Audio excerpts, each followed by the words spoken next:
Good evening, people. Hey. So let's just see. Oh, yes, we have Mr. I'm up Secret already, Vault. am I? Yes, you are. I've kept you in. It's fine. Bloody hell. So we have got Secret Vault, Matt. If you don't know who he is, well, where the hell have you been? Hi, Cal. Hi, B-Face, Jordan. Moon. Hi, Moon. Hi, Leslie. Dangerous Wild and Arachnids. And that is Philip. Yeah, so he's in his other ID. And hope everybody's okay in this crappy weather. So, yes, hope everybody's been okay. So I know that. Except for the odd incident that I had on Sunday, I'm okay at the moment.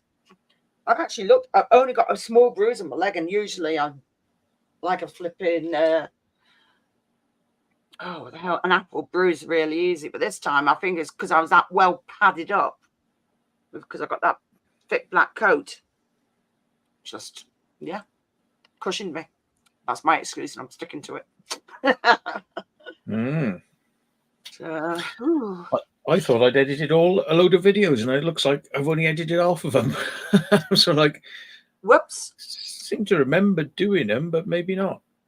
You've probably been doing it in your sleep. That's what it is. You've been asleep and you thought you've done it, woke up and like, yeah, I've done it. And then it's later on, it's like, because I'm not being funny, but I've sometimes done that, dreamt something, thought, oh yeah, I've definitely done it. And then it's like, oh. Hello, Rob. Right. Ooh, so what else? I mean, we were out on Saturday. So we went somewhere. So I was pretty happy with that. So we're still arranging days out because I just can't be doing. Ooh. Cool. Any messages you want to send to Matt? Then put them in capitals. Otherwise, yeah. So what else? Yeah, going to see some live bands because I need to. I used to go to watch live bands maybe at least a couple a year. Even when I don't even go out as much, but when I used to go out, I'd go out and watch even, local live bands because why not? So my older two, they're going watching live bands. In fact, one of them they're going to see, but they're seeing them in Manchester, where I'm going to see them elsewhere.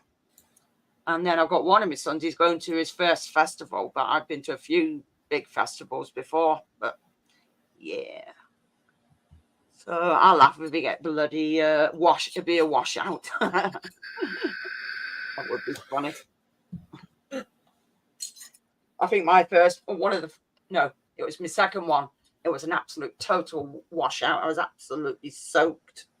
No matter how many times you change your clothes and bought them stupid little plastic things that they say are so good, they rip and you end up soaked.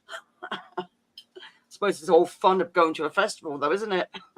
You don't exactly come back clean. You come back bloody muddied up to the eyeballs. Yeah, that's fun. So, yeah, the next video will be out on Monday. So it's still going on about what creatures I've got in the house because I've not listed them all yet. So that'll be fun. And the next verse will be from when I was out on Saturday. And I know Simon's got places. Hello, Gothic Explorer. It's got other places. He keeps looking up and it's like, oh, do you want to go here? And it's like, yeah, go on then. Doesn't need to ask me twice. I'm Mick Spanner. Hope you're right, mate. I've just sent you the links, Mick, for the drone footage you wanted. Ooh. You. So, what are you eyeing up, lady? I don't understand what's going on with YouTube these days. It doesn't tell you the most required and useful information on a live stream. It's like how many people are watching. Yep. You can't know anymore now. Why? Does YouTube think that? People don't really want to know that. Why would they want to know that? Yeah, they're just taking it off. It's an absolute if you go off the chat, Hello, Jackie. Hang on. It's alive. But if I am you alive. got the chat live, it won't tell you. It's great. Yeah. You all right, mate? Oh, that's better. Where's my bloody volume? He's out and about. Yes, he is. Cute. I am. Are you I on am your out. own or are you with somebody? Hello. Hiya. Nazis. Do you recognise this place, Matt? Oh, I'll give you a clue, Matt. Oh, that rings a bell. Oh, hang on. I don't know if you've put it out yet. Oh, it can't be. It The can't one, be the theatre. no, the one, the one No, it's across from the nightclub. Amusements. No, one across from nightclub. Thursday. I don't know if it has got a basement actually, Loz. Thursday night. Me, you, Jordan, Yeah. and Luke. Thursday/Friday morning. Yeah. Oh, hang on. Not the pub. No, it's not the dirty pub, is it? No, I'm it's not the Anthony. pub. It's the one we did after. In a place beginning with G. No, place beginning with L. Oh, L. Yeah, hang on. Oh, I remember now. Yeah. It's the accountants, I called it. Yes, Yeah, that's right. Yeah, top floor is really cool on that place. it is. So I just thought I'll bring Loz tonight. Well, Loz wanted to come anyway. Cute. There's a It's crazy, door isn't it? opener.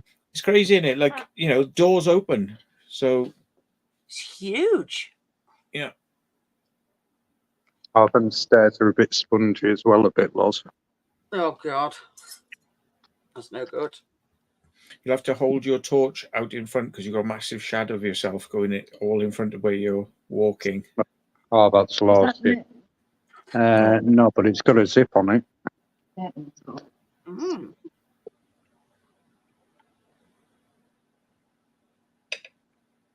So I just thought I'd shock you and come up, Jackie, as well. Thank you. It's about bloody time.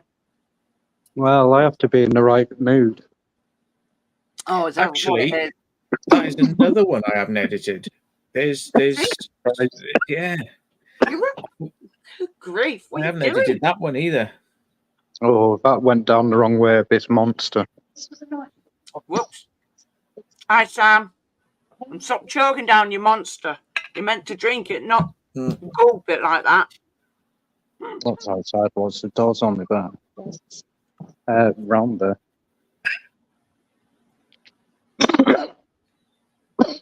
Right. Yeah, brilliant. The stairs are perfectly set. Hey? Oh, hi, Steve. Hi, B. Hi, Stu. So we're basically just watching Liam and Loz on their explore. So, Yeah, well, I've already filmed this anyway. Which one? Oh, it was up where the machine was, wasn't it, Matt? Next floor up, I think. Well, yeah, maybe the one before the top floor. Yeah. It's in the front corner, isn't it? The front right corner of the building. Yeah. I can't believe all that space that's being wasted when it could be something potentially good. Oh, yeah. It definitely could. So I got at least 1, 2, 3. I've done the dump pub. That's out for members. I called it like Horsey Dump Pub. Oh dear. Oh, yeah, that one. Yeah, we're going there after. Oh, nice. Yeah, I think Loz will enjoy that one. She will. Ah. There's that thing there as well. So you live so far away, I would have come on a few of them because I like going around places. I actually remember a house that we lived in when we lived in Worcestershire for about a few years. It was after my dad came out of the army. And these people had been temporarily put in this house, but I think it was an old like schoolhouse or something like that. And you could actually get onto the other buildings, and it was all abandoned. They just lived in one part with a couple of rooms. But then you walk through a door down at the bottom, and you'd end up in these other rooms, and there was just all stuff left behind. It was amazing. I remember going there when I was pretty If young. I remember rightly, there is some more stairs somewhere, Loz, as well, that can. I remember when I was getting evicted from a house that I lived in because they were selling 3 houses to build one big house on top of 3 houses, and they were evicting us. The other people had moved out. I was the last one to be there. I was digging my heels in about it. Oh, And wow. our attics were all joined. So Oh. you could walk from one house to the next and get down into them. So, I jumped Yeah, down and made sure that all the locks didn't open. That So leads you down to that door on the. That on the pissed them screen. off because they could work out how I was getting in and sort of like messing with the locks, and That's then a picture I sent you. sort the locks out, and then like straight away they'd all be screwed up again. Well, that's one way of pissing them off. Mm. Definitely.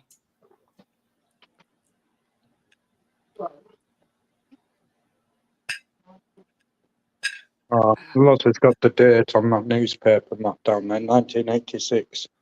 Mm. 86, bloody hell. What was I looking at?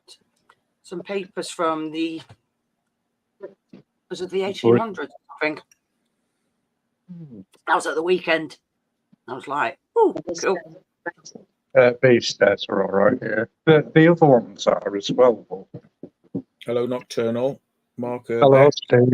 B. I haven't said hello to anyone in chat. Oh, I have. I've already said hi to people in chat. I'm keeping an eye. People are Yeah. here. Aren't you? That typewriter machine's over there, Loz, and then we'll come back and go up them stairs if you want. I remember using the old manual typewriting machines, like click, click, click, click. It's like, Yeah, I used to have one of those. God. Hey? I ever lived. God, I tell did her. have an electric typewriter for a while, Yeah. and then they're pretty good. and then I got a computer, because it's like a lot better. Yes, Yeah. definitely. I could do all the editing stuff with them. Don't know if it was all basic at the time, but then it changed. Hello, Chris. Evening to you. Hello, Cal. Hello, Sue. B. Steve. Mark Herbex. I Sue as well. Indeed. Mick Spanner's in. He is. He is indeed. I hope everybody Yeah, is them having a nice typewriters. evening. It's almost weekend for nice. some of you people at work. Look at these bad boys. Huge. Wow. Look at that. Whoa. So can't see what they are completely. Is that a keyboard? Bloody well is. Yeah. No way. Oh, wow. Hi, John. I've already sent you the link. But, wow. Oh, right, it does, doesn't it? It's ALW watching. Mm-hmm. That's pretty cool. That is really cool. It is. Well, there's that one, and then there's this one here. I mean, some of these things, they could have been at the time, if anybody, whoever owns it, could sell them as retro. Well, could have sold them as retro stuff. But some people buy them still. They're all different. Where do you want me to? I don't know. I just wanted to get it made, so. I can get it to me. So. It's just silly. That's bloody heavy. I can't believe that was. Do you know, they're crying out for places, and they could have even made this into apartments for some of these people that are homeless. But no. Did I type my Truth Seekers magazine on a typewriter? No, I did it all on computer. On No, John. There was a program on the Amiga I used to do it on. I can't remember if it was called Page Master or Page Shop or something like that. And then toilet thing. Isn't it? then I went across to doing it on a PC, which was a lot better because it, got No. a lot more graphics and things. So Oh yeah. It's amazing how graphics have changed over the years. I first started on doing We'll go right up good the top if you computers. want. I actually did Klate at one point. hello, John. By the way, sorry, I just realised you popped in. Then I Hello, Stephen. John. I'm watching them down there. Like I'm not taking any notice of any. John's popped in. I'm not I'm even looking aware at it, of it. Like yeah. I'll take it this is live. Oh yeah, Yeah, Liam. this is live. Mm. Matt's already been here and done it. Yeah. And Lozzie decided before she goes to Italy tomorrow that she wanted to come and have a look at them. You know, they might see Dan Dixon because he's stuck there, isn't he? Still. Yeah. Ain't they out there for a month though or something? Something like that, yeah. But they're stuck because his car's, bollocks. Oh, we'll get it sorted. This You room- need to get it home and then he can just let it go to the sort top something out. rooms are best. Can't tell Well, me I ain't bet- got internet breakdown coming. I would have thought the best thing he could do in a situation like that is leave the car, rent a car, use Yeah. the rental car, and then come back and get your roadside recovery all the way home. Then, when you Yeah. finish what you got to do, Could do. This is the best room. Be careful of the holes in the floor. you need a big light for that. Good girl. Wow. Look how big that is. What is this anyway? It's a big It's- old building. Oh, what type Loz, of just building? shining up there. Can I go up there? Can you climb up there then? That's what I'm thinking. There's a Hello. gantry walkway or something, is there? Yeah, it could do. Yeah, it could be a water tank. I can't climb up there anyway. That's awesome, No. got it. But the dog's okay. That's the lift, top of the lift mechanism, isn't it? Ooh, Gothic Explorer helped Yeah. rescue somebody's dog from the river. Well That's done. pretty epic, and I'm glad that hope the dog's okay. I don't know. I just stay away from them boats. Mm. And well know done, you what- rescuing the dog, Gothic. You know what I'm like, in holes in floors and holes in stairs. Yeah, you don't want that. And Well, if that you hole. go down on the stairs, everybody else will, because there's absolutely no weight to you, Liam. I know. That is very true. There is nothing there. But yeah, that floor is bowed over there, actually. Oh, that's not good.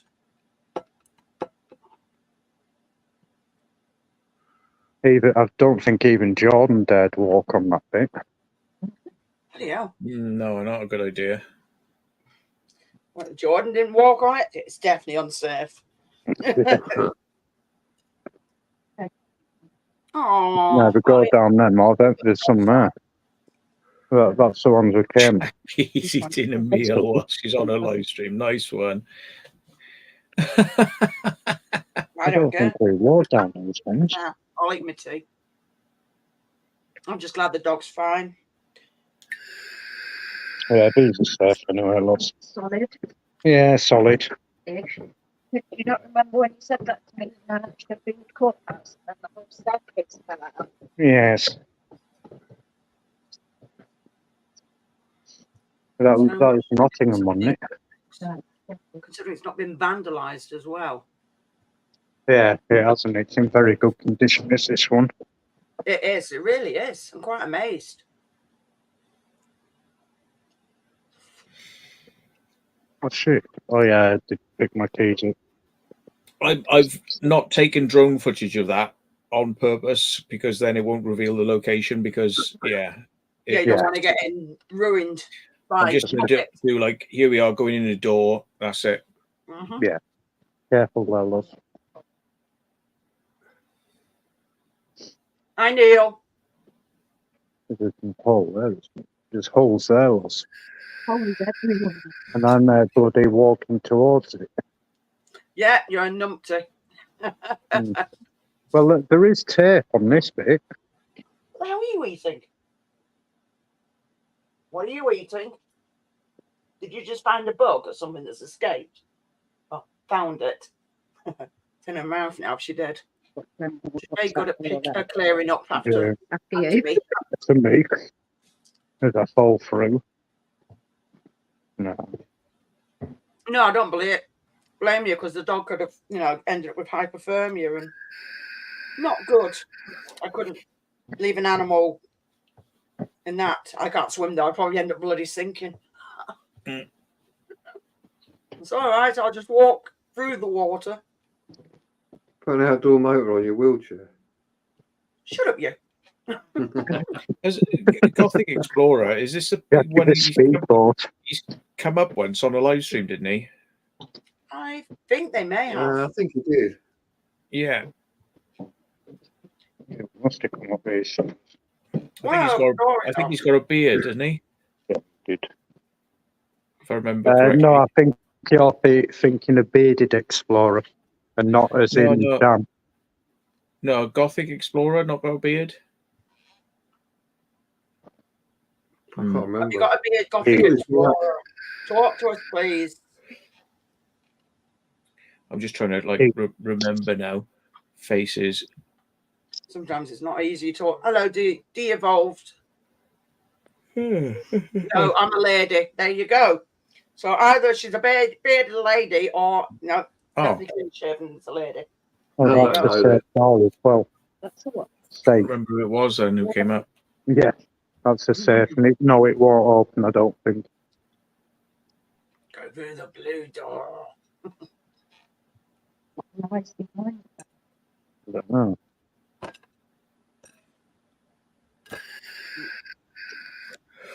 Well, my arm is slightly healing. It's scabbed over.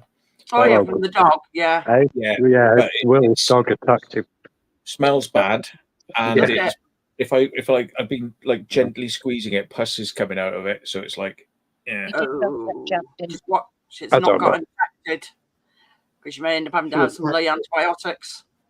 Did he Yeah. get, did he go into Antibiotics are awful. Probably not. Knowing Matt, probably he hasn't gone and got a tetanus, have you, Matt? Should the dog, but I've had one not long ago, so I don't think I need another one. Is it every, was it 10 years or something daft like that? 10 years, yeah. Yeah, because wouldn't you have had one when you did your ankle?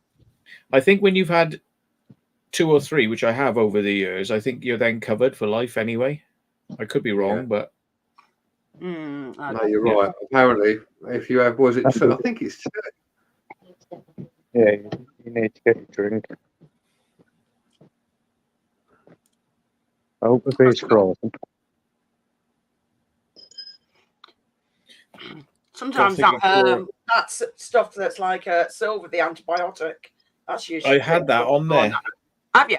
I've had that on there for ages, but it wasn't forming a scab, so I took it off and let it air to get Yeah. the scab to form. But yeah, Cool. and I've been dabbing it with TCP, twice a day, just to kind Yeah, of. keeping it clean. Yeah. Right, Don't blame here you. Well, hopefully it will help. Cool. Oh, what Mr. Pearson says. Oh yeah, there's more to come, mate. More videos coming soon. I just forgot. I thought, I've been really good today. I've edited all these videos, and it's like I could have edited more. I just kind of forgot. So I'll obviously, when I go through my folders to delete the footage, I'll realize, actually, I haven't edited these. Look. I don't know if it is. To get in there, so that's the main thing. Get him edited and out and about. Well, that's close. Oh.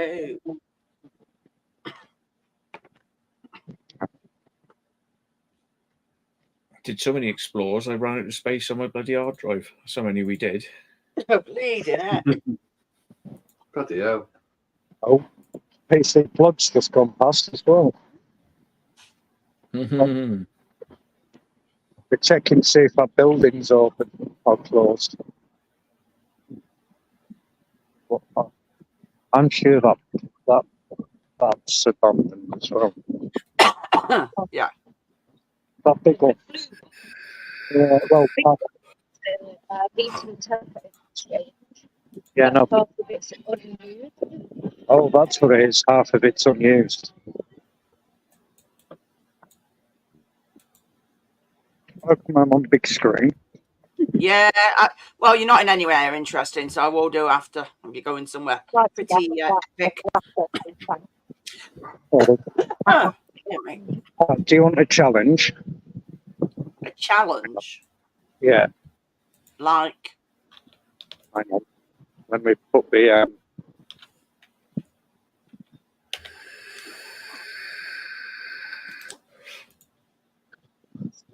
That one there. That's an old watchtower. that old watchtower. You fancy?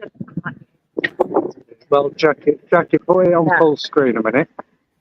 Leo. Okay.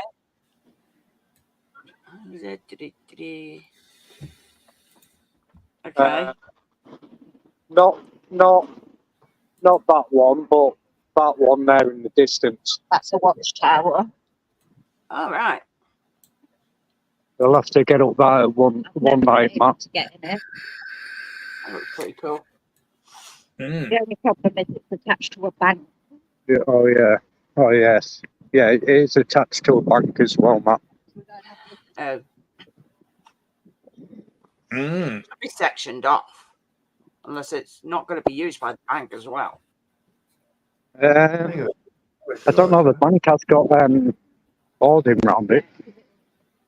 Hi, Elite Gamer. Yeah, I can see that. The scaffolding there was. Ah.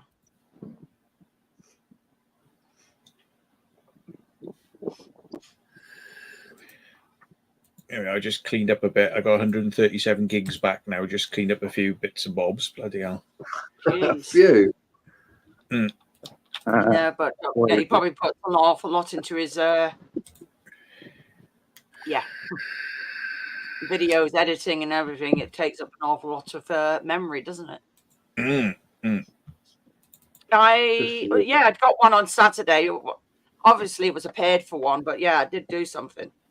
Oh, I've got some gloves, but I need to get some better ones for the mobility scooter because my hands keep going bloody stupidly cold. I mean, I've got gloves for arthritis, but Actually, when you're going out, get a ladder up. right, Ladder thank up, you. up and up.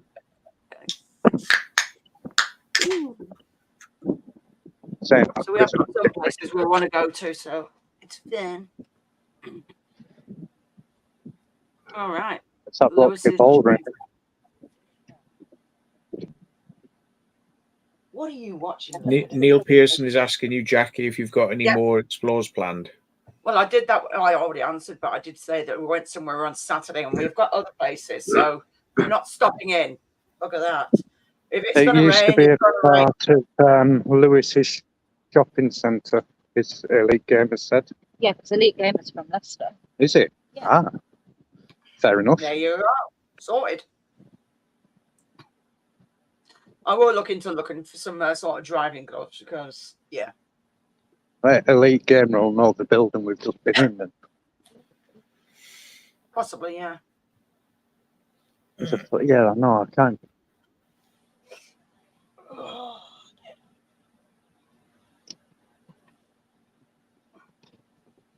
Can't climb up there. That's the back of that. Cliffs.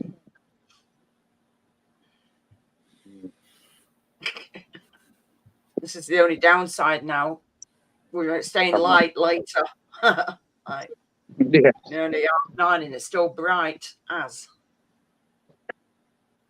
Yeah, I noticed that yesterday. Like 10:15. It they're was still BT tunnels. I've got Yeah. some there as well. All right, there you go. You walked past it about an hour ago, did a Elite Gamer. So, All right, fair enough. sorted.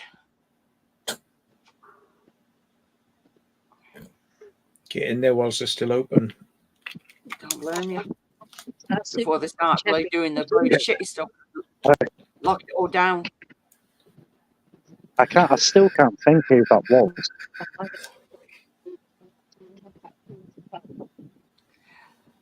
Yeah, Steve, I don't watch Formula One. I know who Lewis Hamilton is, but I don't watch Formula One.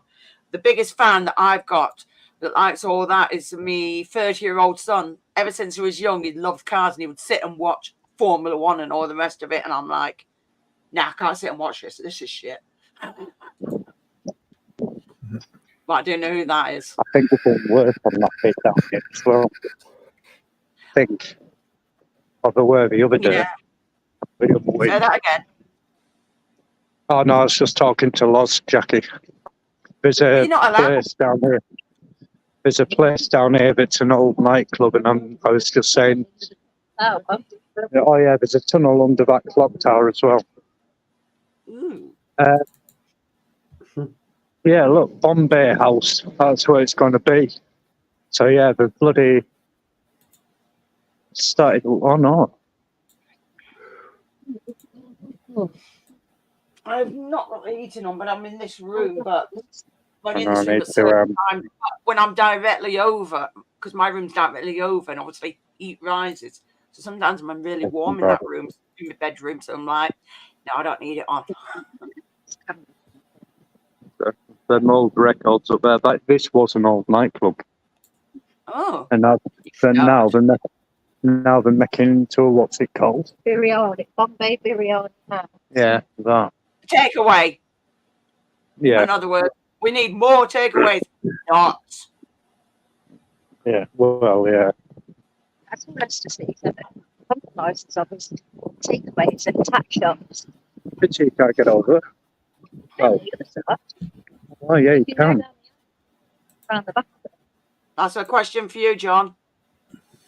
What's that? I can't. I was watching what he's doing. Hang on, where? I've just highlighted it. It says, any new vids yourself, Mr. John? That's Neil Pearson. Hello, Neil. Yeah. I've got some. I've just edited them. Got a place no one's been in for 34 years. What else I got? Yeah, I got one or two coming up. Hi, Pesky Adrian. Tesco's, isn't it? Hello, Adrian. Yeah. Yeah, like to Tesco's, say it's hello. not so cheap because you have to I have. might have one out by next week. Actually, I've got to sit here and edit it. I was looking at hey Matt, I was doing Da Vinci yesterday. Or looking at it. Found some wicked stuff you can do with it. Yeah, I'll stay here, right. Oh my god! Everyone can look at the surrounding things. I found out something. I'm going to have to do a video on it, right? Really, really makes a big difference. You know, I said if you're editing and you want to do speed edit and you want it to be really reactive, you do the cog and you change it to 720p. Yes, so even though you've loaded up 4K footage, you watch it and edit it in 720p. Yeah, that's great. Yeah. However, when you come to want to output it, you've got to change the cog to 4K and then say you want render. So it puts it in the render queue. Yeah. But before you say render, switch the cog back to 720p. Look at the difference in the render speed. It's like triple the speed. It's like whoop, and it's still because it's trying to show you. Yeah, because it's trying to show you that little preview window of which frame it's actually doing in 4K otherwise. But if you put it in 720p, it just frees it up. So it just goes and just much faster. So that is a really mad trick. I've not seen anyone on Resolve talking about that, like on YouTube. So I'm going to say, oh shit, my Wi-Fi speed it up. Oh no, it doesn't. Switch it down before you press you can render. You can render it without having the screen on it as well, can't you? That's what I do. I'm just wondering where I put my camera. Oh. Yeah, you can stop it and go. Well, you know, normally you've got the screen, it's moving, isn't it, when it's rendering? Yeah. Well, if you just stop it and then quick render and do what you want to do with it, like, or render, it still does it. You just have a box in the middle and that's it. What? How do you turn the preview screen off when it's rendering then? You just stop it. You just don't have the preview screen on it. I don't know how to turn it off. Oh. Okay. I just literally stop the video and then render it. Lots.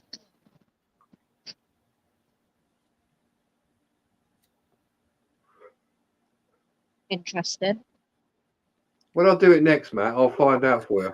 I can't Yeah, remember. but But I can't wear Ben and Elite. It certainly isn't round the front. Have I frozen? I must have. No. No. Oh, dear. no, you ain't frozen. She's just going to the toilet, and yeah, we'll go and check that place out. Elite. I don't know what'll be in there, but probably nothing. Remember when we went to look at the black boy and there was that man living in his car? Oh yeah. The Labour security guard, wasn't he? Yeah.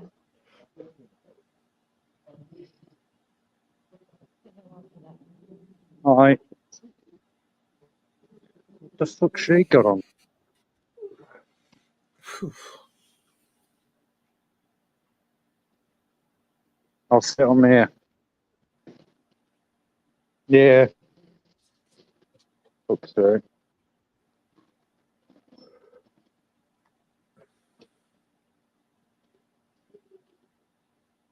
Right. There we go. Oh, hi, Kim. Whew. I'm going to turn this down in a minute. What are you I'm doing? just having a look now, Matt. Hmm. Da Vinci, but yeah, I've obviously not got my phone connected to my computer still. Well, not properly. So sort it out at some point. Didn't you say there was some software that I had to download to the computer to connect my phone to it? Because I can't remember.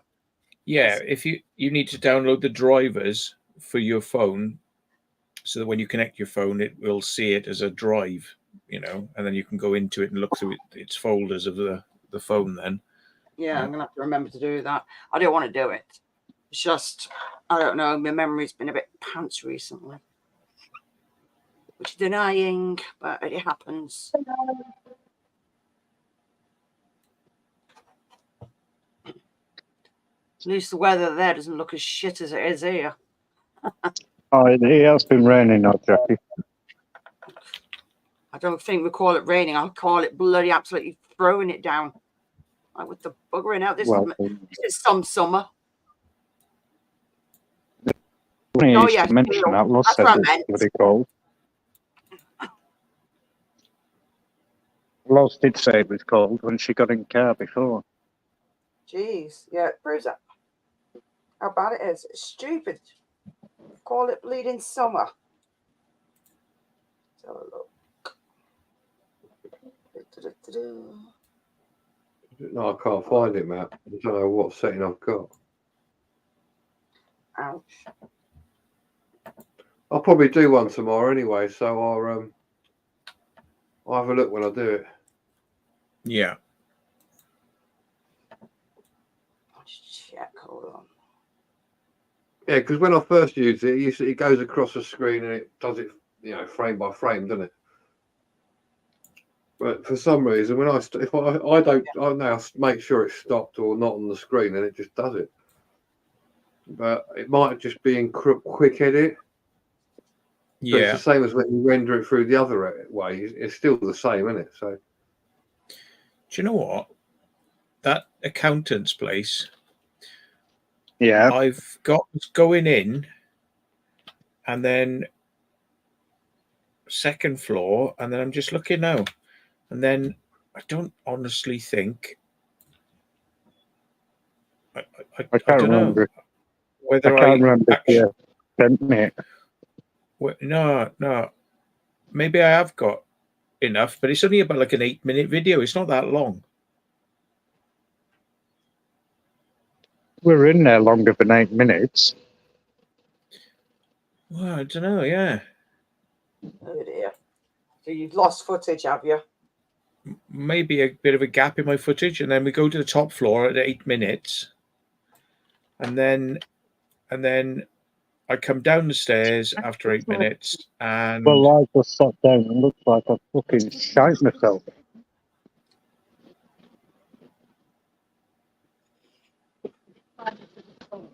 thought it was hilarious. Watch it. No, Yeah, you I think can't. I'm Put it missing on there. something from it. Yeah. Oh, dear. Found that in the loo. Okay. Find some random shit in the loo. The most disgusting toilets ever. They're not as bad as the ones in there. They fucking reek. Yeah, but they're filthy. They don't even have a toilet seat on them. I Oh, don't know. no. Oh dear. Considering that place is like less than 5 years old, Well, yeah. that is appalling. That's pretty nasty. That's where I used to get my cheap flags from. There. Yeah. Oh, for fuck's sake, someone's having a fight over there. Oh, leave them to it then. It's up to them if they want to wipe each other across the floor. Well, they're probably arguing all this smack or something. Yeah, probably. That's what happens when get too together. Numpties. They're both having a bit Aye. of smack in a minute with each other.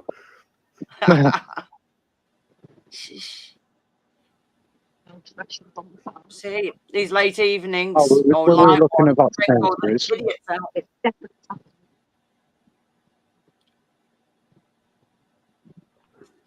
It's I don't definitely like not.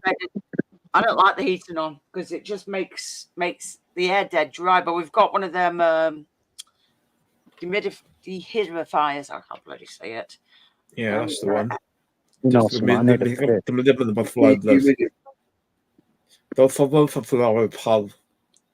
To Yeah, take It's the hard to go dryness out of the air. behind it. It doesn't it'll hit you. Defolidomider. Whoa, it's open. Defolidomider. Oh. John's like the humanity. Oh my god. Yeah.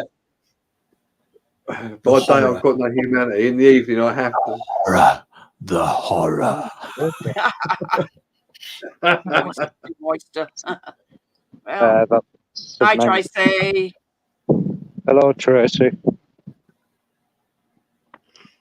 Oh, that's all Yeah, right thank then. If you got that type of heat in there. Mine is saying that it's 26 degrees in here, Teletech as well. so it's nice and warm.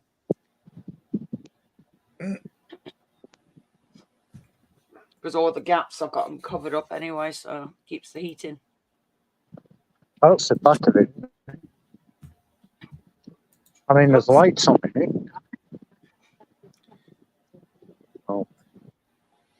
Oh, And there's another thing with YouTube, right?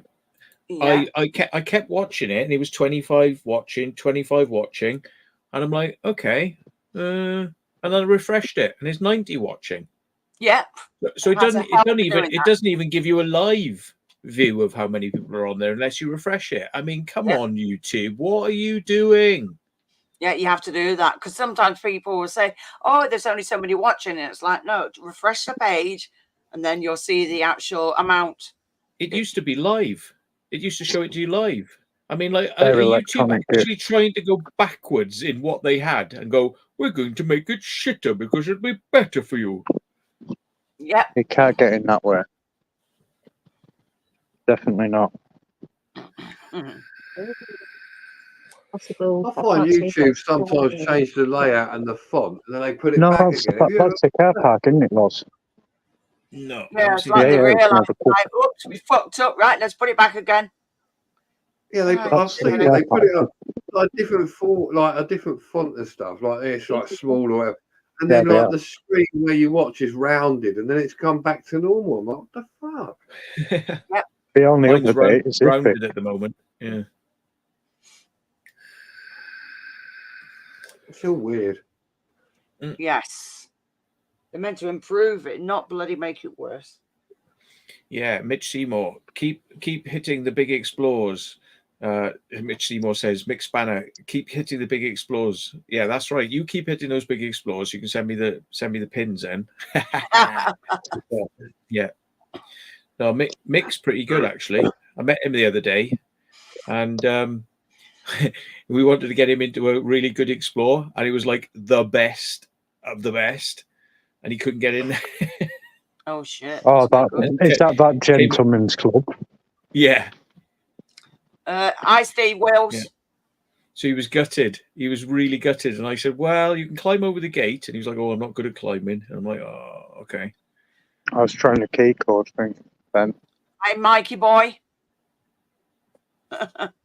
Oh, he said it, not me. I didn't say the reason why. I just he's like, mate, you must have seen a video of inside there now. I bet you are a bit gutted you couldn't get in there. That place was like a bloody playground. Was that gentleman's club? The gentleman's club.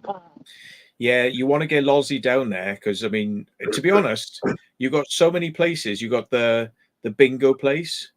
You got the department store. The other one. Yeah. Hey? Then you got the gentleman's club. Yeah. Right. All in one area. You'll blow her mind, man. You haven't done the department store as well, Liam, so it'll be worth you going down to do that. It's big. Yeah, that's the one that you sent the video, wasn't it? Yeah, was it the one with the fright night thing in it? Yes. Yeah. Right, nice. Awesome in there, mate. And so easy to get into as well. Loz says we can go when she gets back from Italy. Ooh, Italy, bloody hell. Yeah. Yeah. Like I said, you might see it depends on which part she's going to. There's no way. Yeah. Mick's daughter was describing the poles and the leopard skin stairs and all that. Yeah, it was a nightclub, and you think, oh, that's it. And then you go through a hole in the wall, and then there's another nightclub that's even bigger than the first one. And then you go downstairs, and there's another nightclub. Then you go through the kitchen. You go through the kitchen, and you go through another door, and then you're in a pub, and you're like, what? And then it was like there was a little mini pub where somebody had a bed set up, and it's like that wasn't even open to the public, but it had a bar in it. And it's like, what? It was like mental. Hey, Dinkum. Hi, Dinkum. Hi, Dinkum. Yeah, Dinks. Dinkum, you've got to be the most southern bastard on the planet. Sad southern bastard on the planet. There we are. Yeah. You don't get much more south than Dinkum. Yeah. There you go. You got No, the lights have just gone off. highlighted message for you, Matt. Did you go to that place? Oh no, it's looking at me anyway. Not yet, because it is still there, and I can be done any time. So I'll do that one when I'm a bit bored. The one those lads tipped us off about. Yeah. Cool. I think so. Thank you. That what? The gap's not there. Oh shit! No, Chips. Oh, you'll have to open it here. Chips. You're not going Holding under chip. unit. Okay. Oh. Did you hear that, Matt? You'll have to go to that one in Chepstow. Oh yeah, yeah. At Lozzie's Sin Autumn. I've heard somebody I knew, but I've not talked to him for a while. He did live in Tasmania, and said it was pretty colder there. I've actually not talked to him. Have I got any more sea forts to do? Not necessarily. I've got to get out in the boat to test it, to see how kind of reliable the engine is. But yeah, I wouldn't mind. I'm going to take B-Face and Jordan, B-Face and Luke, and possibly Dan to some sea forts. But they were asking me to do one, and I was like, where am I going to put the boat in the water? Because the last time I did it, it was the most horrific experience trying to get the boat out of the water. So I'm like, I want to have an easy way in. I'm Yeah. you're not late. At least you're here, so don't worry about it. I don't know if Mark, have you done the thoughts on the Mersey?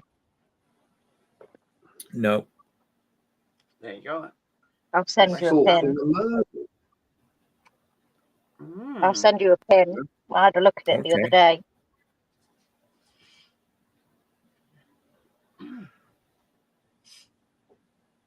I never knew that. Secret Vault, check my WhatsApp. Say no. Yeah. Well, I'm going to send it to him now immediately. Yeah. Tinkham. He probably laugh, man.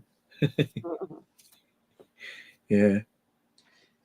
Well, whatever. If it was something funny, I haven't got it. You're fired. Yeah.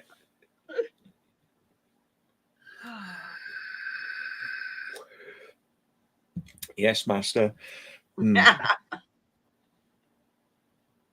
Hey, Mam Nan's in. Yes, she is. That's why she was apologising for being late, but at least she's here.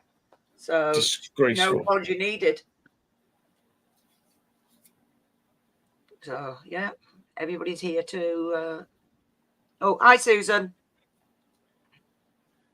Hope you're okay. I bet you're missing your fella, aren't you?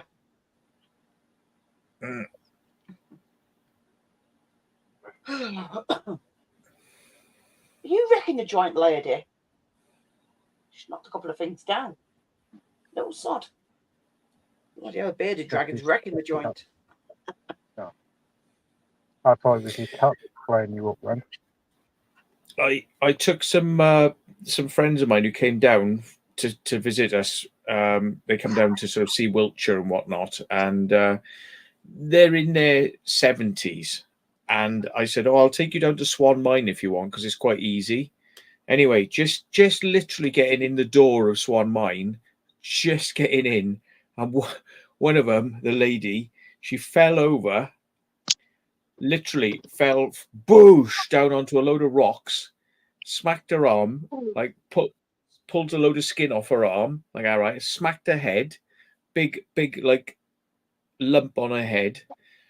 And I was like, oh, for fuck's sake, right, I'm not taking anyone like this down to these places again. They got to be explorers. I'm not taking non-explorers on things because they can't stand up and they can't climb. Yeah. You're going to a mine. I thought you'd need a bloody like a helmet so you don't bloody knock your bloody brains or out your brains in your head. Yeah. And the state on her arm, she's got a bruise from the top of her shoulder down to her elbow. Oh, jeez! She must have gave herself a wallop and a half. Yeah. Oh dear. I've got footage of her doing it as well, but I can't really share that. But the thing is, you see, like she's bending over and she puts one hand down on one rock, and then she puts her hand into midair, like as if there's going to be something there, and then goes to put her weight on it, and there's nothing there, and she just goes, "Whoa!" Oh, it's like what the fuck? Not good. Definitely not good. 58 fucking comments. Can't you see the comments? Right, I didn't have them on. Oh, well, you're no good. I got it. You're no fun anymore. We're in where we live, B. 99 watching now. Bloody hell. No, we didn't have the entire footage because it wiped off because it rewrote itself, Mitch, if I remember right. The thing about the digger. And that's you, Matt. I'm sure you said it written over. How much did I pay?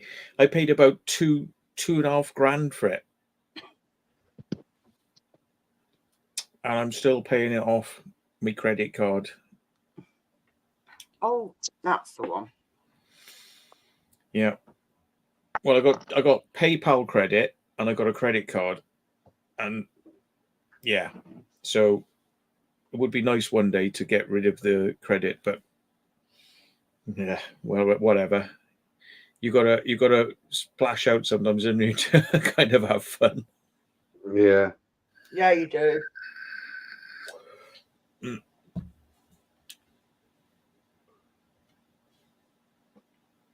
Oh, that's a problem. Oh dear. Where is that train station? I probably paid about £1,000 in interest in the last year on these things, and it's not, it's paying it off slowly, and paid about £1,000. So by the end of paying it off, it'll probably cost me £4,000 or something. Oh shit! There's a lot of credit on it. Then I'm assuming. Yeah. Hello, Ryan. But I have got a couple of things that I want to sell, so it might help if I sell a few things I don't need. So You ain't going to get much for your body, mate. I'll tell you. He might not mention it, Ryan. I don't know. It's up to Matt whether he mentions where the location is. But yeah, that's to you, Matt. which location? He says, Matt's where was that train station in Thornbury that those boys said about? Well, it's quite. I mean, I can tell people because there's no reason not to, because it's in the video. Yeah, the lads told me that there is a part of the railway line that goes through Thornbury and then it stops and it carries on to a non-existent bit of railway now that they don't use. So there's a rail tunnel. You can just go through it, apparently. I have seen it on the maps. It's just a walk through a tunnel. And yeah, it's not on my high priority list. If I'm bored and I've got much to do, I might go and do it. But yeah.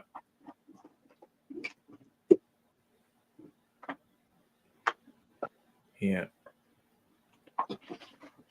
It's not the only rail tunnel out there. I know there are some more slightly interesting ones than that, because there's one in Wiltshire that I want to do that's been sealed up each side, so you need a ladder to get in.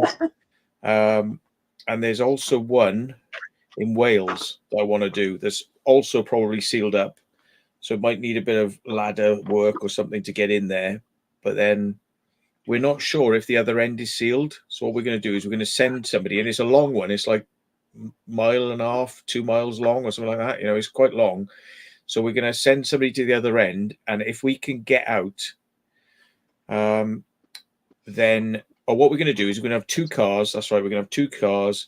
We're going to drop one car at one end, come back, do it. And if we can get out the other end, then we got a car to get into to come back to the car. So we don't have to walk all the way back through it. Yeah. Yeah, I suppose that's a good idea. Yeah, railways. Or like if you're going to go back on yourself. So only really do you for trespass on the railways, I think, if it's an active railway. If it's not active anymore, there's not really much they can say, Yeah, Lydney. Right. Yeah, there is. Chepstow, Lydney way. Yeah, something like that, isn't it? I know we're going back to North Wales at some point as well. Might be, Dazzy. Yeah. Don't mind me. I'm just checking my Bovlov. I forgot that I needed to get the footage off it. Fair enough. So that's why you're quiet. Well, I changed the settings because I kept filming. It only films for like 5-10 minutes, and then it would stop and then do it again and again. You can do it so it films a half hour and then stops and then half hour. Oh dear. Yeah, So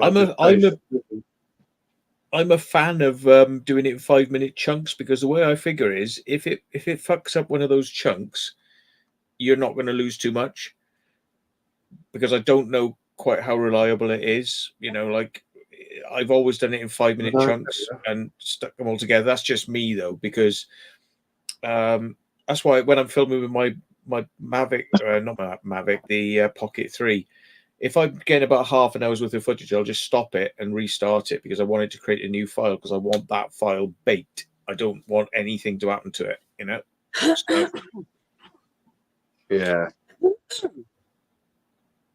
Right, I'm going to drop down, Jackie, because me and Loz are off to the next bit, and I think that is dark, if I remember rightly.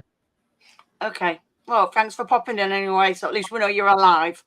Yeah, I'm alive. Yeah, that's cool. It's been a long time since I've seen you. It's not off the Yeah. mountain, it's off the River Humber. It's off the River He's a Humber. Matt. liar. Nice. I might have seen him, but yeah, it's a case of I'll have to find somewhere to put the boat in the water. Because these days, I mean, years ago, it used to be that all the ramps into rivers and seas were all open. Now the council have gone like, no, we're going to close everything. You can't put a boat in anywhere unless you speak to us. And now we want to see your insurance. We want to see that you've got a master's captain's license and you've been on training courses and da-da-da-da-da-da-da. It's like, Jesus, really? Yeah, if you want to come on, Jordan, ask Matt or John for the link. I'll Because I haven't send got your phone Jordan. numbers. Unfortunately, I'll otherwise, send Jordan. yes. I haven't got Jordan's number, otherwise I would. Yeah, I was just Exactly, saying to I bring haven't. that. I need to get it at some point so then I can ask him when Matt comes on. Oh yeah, that one. Yeah. I know that one that they just sent me. Yeah, it's quite a popular one, but it's a bastard to get a boat in the water there. It's no good. Mm. It's just bad that they're trying to bloody bollocks you for that. Oh, you've changed you're on your other chat now, Liam. You're on your footage one now, not your Liam and Lozzie. Come on. Don't know what Simon's doing. Just he's had a couple of days off work. Just 2 days off, and then he's back in. Oh, the joys! I just point and laugh at him every now and again.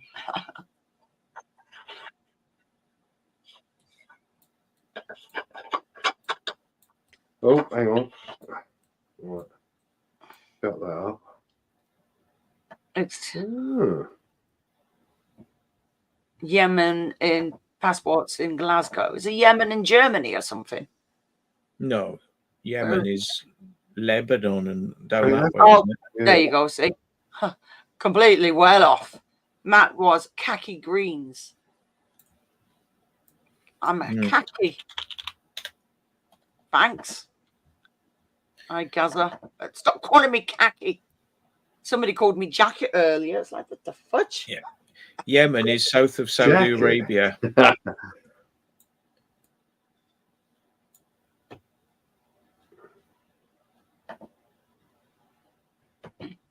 Oh, right. That's a bit messed up then.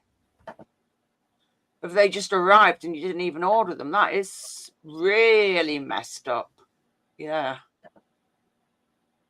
Very messed up. Yeah, you're on your normal account now, Liam. Yeah, I can't use. Well, I can use it. Oh, right. That's that done. Shit. That's not good. It's not that good, actually, that footage I've done on that. I don't know if I'll use it or not.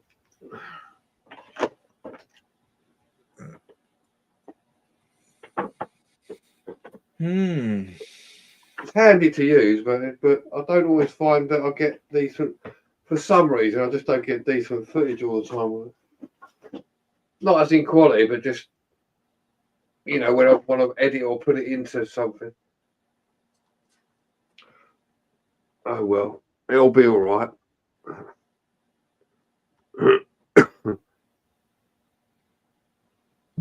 Right, I'll be back in a minute. Cool. I'm just answering somebody was going to come on, but they're not because they're not too good. Yeah, it does sound bloody fraudulent, but it's still bloody wrong, though. Because you meant What's to send that? this and that and the other to it was how it was spelt on the announcement. I'll have a look afterwards, Gaza. It's that bloody Matt's fault. He's fired. What are you talking about, Jack? Gaza says it was how it was spelt on the announcement. Take a look. So I'm assuming it's Matt's done one of his videos where he's saying where he is, and he's obviously, instead of putting jacket, Right. khaki. It's like, fine. You heard this, Forrest. Apparently, I don't just sound like shit. I am shit. Yeah. Yeah, something's definitely going on. That means somebody should have been waiting at your front door for them to arrive, and instead they got posted through your door. It's a bit messed up.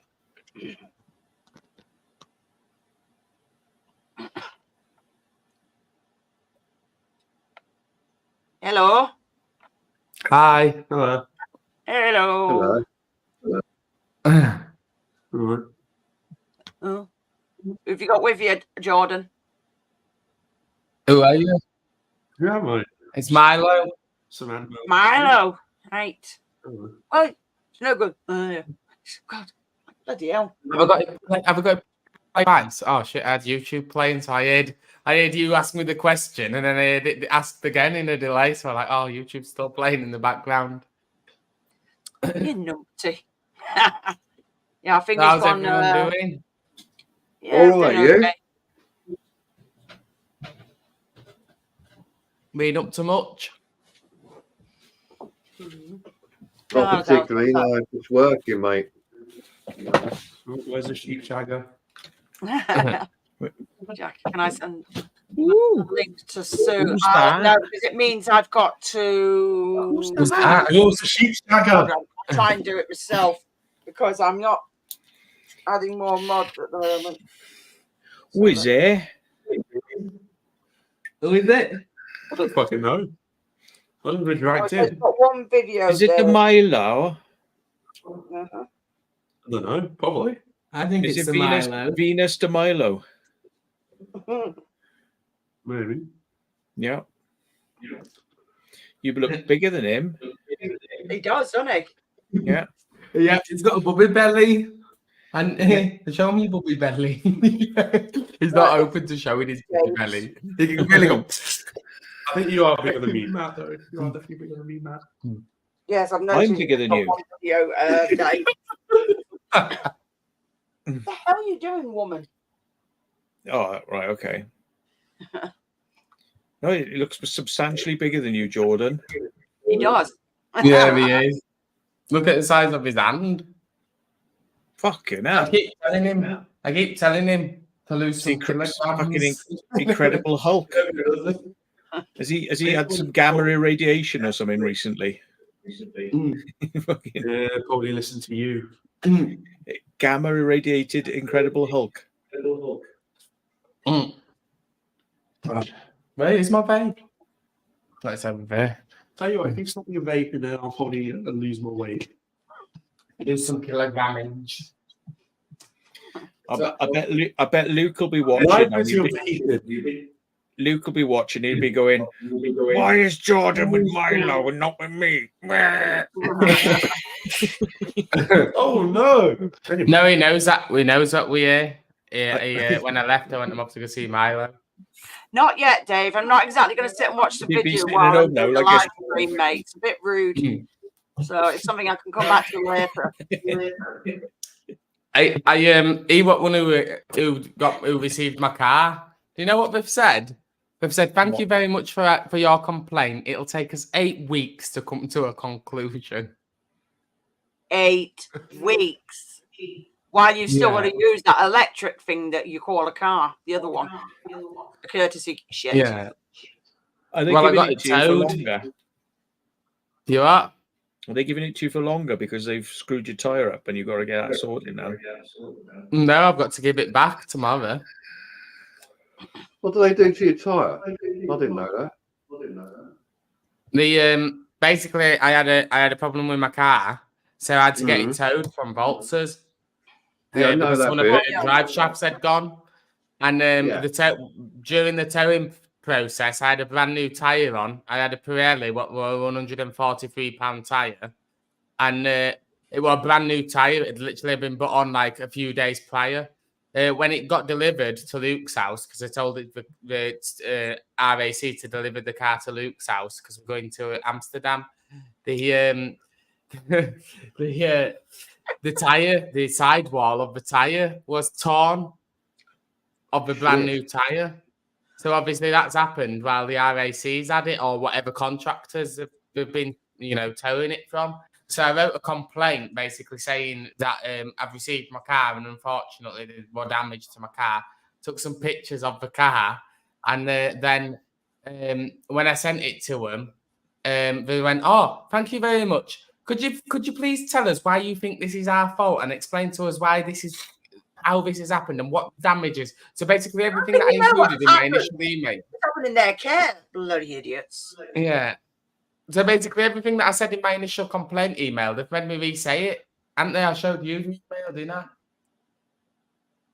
They said it said, and our complaints process takes 8 weeks. So no matter what you do, we're going to drag it out for 8 weeks. So I think what I'm going to have to do is buy a new tyre myself and then send them the receipt, you know what I mean? And say, this is how much it cost. Yeah, bloody bill the bloody gits.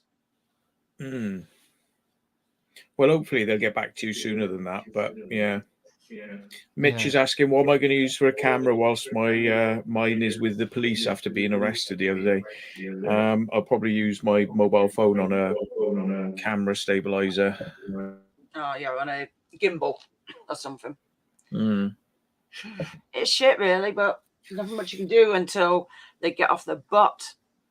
Did you tell them that they've got a bloody camera of no card in? Echo. Is it coming from me, that echo? Might be. 1, 2, 3, 4, 5. 1, 2, 3, 4, 5. 6, 7, 8, 9, 10. Yeah. Okay, yeah. I'll be on push to talk, so every time I respond, I'll unmute my mic. Okay. Yeah, exactly. Yeah, bit of a shame.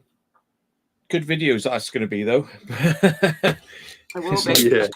Get arrested by the bloody police and take your camera gear.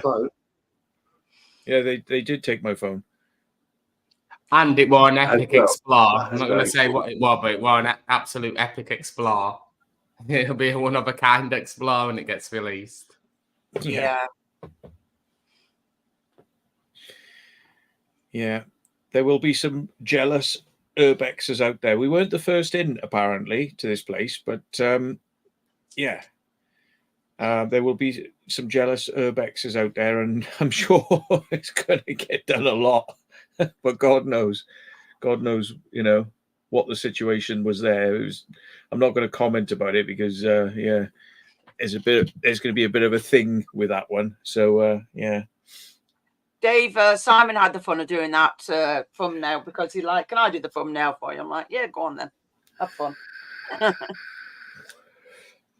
Oh, Mick, I wouldn't want to, mate, because if I got arrested again and yours got seized, it would just be like, oh, a war like.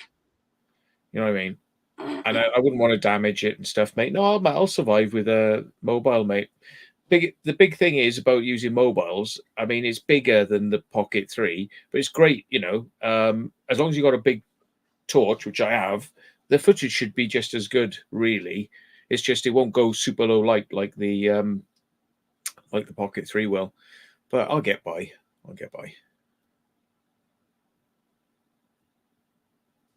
Yeah. It's mad that the police reacted like that with us, and there were stickers, weren't they, of other Explorers, and it's a bit of a weird building because all the power were on, you know. Yeah. And if the thing is, if it's just an empty building as well, it's like, seriously. It's totally empty, but it has been used for filming, like yeah, but TV if it's programs empty, and it's things nothing worth taking, so it's not like they can do you for, burglary, because there's nothing worth bloody taking. There's nothing there, so they just try and make up shit to make it sound good. Yeah, what basically happened is we went into a place and we were in there for ages, and then we saw the security outside, so we left and they arrested us because the police were there as well. So basically what happened. The thing is, you'll have proof that you didn't damage the place anyway, so they're just full of shit. Well, they initially said they were going to arrest us for stealing copper, and then when it actually came down to it, they said we're going to do you for burglary, and it's like, so they weren't, you know, they couldn't make their minds up on what exactly we'd done, and then we went to the police station and they didn't interview us. They said, "Oh, we're too busy because we've had a murder, so we'll interview you again." So they haven't interviewed us, so they don't actually know what we were there for and what we were doing. They don't know anything about what we were doing, but they've just grabbed our stuff. You know. Yeah, just a bloody case of just doing it because of twats. Yeah. Yeah, and I had to check up on the dog like every hour just to make sure the weather wasn't getting too bad because the dog in it. Yeah, because obviously they can get. You'll have to right. Best thing. Oh yeah, I do watch Grim Life sometimes, but just send us some information by me email, mate. Would really be appreciated, Neil. Yeah. Probably is, Dave, but that's it. They've got nothing else better to do. They thought, oh, what can we do these two for? Well, we can't do this. I know we'll do you for burglary because there's nothing in there to take. So, well, we've got to think of something that sounds good. It's like, yes, we're going around with camera, a phone that's belonging to use. So why would you? And those are the only things on you. So how can you be taking your own equipment? Yeah. And the funny part about it was that whilst they were messing around, deciding what they were going to do to arrest us, I took a beta blocker, I took a Valium, and I got the SD card out of my camera and hid it. Yeah, there's no footage on the camera. Yeah, well, they're idiots. Yeah, they probably do know he's YouTuber, but they're still going to make it look like they're actually doing their job. Yeah. I dread to think where you did it. In my days are long gone now where police used to be respected. Now they're just people just annoyed just looking at them. I said to Jordan and Luke, I said, look at this, look, I am the Terminator. I had a SIM card in there. Where did you hide the SD card then? In his fast game. In his last game. Oh, look, the idiots are awake. Yeah.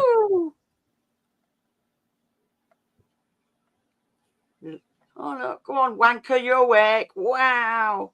And this is really bothering me because...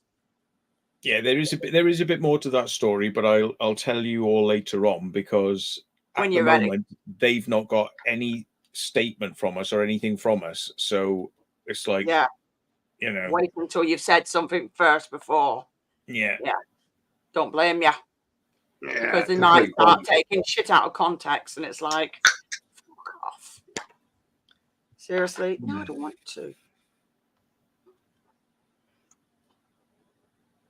No, why do I want to do that?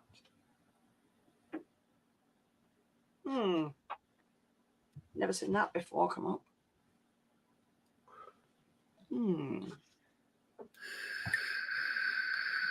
Oh yeah, I know what you mean, Mam Nan. It's bloody annoying, isn't it? Seriously annoying. Yeah,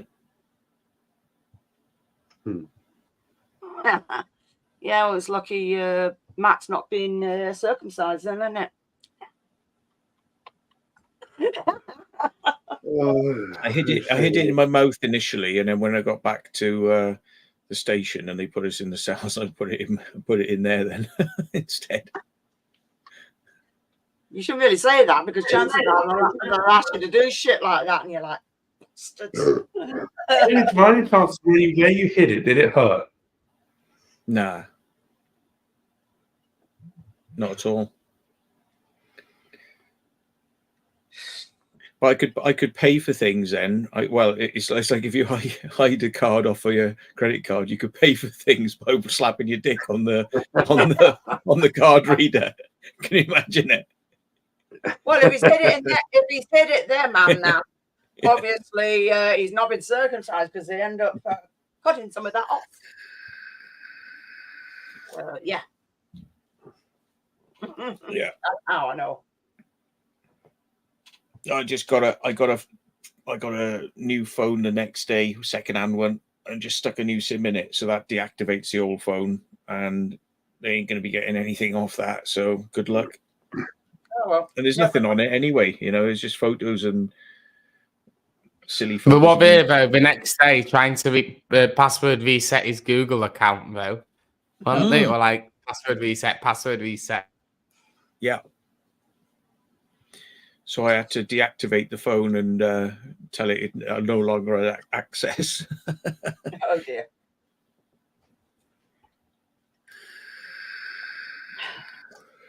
It's nice that. Like an otter's pocket. Yep, definitely.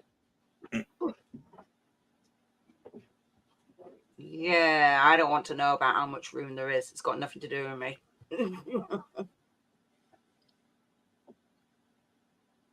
Yeah. Yeah. That's a nice thing. Master cock. Exactly. Or what was it on Captain Blue Pugwash? Masturbates. Oh dear. Or American Sex Press. Yeah.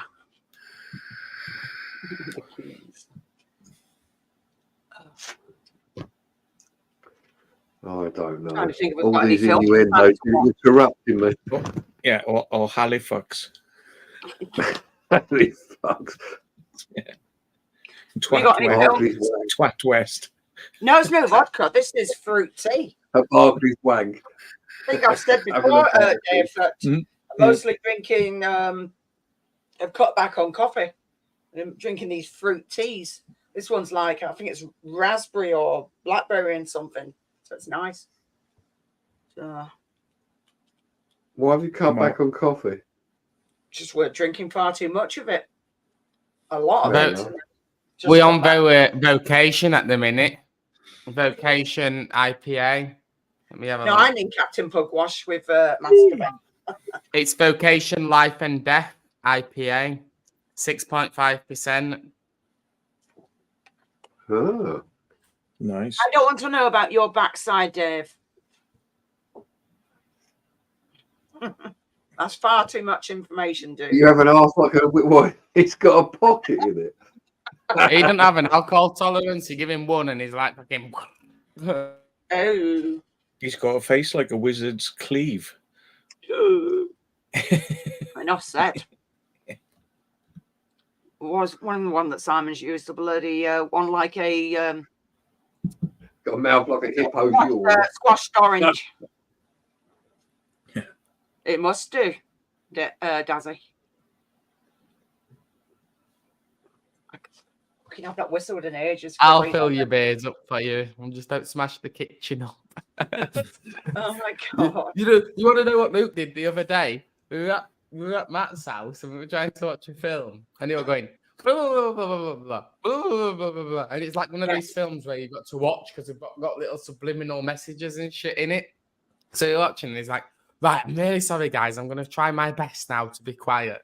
And the next thing you know, he did it for 5 minutes, and they went blah, blah, blah. So votes were like, right. We might as well just leave it for tonight. It's clearly not happening. This watching films clearly not happening.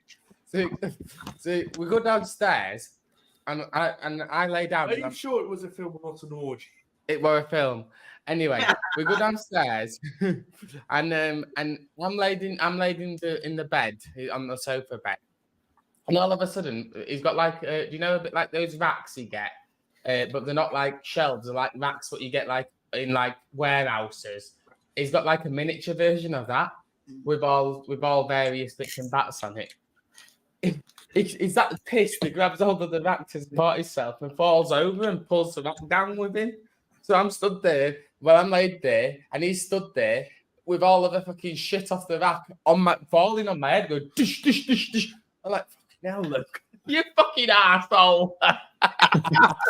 Anyway, I'm laid there with all of the shit, exactly like that, all of the fucking shit falling on my head. I'm like, Luke, you have to bend it back straight. We don't need to demonstrate. Luke, we have to bend it back straight and put all of the shit back.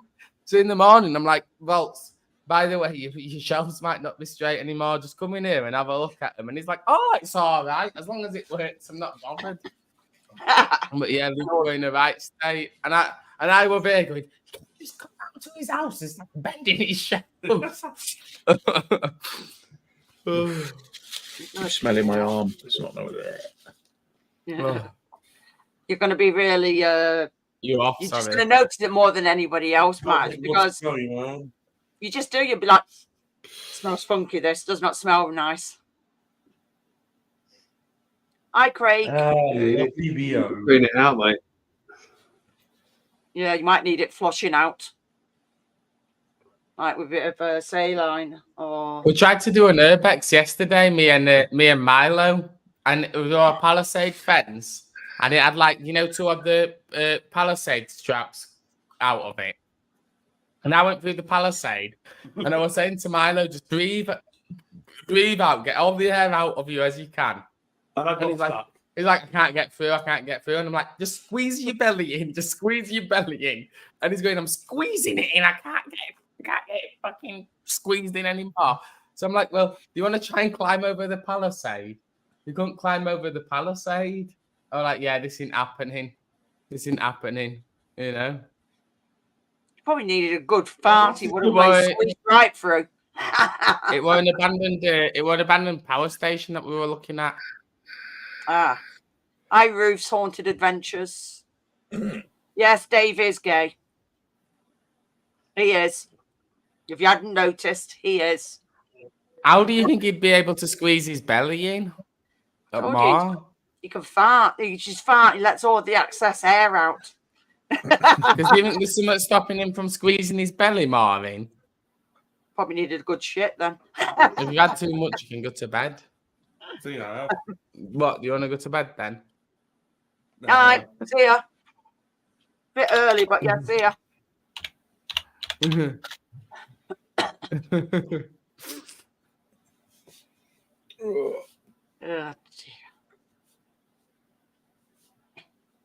Well, if you feel like you've had too much, you go to bed and relax, and I'll come and join you later on. Hey, Yeah. little orgy. Be keeping the bed warm. I'd like to say you. My arse collapsed like the Twin Towers. It's a shame. It offends me. My father was a great pilot. Fucking hell. Yeah, the joys.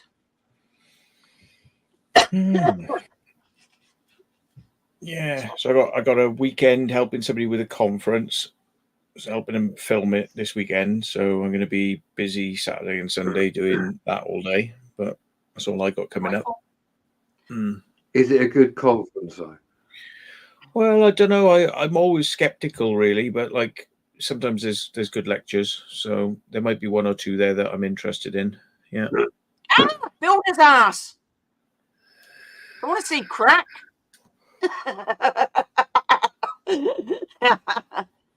You pull his drawers up. I think he can't handle his alcohol and he's had too much. He's jumping, he's collapsing about everywhere. Oh, is that what it is? Laughing his head off in bed. Yeah, he's gone now. I don't think we'll see him put rest up night. Tell him it's a good idea. He's had two vocation IPAs. Tell him it's a good idea when he gets up when the camera's running, he's pull his trousers up so we don't see his builder's cracked. Yeah, we just seen his builder's ass. Oh no, he's got a right builder's bum. And in middle of night, if he don't take his jogging bums off, you can fit certain things between that. Oh my god! So you can't park a bloody motorized bike between.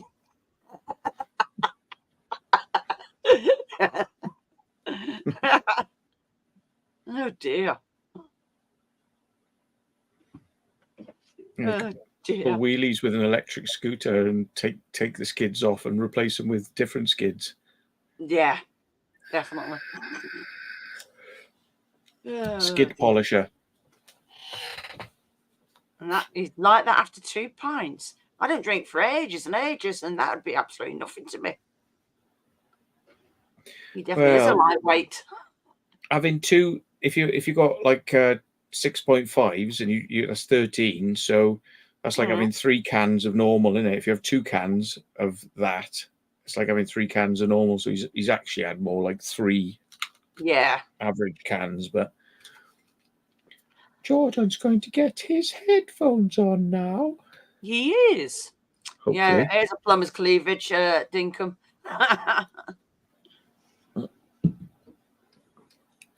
Oh my days. Oh, you won't be Fucking windy,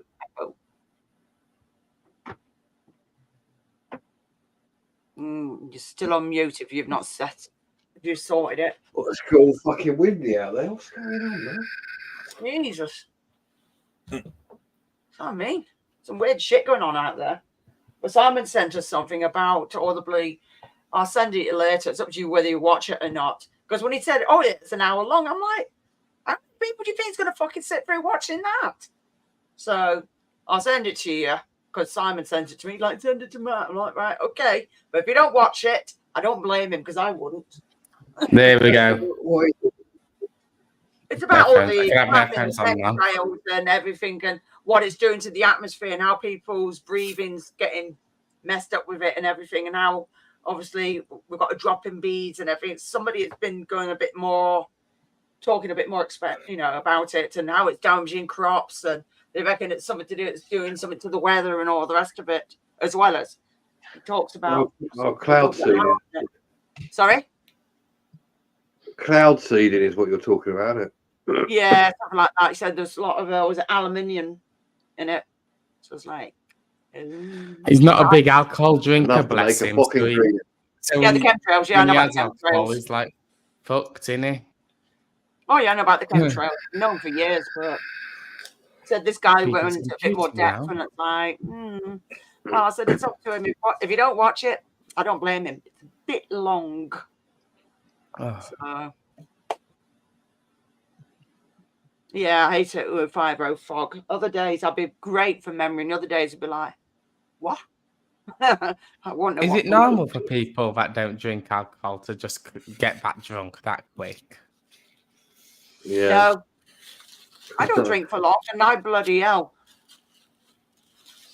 It doesn't Well, affect the me. last time Milo when you were drunk, young, though, Jackie?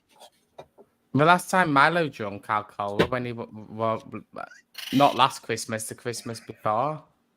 Oh Is it shit, that's a normally long drinking? way off. So yeah, I think the last.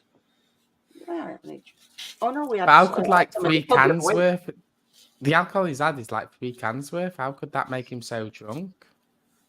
It might. Some people can't handle it. He's a puff. Can't they? He can't handle it. He's a puff. He's got spermy shit. I'm gonna go. I'm gonna go. And tell him. Oh, He's I'll just film it. I'd photograph him in a funny position and then bribe him the next day. It's like, right, so what are you going to do now so I don't show everybody this? He told me to fuck off. Oh, okay. He told me to. Yeah. I said that to him both and he told me to fuck off. I went, he's a puff. He can't handle it. He's a puff. He can't handle it. He's a puff. He's got spermy shit. That's a bit of a hole there, man. Isn't it? Going on with the ocean. It is actually. It's Well, quite deep. Animal person, if I lived near the ocean, I would be able to tell you, but I don't. I'm sorry, but I'm more closer tell you to that, it's Sarah separate. Moores. Yeah, TCP. I've taken the scab off and I'm dabbing it right in there now. Yeah. Yeah, Probably man. need to put flushing out with some saline and stuff like that as well. Sometimes you can get them, what do you call it, pet syringes and just push it in there and just flush it out a little bit as well. What he's doing should be Well- all right as long as he makes sure the Q-tips are Clean. all right. Yeah, and you clean ones each time and just bin them. Amsterdam on Saturday. Well, Oh, Susan, the guy that was with Jordan, B-Face Computing, he only had 3 cans and now he's on his ass drunk and he's gone bed. Yeah. It's a cheap night out. I don't know if that's too wide for it to heal up. You keep No, it's facing all right. out because of your camera, your background, sorry. you might need to cover it though, Matt, for a little while, just so it I have done, but it it's sort of just gets to start to heal, No. and then lift it. I'm Right, saying no, nothing, Stephen. I got some antibiotic stuff downstairs. I'm going to stick it in it. Hang on. He's going to stick it in it. There you go.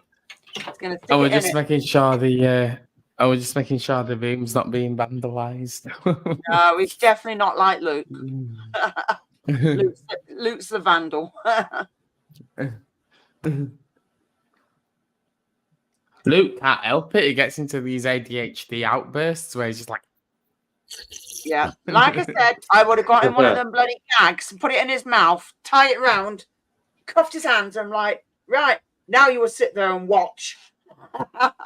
yeah. Got him some eye clamps, so he's either just like, Oh yeah, like that Clockwork Orange. Clockwork Orange. You said that's not going out, bro. Yes, brilliant that film. Messed up, but brilliant as well. It is a good film. It is. That always gets me when he hell. kills that woman with the big fucking China cock. Yeah, it's so funny. I'm singing in the rain. Oh, mate, yeah. It is funny. No, Elite Gamer, I am not into that. Nope.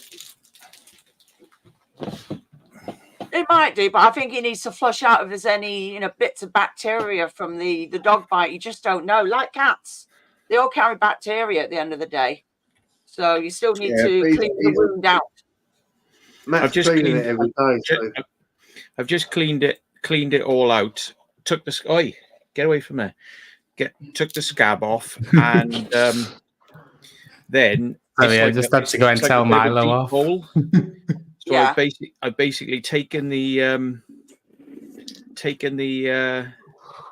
pus and stuff out of it. Yeah. And then swabbed all around the inside of the hole with TCP.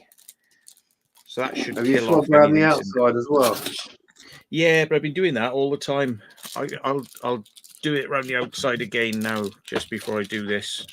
Yeah. And then don't squeeze it, because even if your hands are clean-ish, as it were, you've still got bacteria. So your best bet is to clean around it and then whack whatever antibiotic stuff you've got, whack it straight on. Yeah, I've heard about cat scratch fever. I've been scratched loads of times. But... It don't look too bad though, Matt. Looks a bit weepy, but that's because it's quite new, isn't it? And you've been scabbing. Yeah.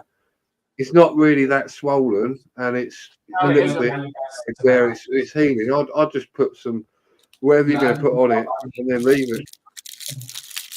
I've got a Chinese herbal medicine here called Yunnan Bio, and it's what they used in the Vietnam War, because it's an astringent, so it basically takes out any bacteria, and it also forces it to dry up. That's good. Let's relax, enjoy the drink. You got the bite from Will's dog, Urban Legend. His dog decided his arm was a bit tasty. So he sunk his teeth into it. Relax.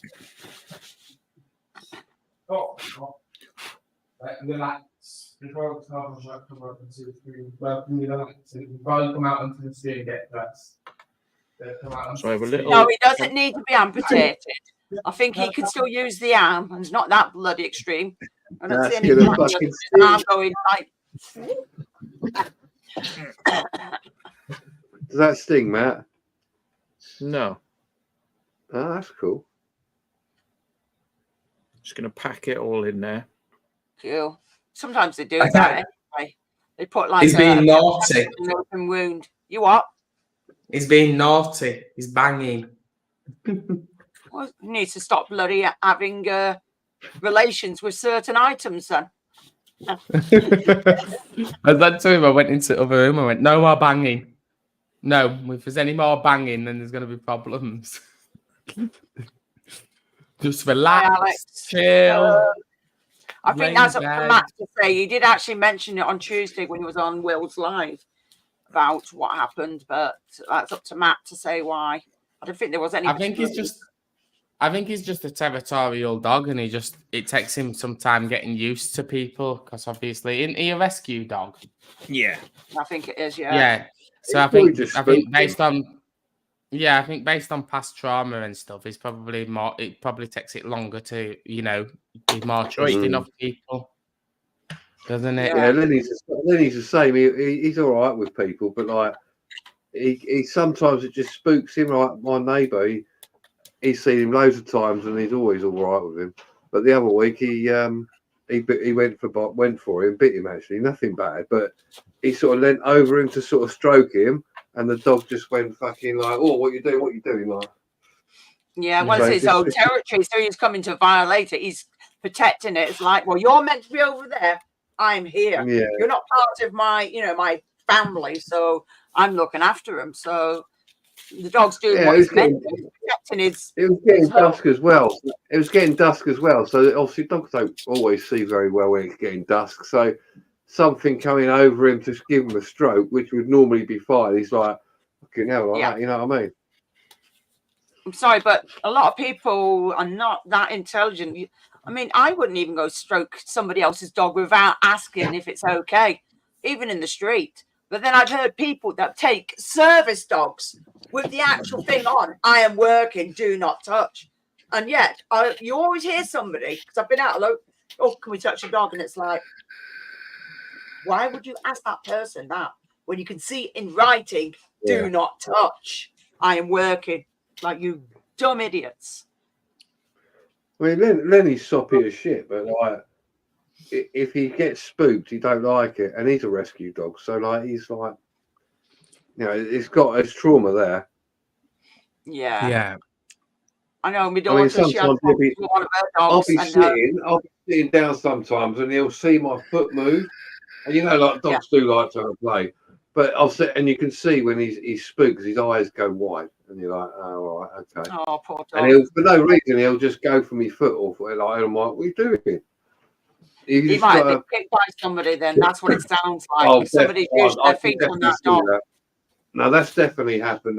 You could just see from the trauma from experience with other dogs. Like sometimes he just like he gets very worried.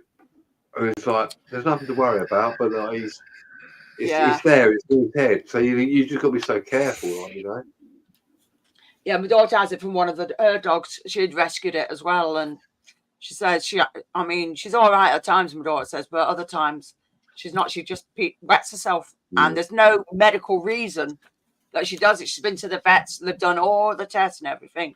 So it's got to be down to how she was treated in the past. So it's just some people, just idiots that just shouldn't have animals. Simple as that. Yeah. If you're going to treat them like Gaz has put on there. Sorry, Jackie. Gazzy's put on there about antibacterial properties of Manuka honey, right? Yeah, that's absolutely right. And I love Manuka honey. It's brilliant. It's expensive, but it is good stuff. Yeah, but it works. Yeah, but honey never goes off, does it? Honey don't go off. It crystallizes. You can heat it back up and back to like the liquidy. Yeah. Yep. Brilliant stuff. Very resistant to that stuff. Yeah, it's great stuff. That's why I don't want these bees dying out. You need to leave them the hell alone. Yeah.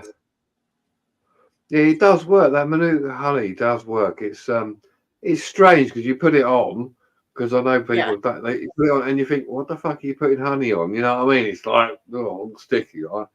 But there's all these natural herbs for years, so a lot of them worked at the time. They used to use things like maggots to get all the the dead bad wounds and everything off, and obviously you say that, Jackie, about maggots, right? They still, in certain circumstances, in medical profession, they still use it. Yeah, I saw it on a program. They there was like a lot of dead tissue round like a wound, and they actually put the maggots on there and left it. I don't know how long they left it, because they only eat the dead flesh. They don't eat the fresh. Yeah. So they did that, cleared it, and then obviously they did whatever they got to do and it cleared it up. Yeah. It's gruesome, but it works. And leeches, they do the bloodletting thing, but very strange. Yeah, but still things that are used from years ago, they're still used today. Just proves how great stuff like that is. Oh, there's there's loads of medical stuff which oldie worldy type things were used, and like they don't so much now. But to be fair, they probably should do because it works much better, doesn't it? Yeah, because it's more natural and it's not all full of other chemicals that you don't need added to it to make it bulked out. So, yeah. Jordan, Yeah, the message you sent, can I add it then? Is that all right? yeah. I've sent it for the purpose of you to be able to add it. I'll do it now and then I'll send you a message, all right? Yeah. Cheers, mate. I'm just hoping this Well, weekend that's actually nice for a change. I need to get out and do more things. I know tomorrow I'm going to go and do a couple of errands. So, hi, Safari. I spelt the thing wrong. I'd said live on khaki greens, cats and things. Yeah, somebody already told me, and I'm like, yeah, that happens. I've been called, obviously, I've been called khaki before. And and somebody put high jacket earlier. It's like, really? Oh God. Oh yeah, I love bees. These are awesome creatures. So I know a place that we went to and we were looking around some of the gardens with all the natural herbs that people, some people grow and everything. Oh yeah, this is parsley and this is sage and all the rest of it. And then it's like, oh yeah, there might be some bees here. And bees are our friends. And I'm looking around, it's like, there's more bees outside the bloody gardens than there is here. Yeah. Yeah, I've heard of people using super glue as well. But I think he needs to sort out the main problem because if he's going to close it, it might spread. You don't know. He needs to let some sort of... All right, okay. I'll let you off this time, Melissa. Maybe. I'm gonna modify my number on WhatsApp. I've got your message though. Cool. Yeah, you'll have to give us your number, Jordan. So anytime when I'm live with Matt, then I can just send it straight to you direct. Because I've already got John's anyway. Jackie, check your fucking messages. I've got I've sent it in send it in private chat. All right, okay, I'll have a look, dude. Yeah, check your private fucking chat, Jackie. Fucking sort it out, love. Don't know what accent that was. I can't do accents. No, neither can I. But still, shut up. Every time I do a French accent, it goes bonjour, ho ho ho. Oh my God. Yeah, I try German. It comes out as what is your name? We will give us the questions here. Right, I will do this now while I'm on the banner. I know somebody sussed out. It's like, oh, you got two numbers. I can't remember it when there's like, oh shit, I've messaged off the wrong phone. I always have two numbers because I my Honest SIM card doesn't give me good mobile data in a lot of places. So I have a Voxy SIM card for better mobile data rates because the Voxy SIM card gives me faster connection in London. But I'm planning on getting rid of my Honest SIM card and waiting until they bring out their they're going to bring out a data SIM, Honest, and this data SIM is going to combine all the mobile networks in one. So you'll have access to Vodafone, Free, O2, etc., and whatever can provide the fastest rate will automatically connect you to. You get like an eSIM. Honest. You get like an eSIM and you get an app on your phone, and that eSIM automatically connects you to the best network depending on what area you're in and what their cell tower coverage is like and what their infrastructure is like. Using the application, yeah.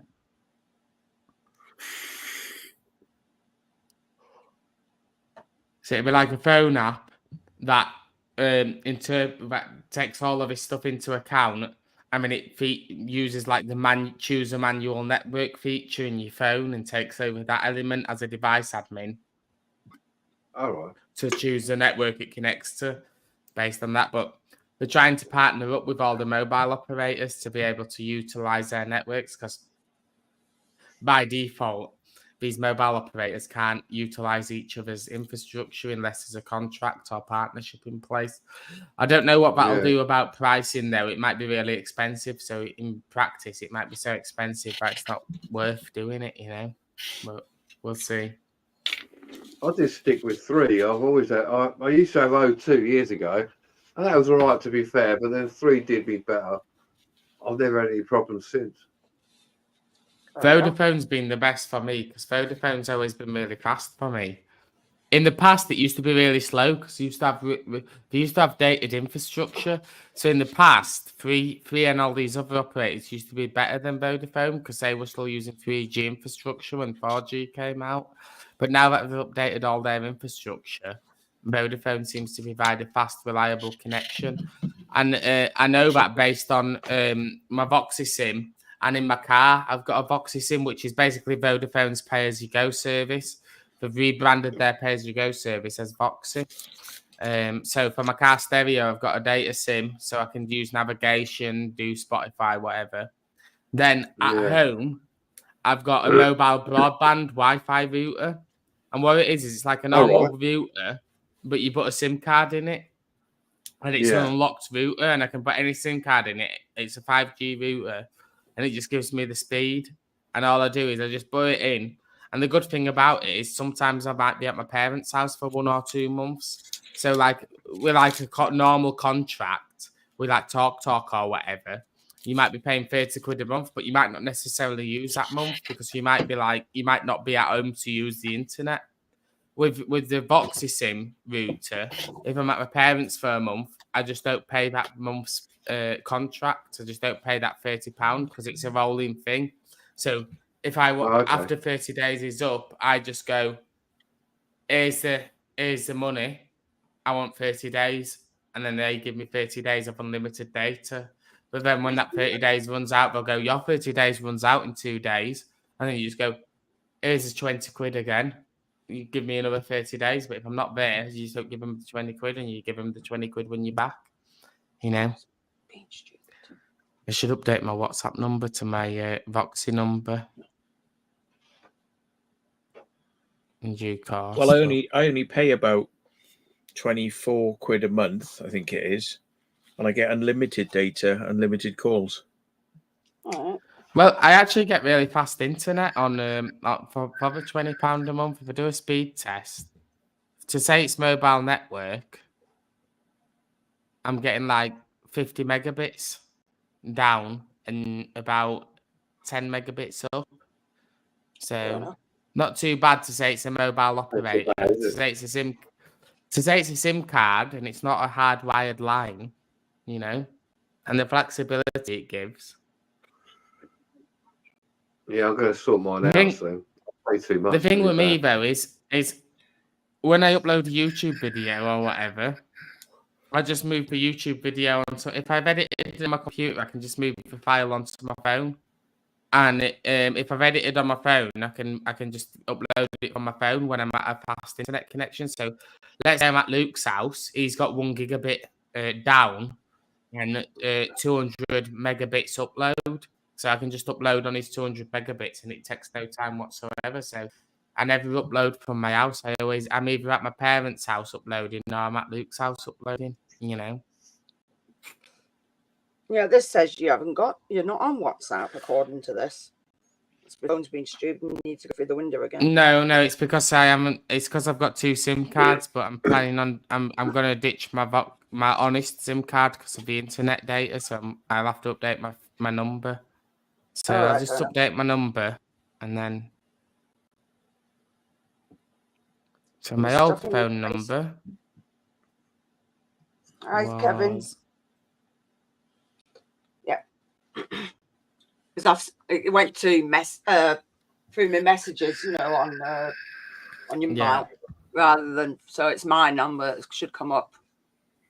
Yeah, same here. I don't care. You got my number now. You can fucking send what you like. Smelling Other one, I clean don't now. really get this out, except for the odd person who's been accidentally had messages Is sent it to. smelling all?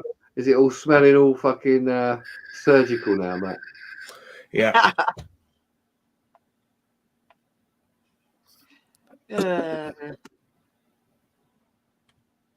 Who thinks that they are hiding? I have been blocked, banned had a reply for an hour. No, you're still here, Stephen.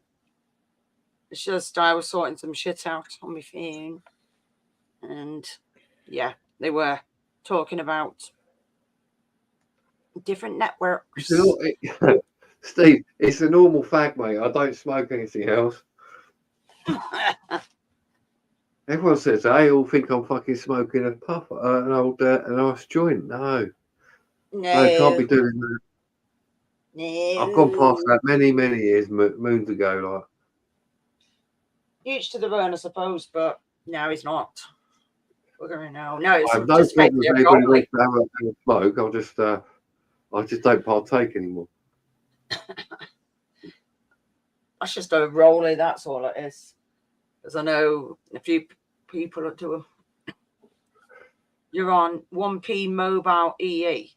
Okay, I'm on EE. I don't bloody know. But my phone's bloody insured and everything. But touch wood, nothing happens. I've not had a problem for a while, but you always get that. Something happens, and if it gets half-inch, I just get the phone locked out. Yeah, mine's insured, but it's through my bank, so I'm not really bothered with it. And I had to use it the other day. Trying to walk away from it, but you're not getting very far then, are you, Stephen? You need to go a little bit further away from it.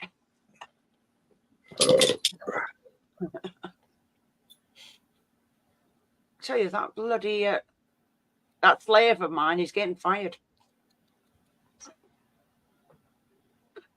Need another drink. He's probably downstairs going, that fucking woman always wanting something. Fucking hell. I'm downstairs as well, so he's in the other room. I don't blame him, really. No, I think he said he was playing something on the Xbox. I don't bloody know what game he's playing. Hello, Melissa. Yeah, and Melissa's still alive. Woohoo! Hello, Mel. Yeah. Funny. The picture that Ozzy done. I'll have to have a look. Have you been up to much since we've left Vaults? Or have you just been chilling? Well, I've had these friends came down to see us, so I've been hanging around with them. He's interviewed me for his YouTube channel on the crop circles. I took him to a crop circle today because the first crop circles appeared, and it's a bit messy, and I flew my drone over it, but I'm not going to post it. I don't want to. That certain woman that were angry with us will go. We'll take all those people near you will go now and go. It wasn't that made it. It is shit. It is shit. But little do they know it wasn't. It's nothing to do with you. Mm-hmm. Yeah. You know. I'm surprised. No, I officially cannot be arsed making crop circles anymore. Well, even though I've had a lot of weird experiences from it, I'm happier doing the Urbex stuff now. Is much more entertaining. The community seems really toxic, to be fair. The fact that they act like that, you know. I don't know, Cal, but I doubt it, to be honest. I don't think so. When you get like people that looks like that, I'm sorry. That even if that was meant to be a woman, that was one ugly woman. Really. Face like a horse, isn't it? Yeah, the crop circle, from my impression, from a certain experience that we had when we were just having breakfast, you know, the crop circle community does seem really toxic. There's a really toxic element to it. Yeah. More the shit we've seen, you know, Matt getting, and it's like, what the fuck's up with these people? They need the bloody head seen to.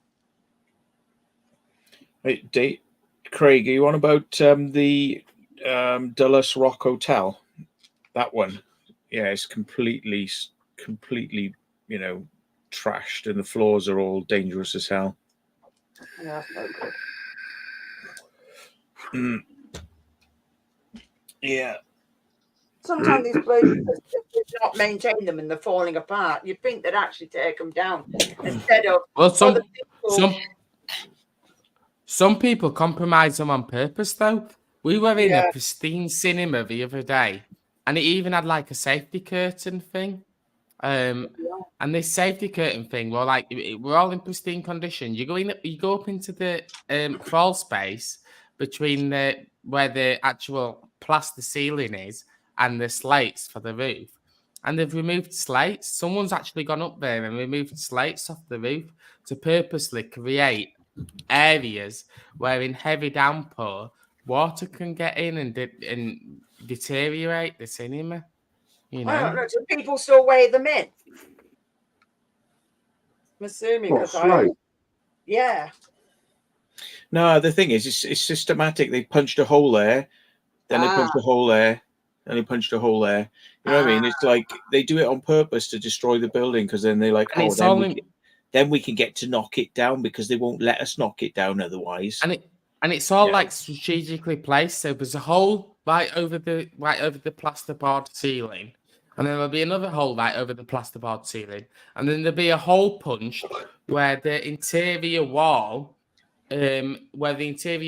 is to the exterior wall, so water gets between the interior and exterior wall, so mold grows between the plaster and the exterior wall. It's all like, when you look at it, it's all like, oh, this building's listed, so we want to fuck it, so this hole, that hole, this hole. And then I bet when it gets fucked and they go to the people who's listed the building, all these people's been getting in. Have you not seen all the YouTube videos? Someone's vandalized this roof on purpose and made it like it's now not financially economic to be able to bring this building back to the state that it was in when it was listed.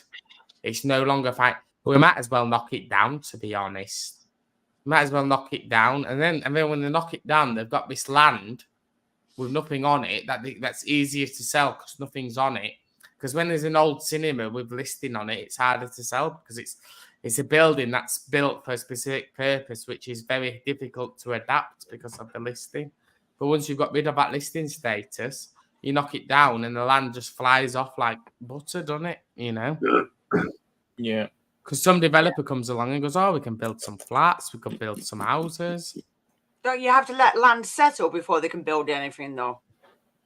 Yeah, and it's never something that contributes to the community, like a new like something that you'd expect in a town centre, like a shop or something like that. It's always some like flats. Which all flats, single flats for all these people we don't want here. Yes. But all flats do is bring new people in, but then your hospitals and your shops and your local areas not adapted for all this additional capacity. So then what tends to happen is eventually you end up with more accommodation than the facilities and are built for. So then what you find is it's a cat and mouse game. Flats are built, there's not enough facilities. Then the local authority builds more facilities, allocates more funds to facilities. The facilities meet an equilibrium. And then all of a sudden something else happens and there's more houses and more flats. And then the local authority catches up and it's just an endless game of like cat and mouse. Flats, facilities, flats, facilities, flats, facilities.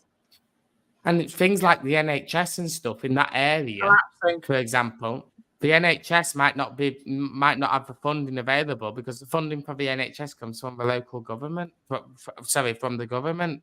So so when you build all these houses and stuff, if that specific trust hasn't got the funding to expend their hospital, then your A&E waiting times just go up and your hospital waiting times just go up and you're just sat there living somewhere where you used to have this service, but now you've got a shitty service because some listed buildings deteriorated, and instead of repurposing that listed building into some really cool venue that tourists go to and that local people can enjoy and blah, blah, blah, blah, blah, you end up with just flats.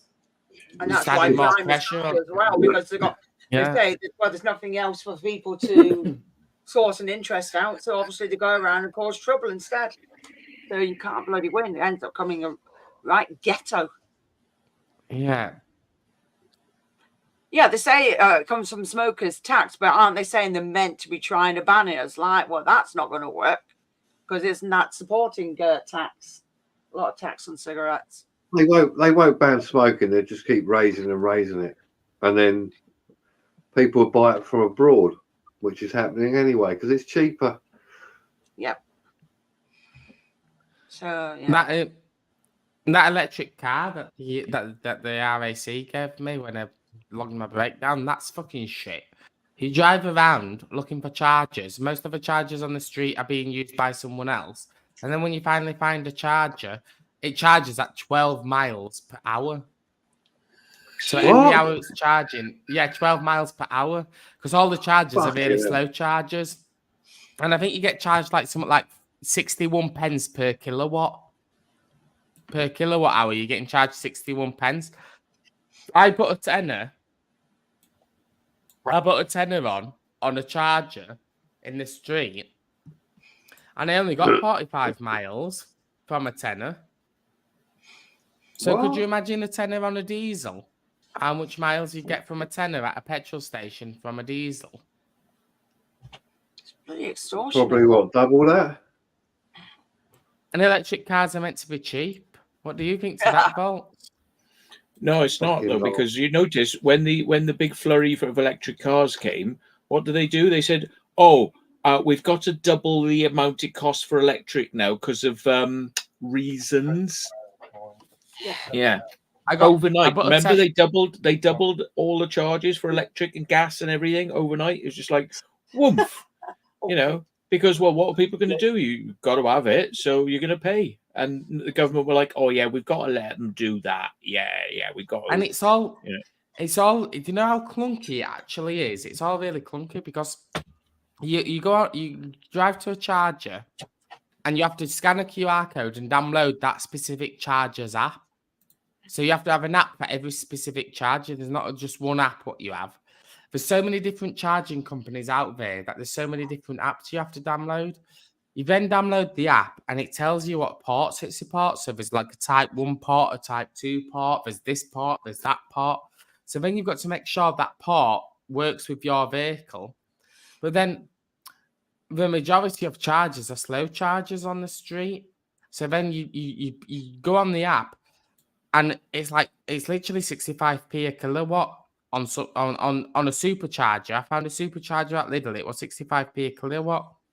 On the Zest, the Zest chargers, which I found in the street, and there's also Shell. Shell do a charger, which is basically a Siemens charger, which they put in a lamppost.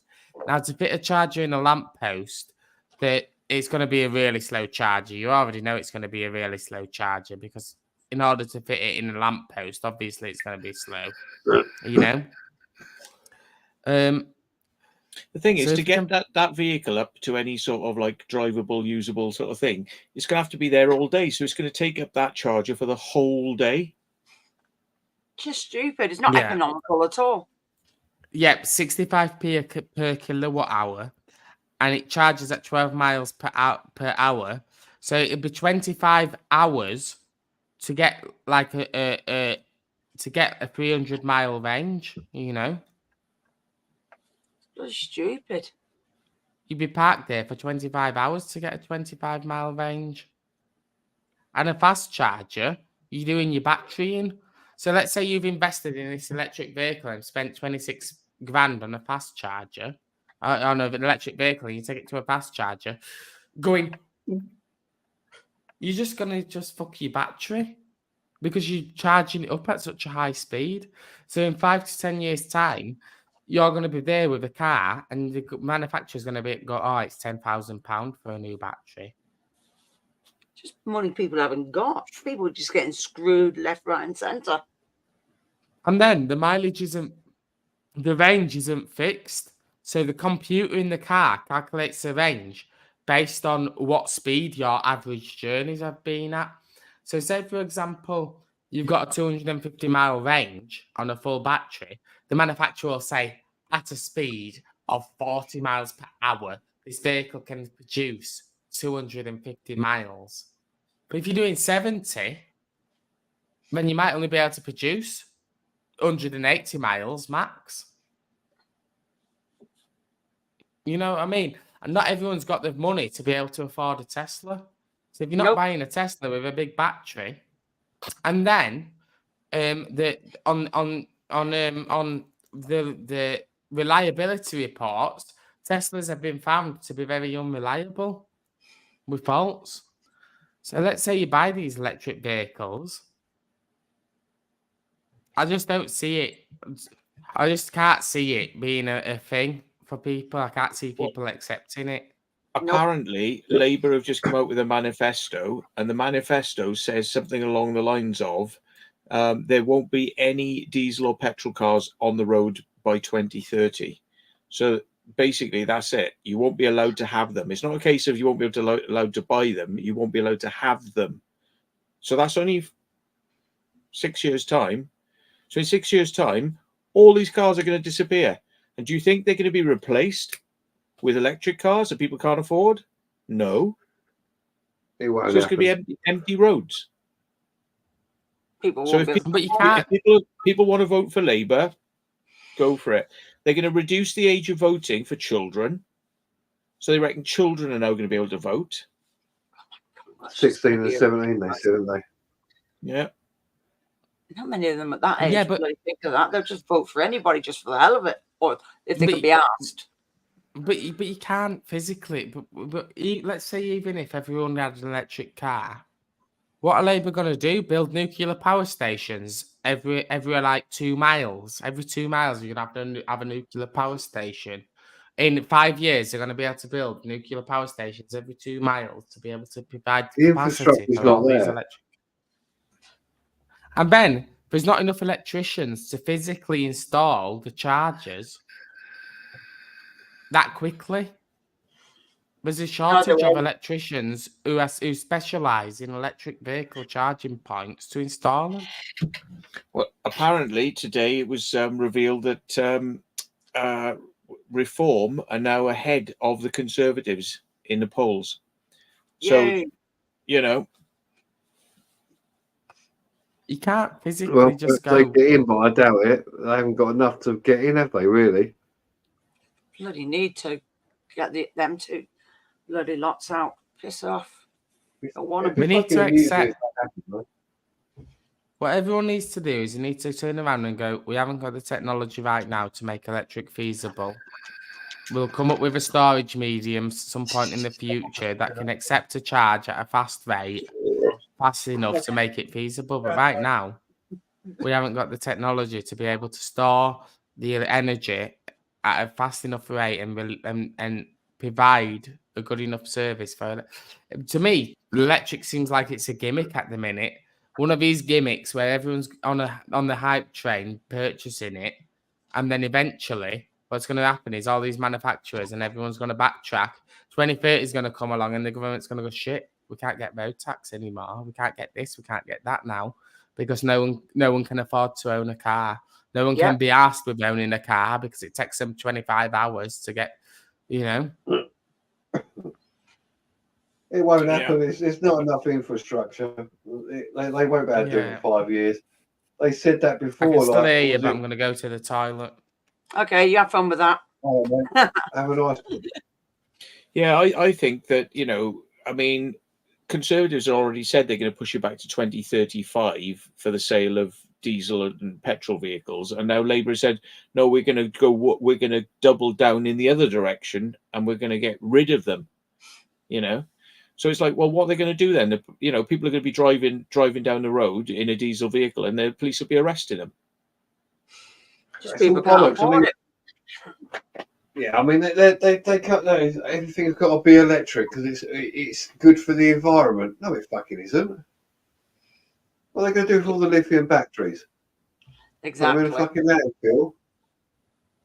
And all these electric cars are going to get thrown away when their batteries die. So, I mean, it's going to be like, you know, a petrol diesel car might last you 20, 30 years. Yeah, now it's going to be 10 years. Like it's going to be like mobile phones. It's going to be throw it away, get another one, throw it away, get another one, throw it away. Yeah.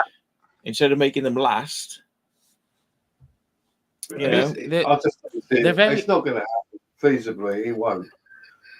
They're very smooth on acceleration, and if you want power, you can get power out of them quickly. Like I said, the major downside is, for example, let's say I were going to visit my parents' house in an electric vehicle. I'd be driving, and I'd have to stop 3 times in my journey to charge it up, and I'd be sat there for hours and hours. And if there were one charger on that network or on the route home that were fucked, then I'd be fucked. You'd just run out, and it'd be fuck you. You know what I mean? And you'll be stuck in a different location then as well. And we haven't got we don't seem to recycle the lithium batteries. It's all just really like clunky. We don't even have a universal standard for the charging ports, which is stupid. Because if you want electric to be feasible, you'd say, right, the EU or the government would say, this is the charging port we're going with, and this is the standard every manufacturer has to follow. You know, having 6 different charging standards and charging port standards for different types of vehicle, you might get to a charger and find it's a fuck you. We don't support your charging, so fuck you. You know, you need for it to be realistic.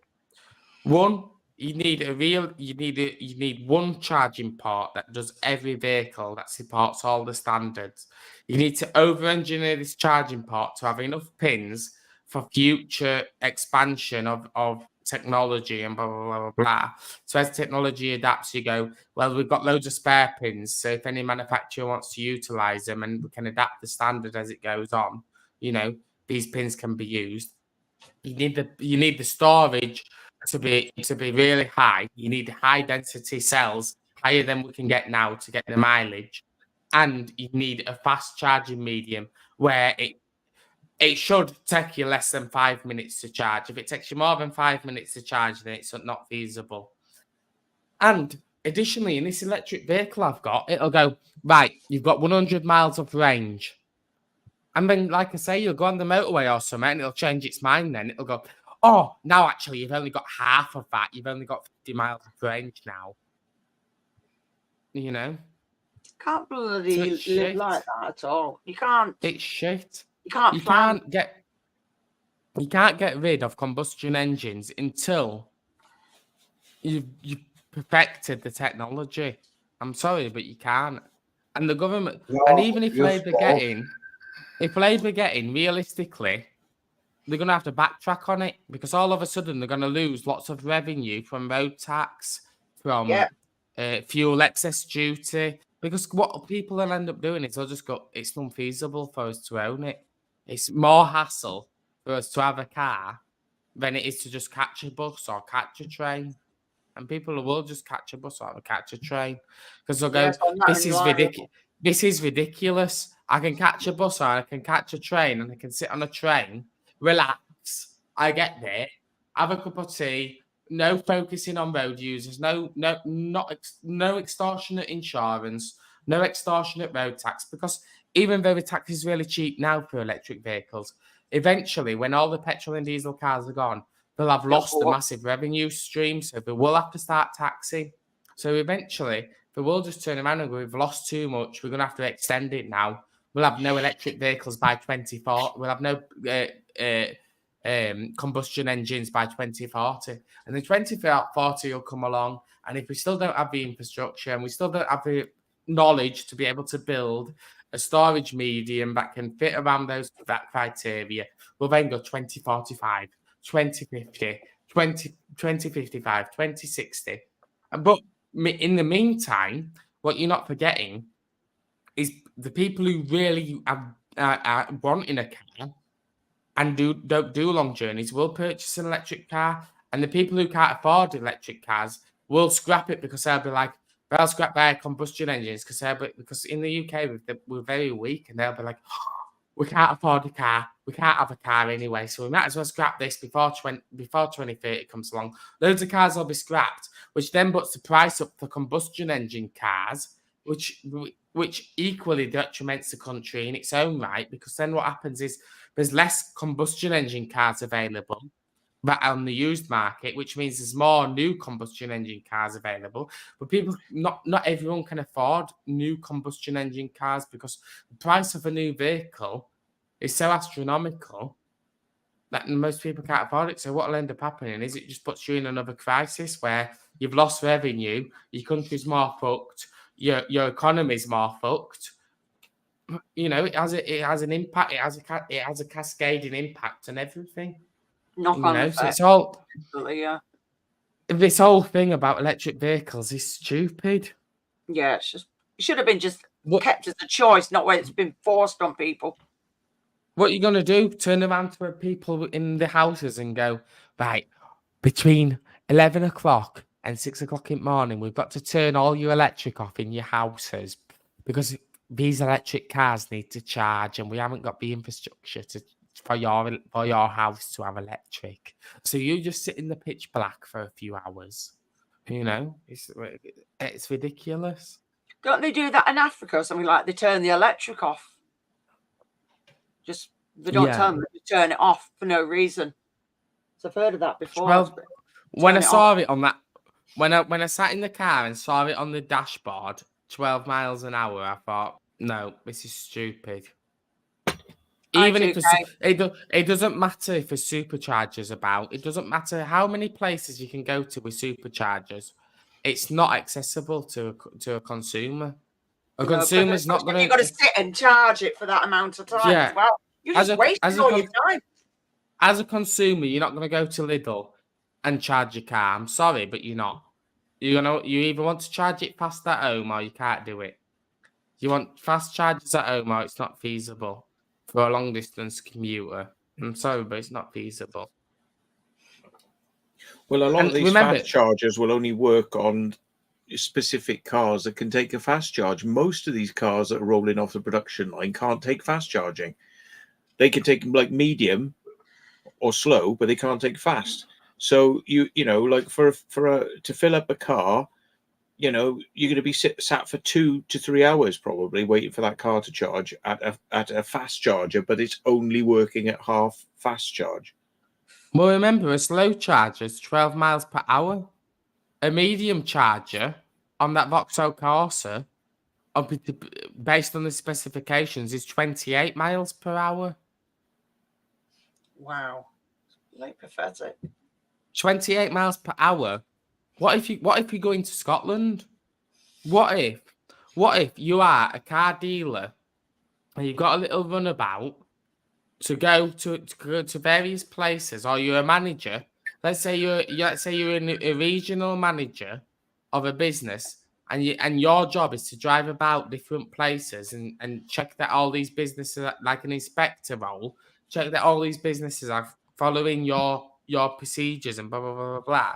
And you've got to drive from London to Scotland in an electric car.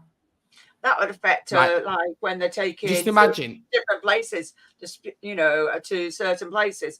It's going to take them days just to do a couple of deliveries. But just think about but it doesn't even matter about that because the cost comes back onto you as a consumer, realistically. Even if you don't have an electric car. Even if you don't have an electric car or an electric vehicle, even if you're just someone who's never driven or whatever, that business that is paying that employee to sit at a motorway services for 4 hours to charge the car, 3-4 hours, they're going to have to go, well, we have to pay our employees this much more now because it's at a motorway service. So then when you go into that shop or into that restaurant or whatever, or you go to a car dealer who's got an electric van, for example, they've got an electric flatbed truck, they're now going to have to go, right, we're going to have to pump the price up and put it back onto the consumer because we have to pay our employees this much to go and pick the car up to do this, to do that, you know? So like I say, it affects your economy because it just goes up. Because now businesses are paying for people to sit at motorway services waiting for the car to charge, being unproductive. You know what I mean? Yeah. Or it's whatever like- electric vehicle I've got, if I've got an electric HGV, they've got to sit Well, there. And the other thing is, as well, a lot of motorway services that offer you charging, they say you can only be in there for 2 hours, and they've got cameras watching. So if you've got an electric vehicle and it's going to take you 3 or 4 hours to charge it, not only are you going to have to pay for the charge, you're going to have to pay them for being on site for more than 2 hours. Just take more money. That's all they Well, do. More money. Well, what that actually means in practice, it means that you're going to have to leave after that 2 hours. You're either going to have to pay them more money to stay on site for more than 2 hours, or you're going to have to leave and drive to another motorway services. But then the minutes wasted driving into the motorway services, finding a bay, parking into the bay, getting your charging cable out, plugging it into your car, plugging it into the charger, scanning the QR code, and finding out that it's a completely different charging service from the charging services that you normally use, then having to go on Google Play, download the app, give that company all your details, then having to put your bank details in, and then most of these charges go, there's a pre-authorization of £30. So even if you don't use the full £30, you've still got to pay £30 up front to that charging company, just in case you use £30. So then you've got to pay them 30 quid. Then you've got to plug your car in. Then you've got to wait for your car to handshake, press start charging. Then go into that next motorway services, do something with your time for 2 hours, something that's unproductive to that business, because that business won't be making money off you walking about in the motorway services for 2 hours. Then when you've finished, go back to your vehicle, stop the charging, and let's say you've only put 20 quid in. Now you've got to wait 3 to 5 business days for that £10 to be refunded to you because it was pre-authorization. Then if that wasn't enough charge for you to actually get to your destination, you've got to go to another motorway services, download that proprietary app, go through the sign-up process, give them your name, your email address, create a password, give them your address, give them your vehicle registration. Then once you've given that, confirm your email, sign in, then put your bank details in, make the payment again of £30, sit there for a few hours, charge your car up, waste a few hours at the motorway. You know, it's not feasible. It's just you just spent 5 hours just sitting there waiting for charges to your car before you even got to the destination you needed to get to in the first place. But not even that. You probably have to get a hotel overnight. You probably have to get a hotel overnight, and you still haven't got to your destination to do the work you were going to do. Yeah. Oh my But not God. even. It's just going to be a But big not even that. task.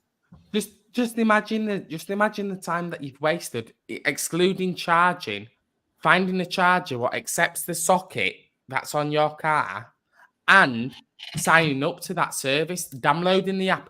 At these motorway services, there's not always necessarily really good cell reception. So you might be downloading an app at 800 kilobits per second. If this app's 36 megabytes, you might be sat there for 10 minutes downloading this app. You know?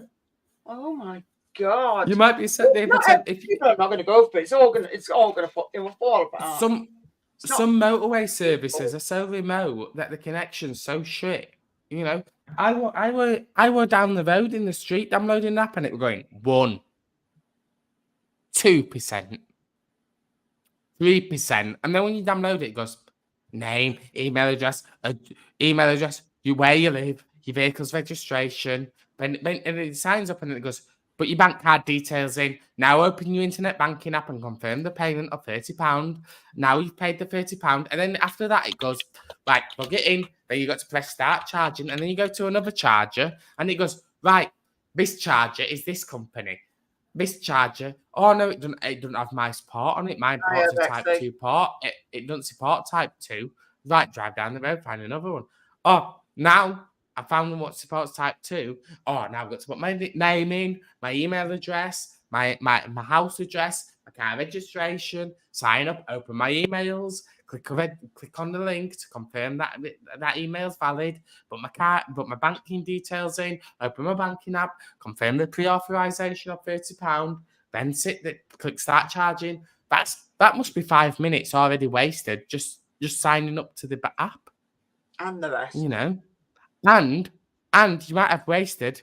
If you didn't know if you just saw that motorway services as a charger, you might drive into a motorway services because shit, that doesn't support my car. Drive out of the motorway services, drive to the next motorway services. Shit, that doesn't support my car.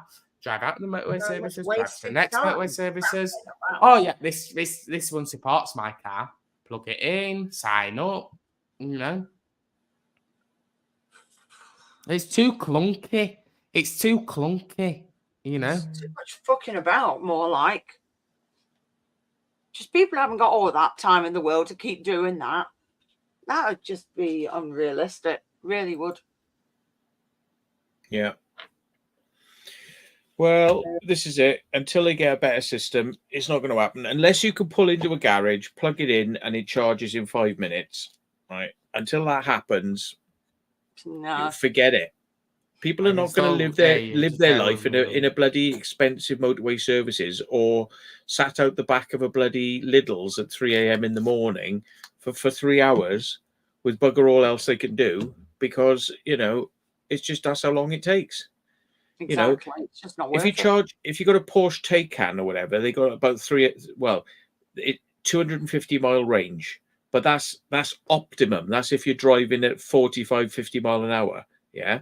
So that's probably going to come down to about 170 mile range, right? So every 170 miles, right? If you if you plug it into a standard charger, a slow charger, it takes 12 hours to charge, right? So if you go to a fast charger, it's still going to take about 3 hours to charge. It's not going to charge in like half an hour. You know what I mean? Exactly. They don't think of stuff like that, Ruth. So no, they won't think of stuff like that. They just don't care. It seems to be just one thing is for all, and that's it. They just don't. They don't care. So yeah, if you're dyslexic, like you said, or disabled, just no good. Well, they do say here it can take 22.5 minutes to get to 80%, right? At an 800 volt charge system, right? But again, you know, those are only going to be available in some places. They're not, you know, not everything's a super fast charger.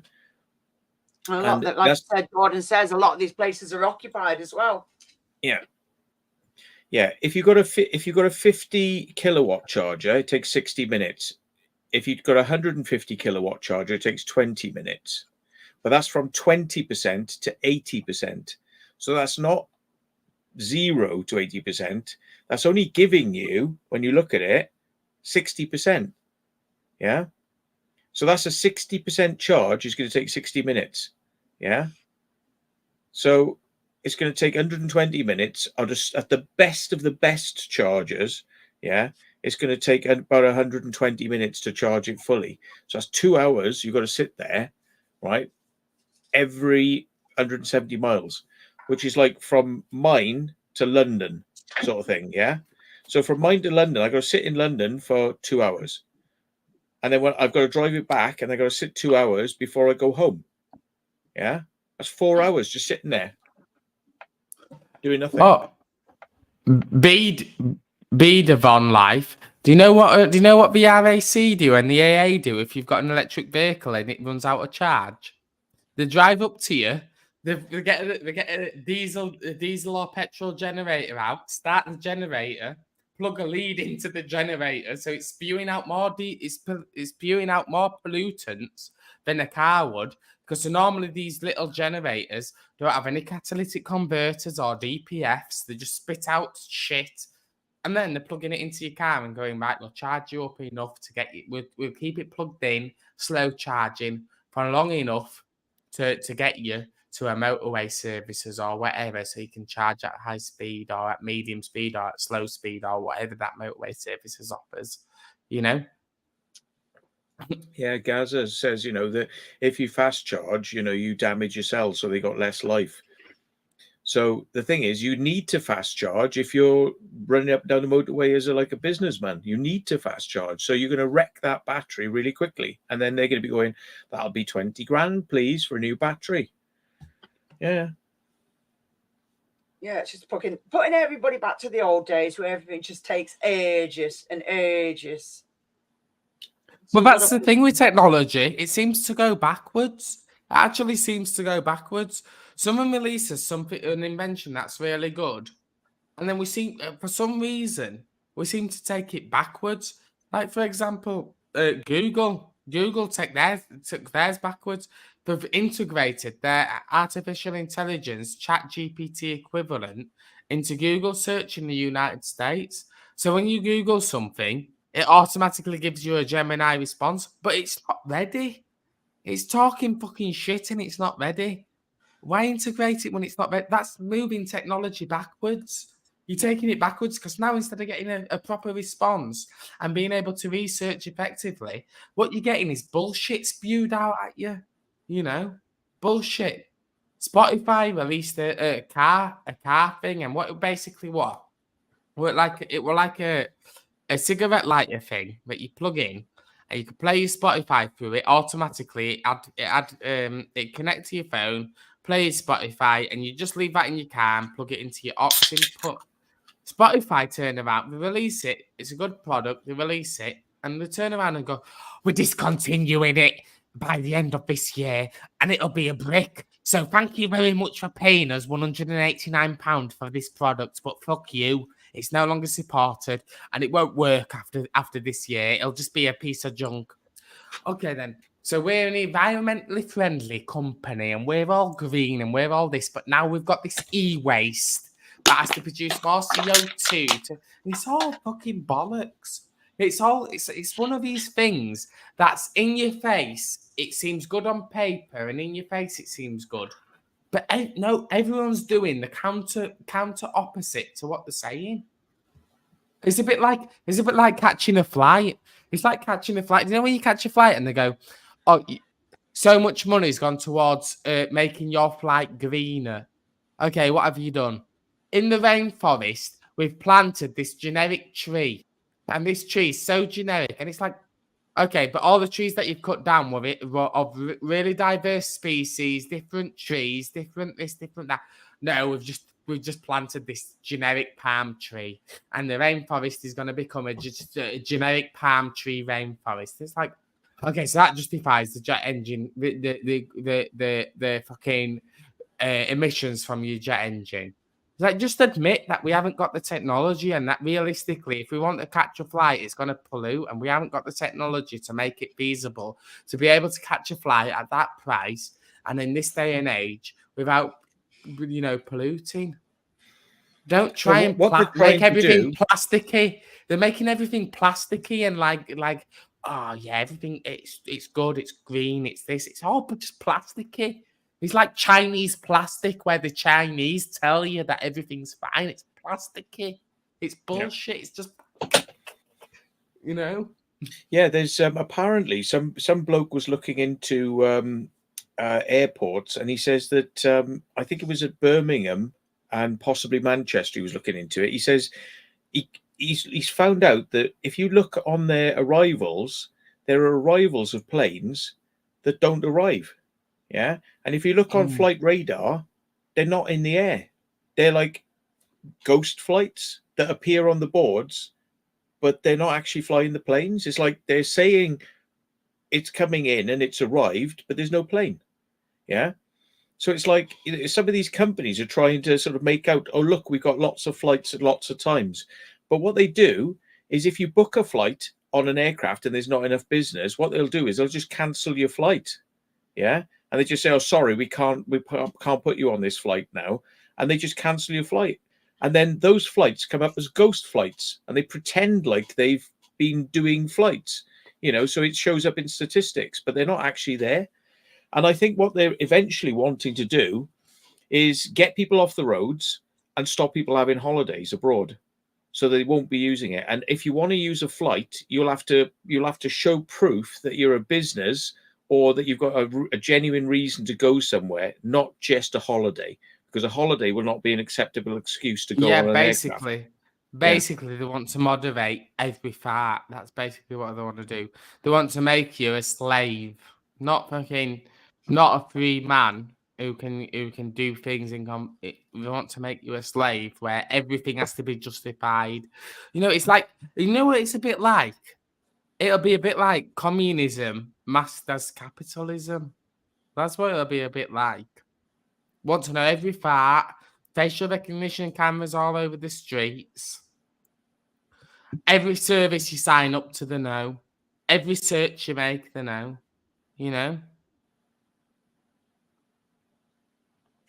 Yeah.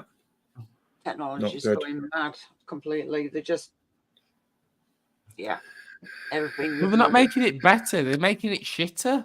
It's shitter. An electric car's shitter than what we've got today. It's shitter. And instead of just turning around and saying, look, guys, unfortunately, it's just not feasible. We companies are investing a lot of money into making it feasible for the future. But right now, it's too gimmicky and it's too shit. If you just give us some time, we all invest in and we all making regulations to ensure that investments are made in electric technology. But instead, they're going,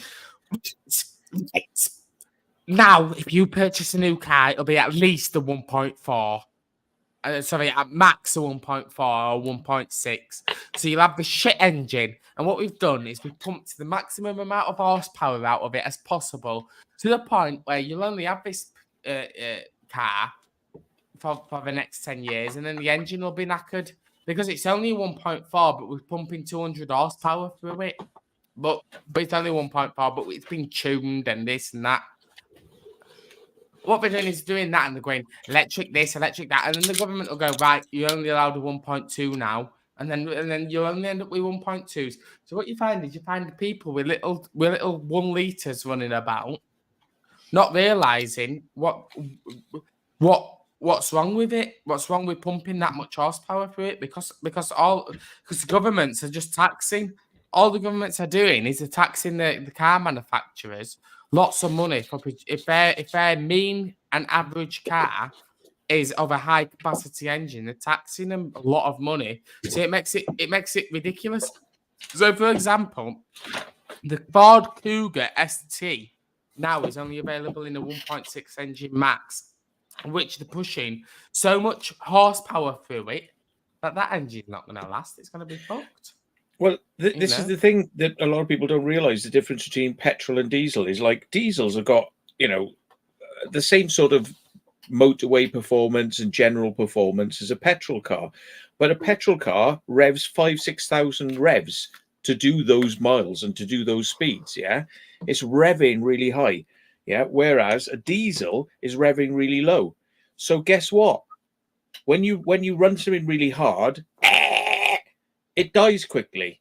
So that's why petrol engines last 100,000 miles. And diesel engines all last 200,000 miles. Why? Because you're only pushing a diesel engine half as much as you're pushing a petrol engine. So if they make the engine sizes smaller on petrol cars, then you've got to have higher revs and lower ratio gears. Yeah. So you're still using probably about the same amount of fuel, yeah, even though it's a smaller engine, because you've got to rev higher to get that 70 mile an hour, or you got to, put more through it, and it's gonna kill the engines. I mean, everybody who's, like executives and people who do driving for a living know you have a big engine car because it has hardly any revs, and you do 300,000 miles in a couple of years in the thing. Great, yeah. You try doing that in a petrol car, yeah? Like trying to do those sort of cruising distances in a petrol car. Well, you won't get your 100,000 miles out of it. You'll probably be 80,000 miles and the bloody thing will be rattling, And it's like, so anything you push hard dies quicker, yeah? And diesels are actually made to last longer than petrol cars, but diesels are the enemy. But hang on, what about the manufacturing process of the car and all the energy that goes into making the car? Well, if a diesel lasts twice as long, yes, it might pollute a little bit more coming out of the exhaust, but you didn't use so much resources to make it because it lasted twice as long. Yeah. But you go, oh, but a petrol is much cleaner because it doesn't have so many emissions. Yeah, but you've got to sell twice as many petrol cars because they're all being replaced. Yeah. You've got to sell twice as many. So factor in that energy And it's like you probably find that it's on par with a diesel car. Yeah, diesel's got pollution. Yeah, but it lasts twice as long. Yeah. And it's like, but you have to make 2 times as many petrol cars, you know, to make up for it. So I think it probably balances itself out. It's all bollocks, you know? Well, if you look at a car from 2015, and you look at the statistics of the performance that they're pushing through the engines from a car from 2015. I mean, you look at a modern day car, like a car what you can buy right now, you'll notice that the horsepower that they're pushing through a car from 2015 that you could get in a 2-litre or whatever, and you notice that the car what you're getting right now in a 1.4 or 1.2, they're pushing so much horsepower through this little small engine. You're thinking, fucking hell, that engine's can't last. And then Ford did something recently where in their EcoBoosts, it's all wet belts. So you got a rubber timing belt in oil. What does rubber do in oil? It deteriorates. So if the rubber's deteriorating in the oil, and then it's clogging. Do you know where the oil catch pickup is? There's like a mesh on it. It's clogging that mesh up, and then the engine becomes starved of oil, and then the fucking engine blows up. It's like fucking hell. So you're pushing all this extra horsepower for it. You're using rubber belts, using this, using that. You know, the thing is, instead of investing in electric, all the money in electric, we should be doing a 50-50. 50% electric. We invest in electric 50% to try and get the technology there where electric's feasible. We invest 50% in filtration systems to try and get diesels and petrols more efficient, you know, less polluting, less harmful, blah, blah, blah, blah, blah. But instead what we're doing is we're going, no, 100% electric, no matter what, and fuck you, you know? Yeah. And the thing is, that type of mentality, if you think about what you just said there, which you summed up very well, right, is exactly the same thing they said during COVID, wasn't it? It was like, there is only a vaccine. There is no other option. This is the only option, and you're going to have it. Yeah. So it's like with cars. It's like there's no kind of like forward thinking. It's like, you know, you either have an electric car or you have no car. You know, and it's like there's no gray area. There's no like 50-50, you know, and there's no like, you know, thinking that it's not going to work for everybody. It's not practical for everybody. Yeah. It's just like, no, you're all having electric. And yeah, you can all live. You can have a bed in a fucking. You can rent bed space in a bloody service station. You know, like by the McDonald's, you can have a bed for an hour, 2 hours. You know, just with people walking past you. You know that because that's where are you going to go? You're not going to fucking walk around for 4 fucking hours in a service station. No, you're going to go mental. Yeah, just they're not fought the long way. You know we don't care. They don't care. All they're thinking of is that they think the roads are congested, and they think we don't want to have to sit in traffic with all these peasants. Yeah. How do we get these peasants off the road? You know? I think it is a lot to do with that, to be honest, mate. I mean, they'll never admit it, but it is a lot to do with that. You know, they think these roads should be for rich people and poor people should get on a bus and a fucking train. But the thing is, poor people can't get on a bus and a train because in the UK, the fucking buses and trains are more expensive than owning a car. So what do they do? What do they do? Instead of making the buses and the trains cheaper, what they do is they artificially outprice the motorist by artificially creating situations and scenarios that pump the costs up of owning a car. Yeah. You know, and the thing is, you know, supply and demand. If everybody tomorrow, in 5 years' time, the government don't sort of like put in the infrastructure. What they do is they say, you must do this by this time, but we're just going to tell you have to do that and we're going to do nothing. So they're not going to build the power stations, like you said. They're not going to put the charging stations in, the charging infrastructure. You know, none of this is going to be upgraded in time, but they just go, but by this time, you must have an electric car. That's it. Bang. And then when that time comes, the electrics won't be able to cope, right? People won't be able to afford an electric car, right? If all the other cars are taken off the road, then what are you going to do? Everyone's going to go on trains and buses. And guess what? there ain't enough trains and buses. No. So when you haven't got enough of a supply, yeah, what do? You put the price up. So guess what? To get to London, it might cost you 200 quid return or something like that.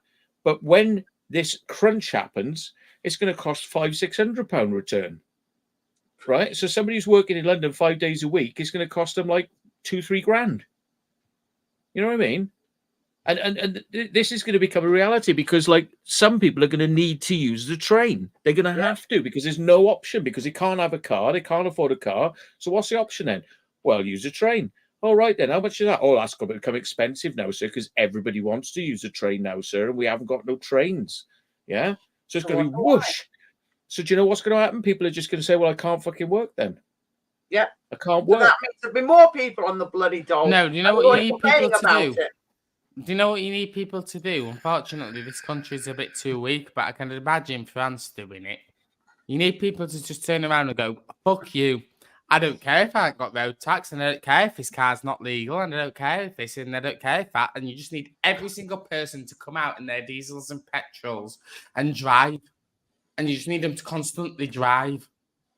And if everyone in the country did that, the government would be like, because the government's there to govern. So all the government does is govern.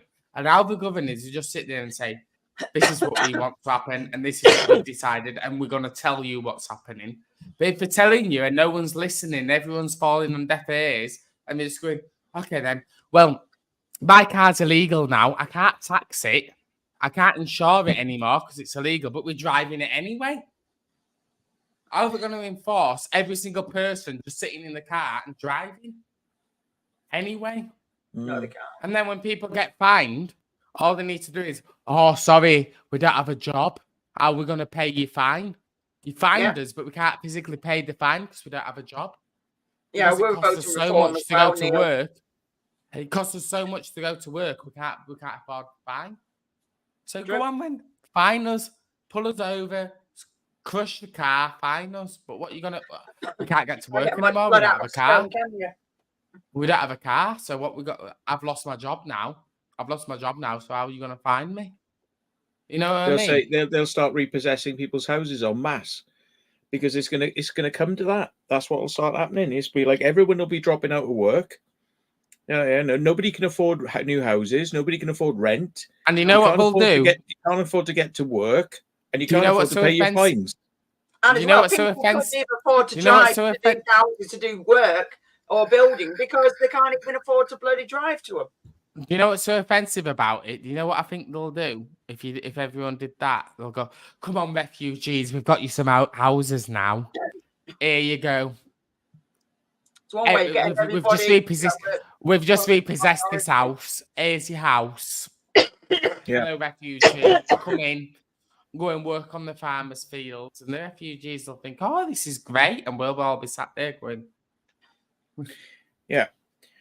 You're going to have people saying, like, I was running a business and, I was producing loads of money. We had this much turnover. Now, because of all the fucking costs and restrictions, I can't run the business. So now I've lost the business. Now they've come after my house. Now they've got my house. Now I'm homeless. Now I can't get a house, but immigrants are getting houses before us. Yeah, exactly. Yeah. Yeah. That's exactly what will happen. Definitely. And then they'll go, if you want a car, you'll need so much money to have a car that it will be impossible. Oh, and they'll say, well, if you're complaining about immigrants and the fact they're having houses, you're a racist. Oh, yeah, everybody's a racist these days. You can't win. If you're not racist, then you're sexist. And if you're not sexist, then it's like, oh my God. If it goes down that route, that's what they'll do. That's what they'll do if it goes. So then you'll be better off just burning your passport, going abroad and going, I've come from Nigeria and I've come from Pakistan and my country's at war and blah, blah, blah. I've had to get rid of my travel documents because you know what I mean? Yeah. You just have to put loads of fake tan on. If you're a paper white, you'll just have to put loads of fake tan on. Some bloody women like that, isn't there? Look at them, it's like, how much tan have you got on you? Seriously? Yeah, exactly. Some people just bloody overdo it. It's like, so you went for the well done look, did you? Oh, it is. It's getting worse, and yeah, we're voting reform as well. Get them two bloody muppets out. Yeah, I think things are heading down dark territories if this country doesn't pull its head out of its fucking arse. To be honest. Yeah, and people just won't stand up for the right things. It's like all this bloody between bloody Palestine and bloody was it Israel? It's like, but it's not our fight. You know, I'm not backing none of them. They can all fight with each other, just not round We here. won't pull his hands out of his ass. We won't pull his hands out of his ass. Some Because people just don't want to do it. We're just fucking toilet paper in this country. We just go, we'll accept that and we'll accept this and this is this has happened and we're fucked, but we'll just sit here and we'll accept it and then we'll just sit there and we'll go, cost of living crisis is terrible and this is terrible, and it's like, well, nobody will do anything about it. Do something, but instead of being an NPC and sitting there like you're programmed in some Grand Theft Auto game, just fucking get off your ass and fucking go out there and do something. Yeah. You as a citizen are as much of a problem as the things that are happening in this country. You like, for example, the mayor of London elections. You know, people are against you, Les. This and that. Well, you voted.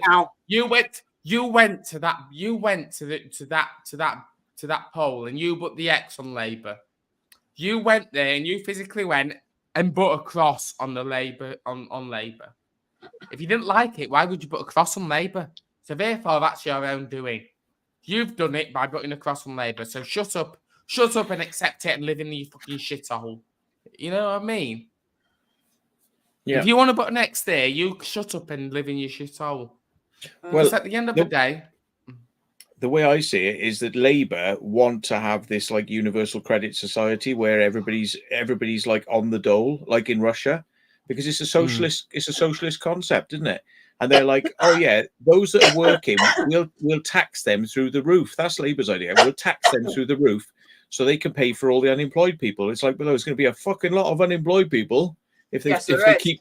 It's going to be like fucking 50% unemployed in this country, and then the fucking taxes is going to be like fucking 80% to go to work tax. Yeah. Yeah. Go to work. Why don't you drive a motor? The more that people get taxed, the more that they're not paying their employees. The more they're not paying their employees, the more they can't pay these exorbitant rents, and they can't afford their electric cars, and they can't afford, so it's just a spiral, and it's just like wages are going to have to triple or quadruple, which they're not going to do. Yeah. So people just ain't going to get the money. So they're either not going to work, or, it's just going to fall apart. No, unfortunately, for people to work, you need your universal credit system to support you for your basics. You need your universal credit system to go, I've paid your rent, I've for example, got you your food, and you've got 100 quid spare to do whatever you want with, for example. Wow, on nothing. And then what you need is workers to go. For people who've at work, you need to go with. You can pay your rent, you can pay for your car, you can pay for your food, and you got this much available left to, to do your luxuries, like going out for a night out drinking or doing this or doing that. If that inverts where universal credit is better than working, why would people work? Why would people spend time out of their lives going to work if when they're working, left shitter off? When they're working, they can't pay the rent, they can't buy the food, they can't do this. Why would people work? You know what I mean? Mm. You go to work, you get taxed out your fucking ass. You're taking time out of your day where you could have been doing things for leisure, and instead of doing things for leisure, you're getting taxed out your ass. So all you can do is barely afford your rent, barely afford some food for the family, and not even afford an electric car, and not afford any luxuries. And you're going, I'm going to work, and I'm working my ass off for 12 hours a day And that's all I'm getting. And these people on universal credit are just sat back, relaxing. They have this, they got that, they got this, they got that, they got this. And I'm fucking struggling. Obviously, what's going to happen? You're going to end up with the universal credit. They're not enough taxpayers paying for all these people. But then, if you have a universal credit society, how do you pay off the country's national debt? If you don't pay off the country's national debt, what happens to your economy? It becomes plastic. Your country's national economy becomes plastic. So then you're going to other countries and you're saying, by the way, I want to do trade with you. I want you to send your cars over and we'll give you this much money. Okay, but your money's worth fuck all. So we pay you this much money, but no one in the country can afford it because the money's so plastic, because we're not contributing to the national debt, reducing the national debt. We all sat here with plastic money, living in like in an illusionary lifestyle, because we all just sat here going, oh, we just sit on his ass. You know, it's stupid. By doing that, you're crippling your country. You're just crippling it. It's the most ridiculous thing that you can do. You know what I mean? Yep. Yeah, Neil Pearson says next 5 years is going to be worse, but will the silent majority continue to focus on the individual lives, on their individual lives, until the shit arrives in their communities? Yeah, because a lot of people are hanging on. A lot of people are hanging on right now, but a lot of people, it's going to become infeasible. All those people who are trying to work hard and do things, you know, it's going to become infeasible because it's like, well, you know, they can't drive to work in their car anymore. They got to have a fucking 20, 30 grand fucking electric car, which is only going to last 5 to 10 years if they're lucky. 10 if they're lucky. That's if they don't fast charge it. You know what I mean? And it's like, you know, they're all going to be pushed into a corner where it's like that's the only option they got is like, well, spend loads of money on these electric cars. And it's like, but if they do that, they're only pushing back the fucking the inevitable, which is you're not going to be able to pay this off. You know, they don't care. It's all psychological games. They want the society to be they don't want you to own a car. They want you to pay a manufacturer a monthly fee, and you rent that vehicle because it gives the manufacturer and the government more power over what happens with that vehicle. Because if you don't stick to those rental terms, they can cancel the rental agreement. A bit like when you rent a house or a flat. You know, they want it to be like that. They want it to be... Nobody will own anything at all. They want it to be... They want 15-minute cities. They don't want you to... If you want to leave your city without a reasonable reason, they want you to have... You have to have a valid reason to leave your city. So let's say you go to the border of your city. They won't give you a pass to leave that city unless you've got a business reason or a governmental reason. If it's just for leisure, they'll go, no, sorry, this is your area and this is where you live and this is what you have to deal with, you know. You've got your electric car, you can get to work, you can do this.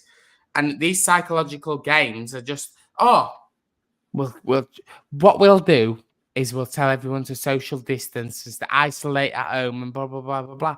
If we're serious about it, would Boris Johnson have been having parties for Christmas? Exactly. You know, it's a psychological game. What will the public accept? Oh well, we've done this and they've accepted it through fear. The idiots. They're just sat there going, them idiots there will accept that. You know. Yeah, they need what these people what these people in power are forgetting, the biggest thing these people in power are forgetting is whatever legislation or whatever they do and whatever they bring out, what we're forgetting is they can be ousted at any minute. At any moment, these people that are standing there bringing out these regulations and these powers and whatever, the government could turn out, or whatever's in control of who's in power could turn around and oust them. And the media and the news and the politicians and everything could turn against them, and at any second, right, you're out now, and they could become a regular citizen in seconds. Something could happen in their life that makes them then become a regular citizen in seconds.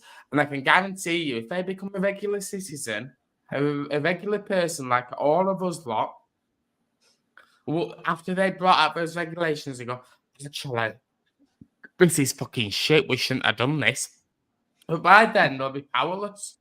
So they'll have to live in the fucking turd that they've created. They'll have to sit there and live in the turd. And the government always comes across and goes, we're going to solve this, and we're going to solve that, and we're going to solve this, and we're going to solve that, and we're going to solve this. It's like, you're talking fucking shit. It's bollocks. Yes. It might as well be a theatre play. It might as well be sat in a cinema or in a theatre watching a theatre. It's just all plasticky fucking bullshit you're talking. The only thing that we vote as the public, the only thing that people like us vote for is what is the best of them all. That's all we vote for. We can't trust anyone we vote for based on politics, because anyone we vote, every time that the public's voted, they haven't always stuck to that agenda like butter. We've always gone, oh, there's this excuse, and there's this, and there's that, and there's this reason, and there's that. Or we've just completely blanked it and just done that what they want to do. We've just done it how they want to do it and gone, fuck you. Thank you very much for voting us. We're having a right laugh behind here. We're sat here with our posh cars and with this and with that, and you're just sat there like peasants suffering. I'll be back. Anyway, thank you for voting. Want to go out. Okay. You know? Yeah. Yeah, everything's going back and everybody's just getting treated like shit again. Yeah. Brilliant. Well, why does it go backwards? Don't know. Trying to And why- control people, aren't and they? They're trying to control. And why do we need over-regulation? For example, cats. We recently brought out regulation that cats need to be microchipped. You know? Oh, yeah, I wouldn't even have that. Why do you need to regulate such a thing? It's common sense. Common sense is that if you buy a cat, you get it microchipped. You go to a vet's, you buy pet insurance, you go to a vet's, and 9 times out of 10, a vet's will do a plan where they'll give you all of the vaccinations, get your cat microchipped, and do so many checkups in a year. You know, it's common sense. If you've got a cat, for example, or a dog, you'll pay that monthly subscription. They'll do that, right? Why do you need the government to tell you you must microchip your cat? A cat's harmless. It's not like a dog. A cat's harmless. A dog can bite you and leave you pretty much in. It can leave. I don't know. Cats can do the same as well. I mean, I've got cats, and I know they can leave. Again, they've got a lot of bacteria in the mouths, like dogs, so they can be quite dangerous. And don't forget, there's more cats outside, like feral cats. I mean, not far from us, there's loads of them running around because people don't go and take their animals to get them neutered. And then when they don't want them, what do? They dump them out in the street. Fair enough, there's no dogs running around that used to be years and years ago. Because where I used to see dogs running around all the time, you know, dogs where people just used to let the dogs go out and just leave them to it, or the dogs just dumped. You don't see that anymore, but I used to see that all the time when I was a kid. And I think I've got a son that's the same age, well, near your age. And he will remember seeing dogs running. You don't see it anymore. But you're over-regulating it, and the biggest problem is the police in the UK don't have enough funding to deal with a house burglary. No, So because if you're adding- all other petty things instead, don't they? They're getting people are getting done just for the sort of language they use, and it's like, you know, sometimes that word's not even intended in that context. But they're like, well, I'm sorry you said that. It's like, but I didn't. So if the police can't even deal with a private domestic, you're robbing a commercial building, they're out straight away. If it's a commercial abandoned building, they come out straight away. For example, in Urbex, you could be filming, you're there with cameras, you're there with cameras on a gimbal, walking around, you've walked out, they've searched you, you've got nothing on you, but straight away, we're arresting you for burglary, blah, blah, blah, blah, blah. You ring the police up as a private domestic citizen, You ring them up. My house has been burgled. This has been stolen. That's been stolen. Blah blah blah blah. Here's your crime reference number. Unfortunately, we don't have the resources to deal with this right now. Okay, Yeah. so you don't have the resources to deal with a house being burgled, but yet we can bring out more laws, more things that the police have to investigate and deal with, like cats being microchipped. We can bring out cats being microchipped, but we can't even attend a house burglary. Yep. It's That's why nobody fucking respects bullshit. police anymore. Nobody respects them. And then the police come on the telly and go, "Oh, we're out," and there was this person being verbally abusive and blah blah blah blah blah. It's like, yeah, because you're corporation police. You're no longer here for us. I get my bike stolen, and you don't go after the bike thief. You go, "Oh, well, if a patrol's driving round and they happen to see your car, happen to see your bike coincidentally, we might go after it. But other than that, it's fuck you." Yeah. You know? It's bullshit. You know? Don't bring out more fucking laws, but more funding into the police to protect the citizens. You know? It's Bringing funny because out they laws always seem to find about- money to You know, send on to camera, foreign wars. Oh, They always They- find money to send to foreign wars or abandoned buildings. But yeah, if your house is being burgled, here's your crime reference number. That's it. Me and Luke were being bet up in the street in Wakefield for what was it? We went to Wakefield because people said to us that it was a good night out. Someone suggested going to Wakefield for a good night out because they said that all the bars were open till really late. So we went to Wakefield. And what do you call it? We got bet up for holding hands in the street. There were police sat there dealing with an illegal immigrant who were nearby the scene who didn't even respond. So we had to pull our car in front of the police and say, right, these guys have just threatened, just bet us up in the street for fucking, for fucking walking down the street holding hands, and they won't deal with us until we confronted them directly. We found the police and they go, "Oh, it's a priority one and they're coming right now." Okay, so if it's a priority one, why isn't the officers coming? Why are we sat there seeing blue light, police in blue lights driving past and they're not coming to us? But yet we can bring out regulations for cats having microchips, but yet we don't have police resources to even deal with your house being burgled. Your house gets burgled or you get bet up in the street and all the police do is go, "Here's your crime reference number. We'll be there as soon as possible."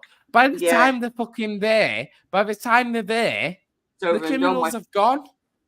The criminals have gone. And in a house burglary situation, you know what they do? They come round to your house.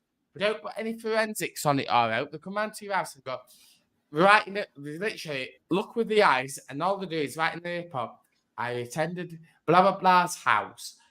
I saw that his back door was smashed in and the rear window was smashed in. He claimed he was missing multiple items from his jewelry box. It included a ring, a necklace, and blah blah blah blah blah." And by the time the police come to your house, it's 4 hours after the burglary's happened. But yeah, sometimes it's days later. Yeah, sometimes it's days later. But yet, let's bring out regulations to have cats microchipped, so the police have another duty to come out and see to investigate why a cat won't microchipped. We can't even come out for the most basic things. What we should be doing first and foremost is we're going to invest this much in the police.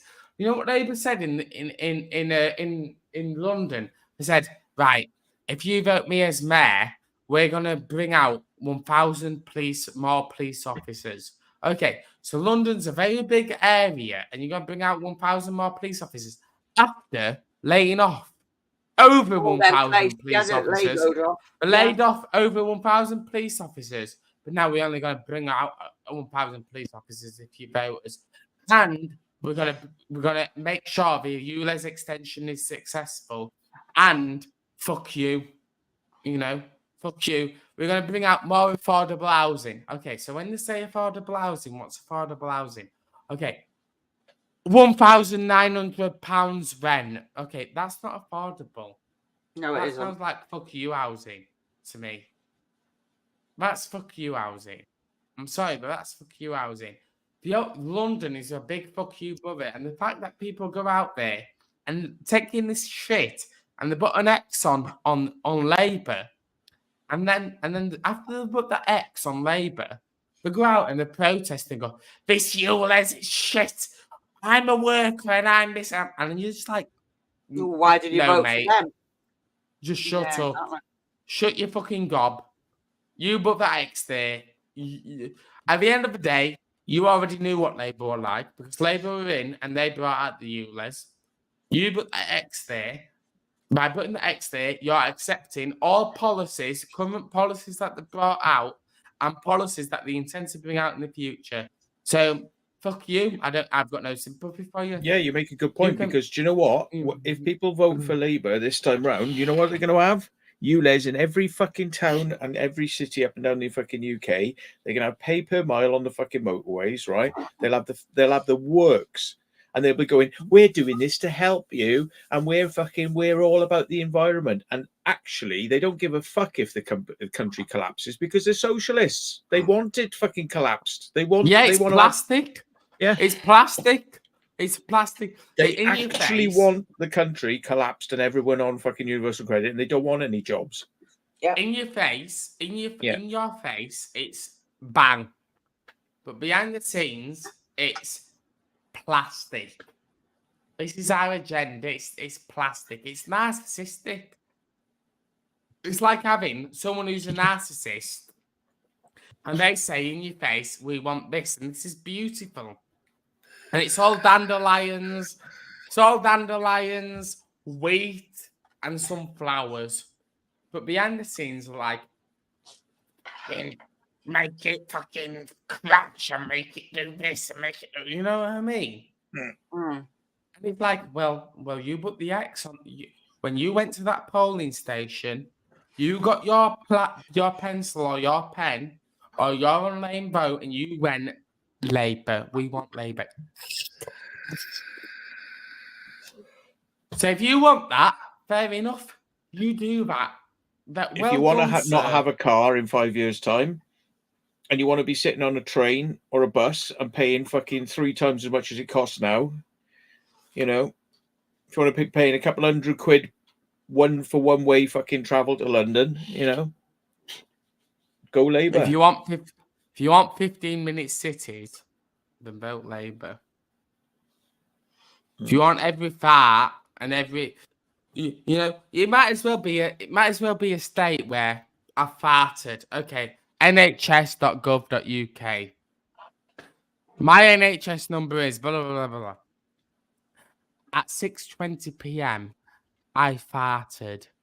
I'm informing you now, as per my governmental obligation, as per the Health and Safety Act 2024, Section 12, where I have to state every time I've farted.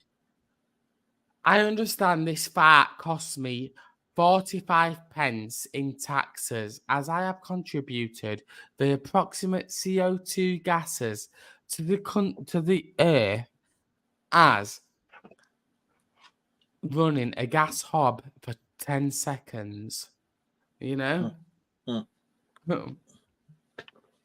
Yeah. This part was not intentional, so it's eligible for its 10p discount. You know what I mean? It's like that, isn't it? It's literally like that. You know? It's not even funny. That's what it's like. Yeah.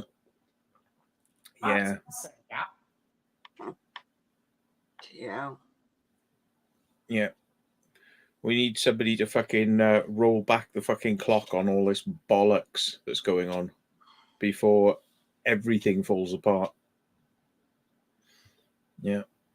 We do.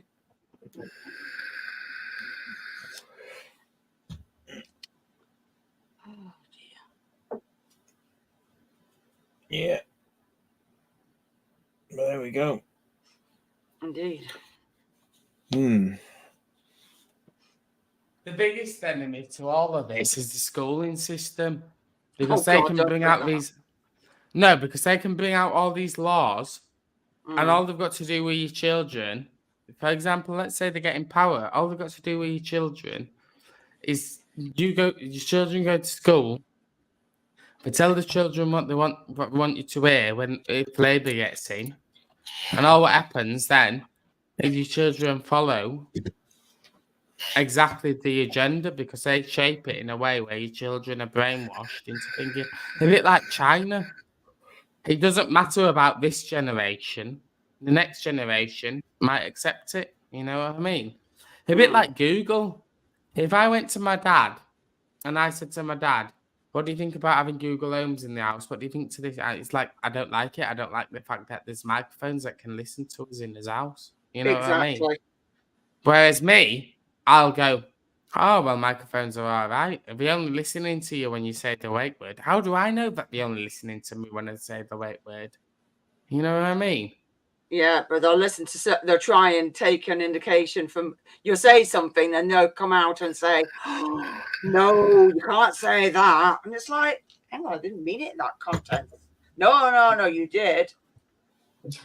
Don't matter what context. People's Google Homes have fucking called the police saying there's a fucking incident happening in the house now. Somebody's fighting in the house. They're fucking listening. They're fucking listening. Yep, exactly. You know. Who says it's not for example, teenage kids fucking having an argument or something like that? Whoa, people have arguments. Well, there has been cases of that.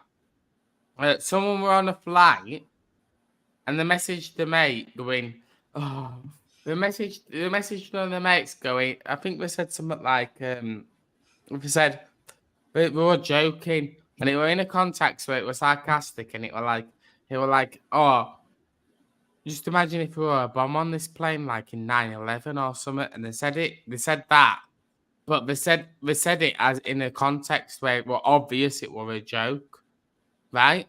What happened? The plane got diverted, and then when the police came on, they got arrested, and they got done for terrorism. I mean, you can't even say anything just as a joke. Nothing's a joke anymore. Everything's serious. And the police seem to have plenty of time to go around people's houses going, oh, we've heard you said this thing that upset somebody on Facebook. They got plenty of time to go doing that, but they got no time to go around for fucking burglaries or anything else. But they got plenty of time going after people all the time. It's happened to me a couple of times. We've only got time. We've only got time for burglaries if you're a corporation. If your house were registered as a business, then they'll have time. But because it's registered as a private dwelling, no, it's just a citizen. Somebody who actually smacked me across the fucking head with a log and fucking I joked on April the 1st. I joked, fucking saying, "Oh, apparently that person's been found dead." Can you believe it? And I sent it out to my friends on Facebook. Somebody fucking reported it. Well, this bloke got to see it. Yeah, and it got reported. They come round, they're like, you have to come in for a voluntary interview. I said, yeah, so what do you want then? They went, oh, we'll play you this then. And it's like you saying that you oh, isn't it fucking really weird this bloke's died? And, and I said, yeah. And they went, so isn't that bad? Isn't that bad that you're like threatening him? I said, I'm not threatening him. I said, I'm suggesting that there's a newspaper report where the guy's dead, but he's not dead, is he? He's not dead. It's not been in the newspaper because that doesn't but exist. they always divide it out of context. The thing is, we could be on a live stream right now. We could be on a live stream right now, and we could be having this conversation in depth. And what they'll do is they'll give a 10-second snippet. So, for example, if I said, I hate Labour, and this and this and that about Labour, what they'd do is they'd cut that video, so that 10-second snippet, on the basis of hoping that you don't have the rest of the video, and they'll cut it. And then what they'll do is they'll say, right, we're taking you to court now over this. And they'll take you to court and they'll play that 10-second snippet without the context prior to the conversation and after the conversation, after that initial comment. And what they'll do is they'll go, so you must hate Labour and you've said this and you've said that. And it's like, no, but if you had the context 30 seconds before, you'd understand that before that I said, by the way, I'm just providing this as, theatrical context based on what my opinion is of how they like. and it's not representative of my actions and blah, blah, blah, blah, blah. And this is how I feel about Labour. I feel like they're terrorists trying to make us a communist country and blah, blah, blah, blah, blah. But what they'll do is they'll play after that, 10 seconds after that, and they'll play the comment you made, and they'll cut off before you have anything else to say. And they'll go, so he's an extremist, and he said this and this and that. And it's like, okay then. No. You got the evidence on your YouTube channel. Download it and you go, well, this is the context. And then the judge will go, yeah, fair enough, that's the context. The police are being out of order. But they're relying on you not having that context. When you don't have that context, the judge will go, yeah, in context. And you've got to try and justify that context. And you've got to go, no, but 10 seconds before, I've literally made a point of saying this. And I've got witnesses. And this person was watching my YouTube channel at this time, and he's my witness. So I want to call him up to the stand to confirm that this is what I said. You know what I mean? It's literally like that, isn't it? And there's these algorithms out there, but all these algorithms, it's not a person, it's just these algorithms. Yeah, and it catches each word and it'll just say it's bad. All these algorithms are doing is they're not listening to what you've said word by word. They're just translating into what you've said into speech. So they're making it a caption. So on the computer, all they see is this person said this at this time. They've got to manually click the clip and click play. And when they click play, they'll hear you saying it.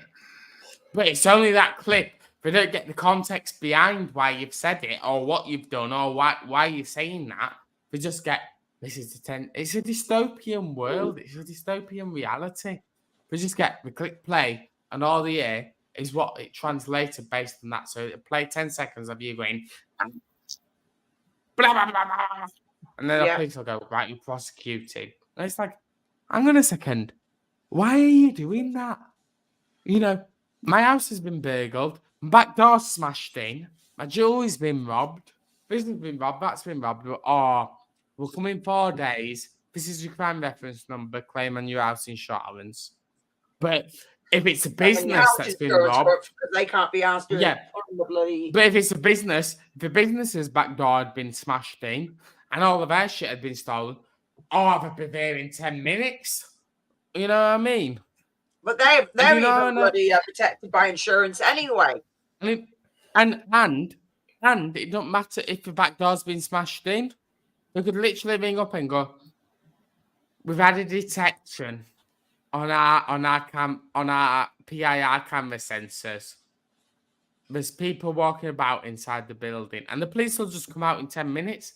You might not necessarily have damage though.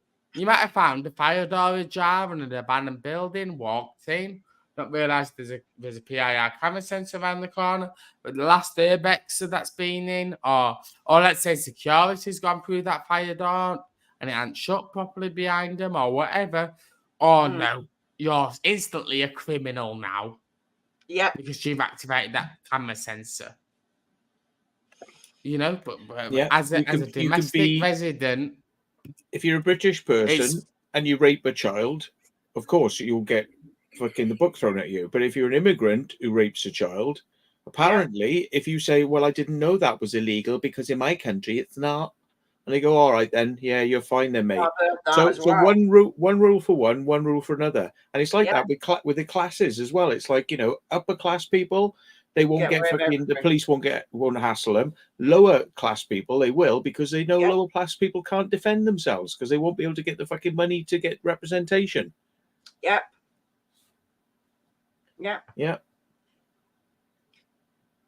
It's like where they say in White Lines, where they say, was it a businessman, you know, gets caught and everything like that, and then he's out of jail, and then another guy gets sent away. Yeah. In the song White Lines, because it actually says that as well.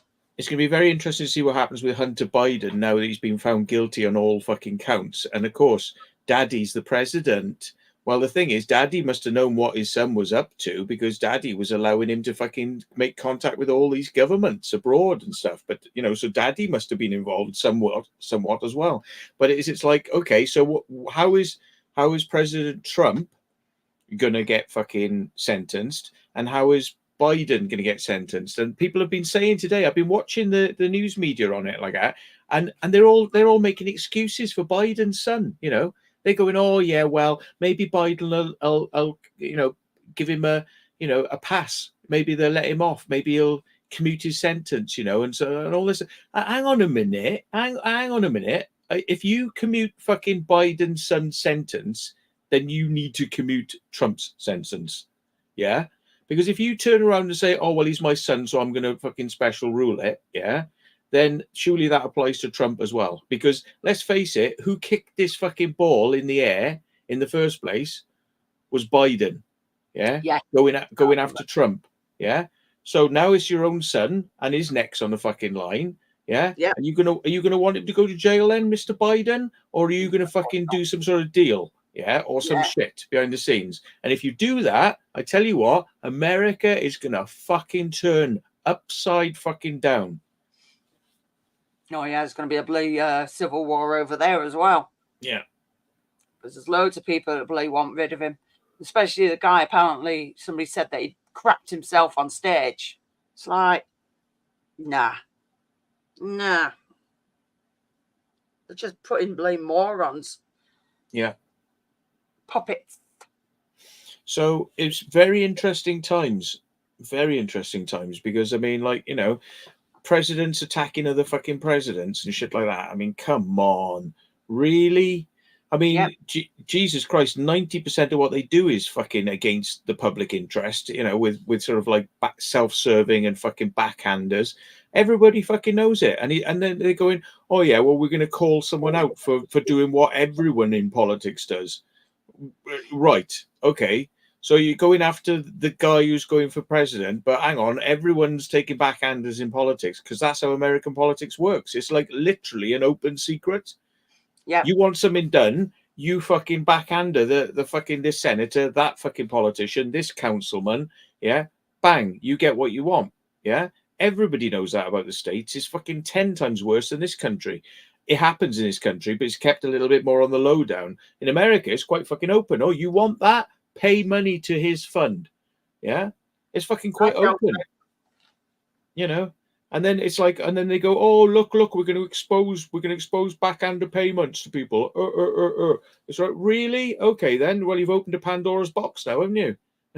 You've opened a fucking Pandora's box because, well, loads of people should be going to fucking jail then, isn't it? Like half the fucking Senate probably needs to go to jail. Yep. Yeah. Bloody messed up. Really is. Yeah. So they are really treading on fucking thin ice in the States right now, I think, personally. Yes. And they think the riots they've seen so far have been anything to fucking write home about. Ooh. I know Simon mentioned that somebody was voted as president in jail. I don't know. I can't remember where it was. So I don't see why Trump couldn't. And too many people just think he's awesome anyway, because keep even portraying him as a bad person, and it's backfiring on a lot of them now. I mean, Clinton didn't end up fucking going to jail over fucking Monica Lewinsky, did he? No, he didn't. I remember that. And all that fucking shenanigans. And he lied on camera, on television, saying, I never did this. Yeah. Really? Come on. And then it's like, oh, well, we'll just forget about that. That's just a family matter, isn't it? Really? Well, hang on. Didn't President Trump have sex with some fucking woman? And just to shut it up, it's like, oh, you have some money. What's the fucking difference? So, like, you got presidents fucking shagging interns. You got presidents shagging fucking porn stars and paying them a backhander to shut them up. There's no difference as far as I'm concerned. It's all the same fucking stuff. It's like presidents probably shouldn't be doing that stuff. And the fact that they are doing it, and you want to pick on one of them for fucking doing it and going, and it's like, oh, well, you dragged Trump down. He's dragged your fucking son down. What do you think of that fucking? What do you think of them potatoes?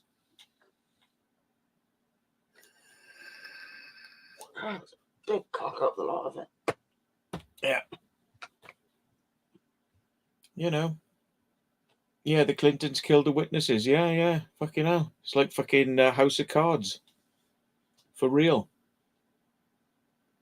Yeah, she didn't get any crap over all the deleted emails off her computer. She ran a law firm and she shredded all the documents that were going to go against her. Hang on. Yep. That's a crime. Yeah. Destruction of evidence is a crime. And who should know more about that than anyone else? Somebody who's legally trained, like a lawyer, like like Hillary Clinton. She should know that. But she's fucking shredding away. Yeah. Really? But it's all right for one to do it, but it's not all right for the other to do it. Yeah. Fucking arseholes, a lot of them. Yes, exactly, D. Absolutely disgusting. Yep. I know about that as well, Dinkum. Yeah. Bad. Yeah. It's not my phone going off. Mine are on silent. Very interesting times we live in at the moment, and it's going to become a fucking full-blown fisticuff fight soon if things don't fucking sort themselves out. But yeah. Do you think Biden is going to just let his son go to jail for 25 years? No, they're a regular way out, one way or another. Normally do.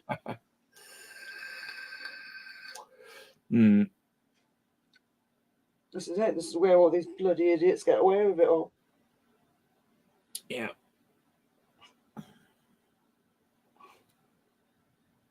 What's that? Yeah, I thought so, B.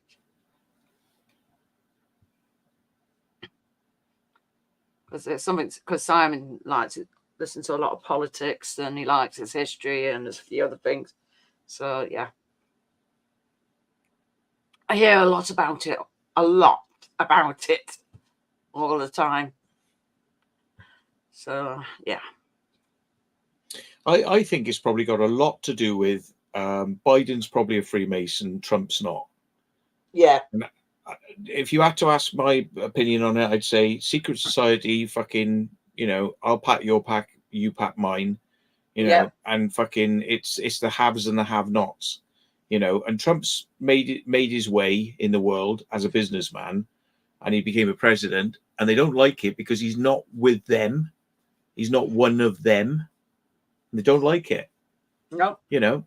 It's like Elon Musk, he's not like it either with him. They don't like him either because he's a self-made person and he's showing them all up. He's like, I can build all these plants. Look how many cars I can make. I can put rockets in space. Look what I can do. I can fucking put internet around the planet. And they're all going, we don't like him. He's too fucking clever for us. And he's making us look fucking stupid. So what do? When it comes around to, like honors and like awards and bringing people in from industry, they exclude him. He's not allowed to come to that meeting. He's not allowed there. He's not allowed here. He's not one of us. He's not part of the fucking, he's not part of the little clan. He's not part of the little club, But they can't deny him because it's like, well, you need somebody to go into space. There's nothing better. He's cheaper. So you can't deny him. So they're going to use him, but they fucking hate him at the same time. They fucking hate him. Yeah. And isn't that funny? He's doing all the things that you need to do to get on in business, right? He's very productive, but he's not one of them. And they don't fucking like it. Yeah. Yeah. I like people that are not all. Yeah. All that. He's not one of the boys. Yep. Don't like people like that.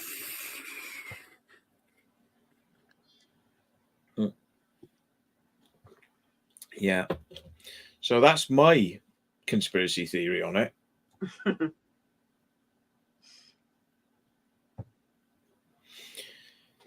Yeah. Bloody hell.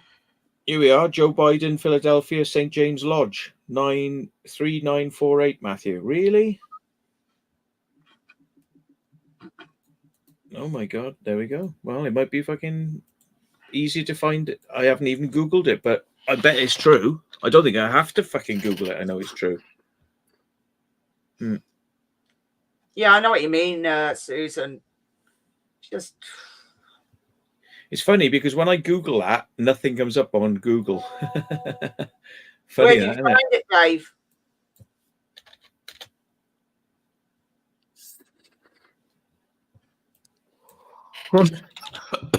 Depends where he found it.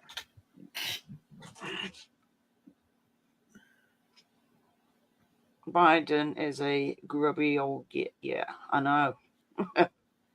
It's off the Net Lodge. Net Lodge. What Net Lodge?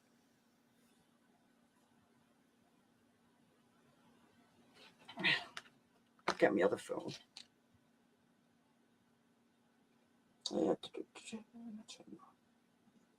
Yeah, here we are. Somebody's answered the question. The three presidents not reported to be in the New World Order are Lincoln, Kennedy, and Trump. Yeah. You know what happened to Lincoln and Kennedy? Got assassinated. Yeah. Ah. Yeah. Trump might get assassinated. Well, he got in power. He's at extreme risk of it because they really. If he got in power, I think he would do. I think he'd have to take as many precautions as possible, and I think he'd have to be like extra careful of it because I think he'd have to assume everyone's his enemy, and I think he'd have to be not just sat in cars where he can get. I think he'd have to be like the best in ensuring he couldn't get assassinated. Every precaution would have to be made.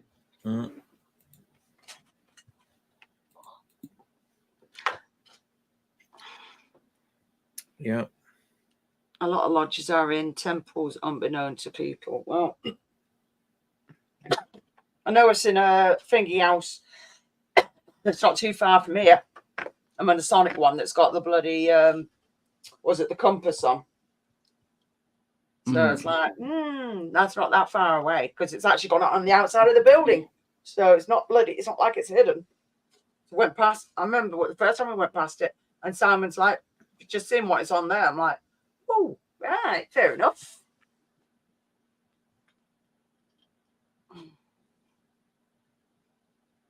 So there you go.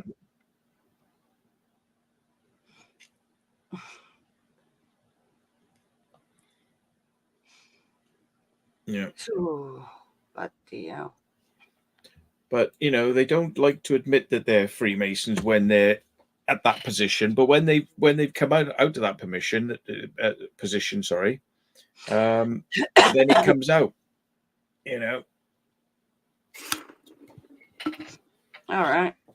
You got Blair. You know, everybody's like, "Oh, is he a Freemason? Is he a Freemason?" It's like he's never admitted to being a Freemason, but he was a Fabian, and Fabians is like a fucking, you know, a secret society in itself. You know, it's like, oh, these are our doctrines. This is how we're going to get socialism in, and we're going to fucking use underhanded tactics to do it. And they've got a rule book, a playbook of how we're going to fucking get our shit in. You know, well, sounds like a fucking secret society to me. Yeah, you know, just because you're not rolling up your fucking trouser leg and fucking in a dark bloody you know, temple or whatever. Yeah, it's like I consider organizations like that to be akin to like secret societies because, you know, people don't generally know that that's where they're coming from. But, you know, what they get up to is it's an agenda, you know, and it's not a fucking good agenda. It's not a public agenda. It's not what they tell you they're about, you know. They just go, oh no, these are our public policies, but it's like behind the scenes, it's like, no, this is what we're really about, you know.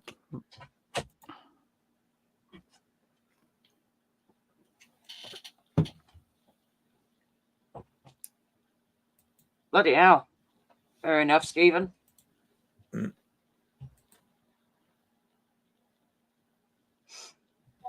I think most of the prime ministers of the United Kingdom have been Freemasons. That's about right. Why am I not surprised?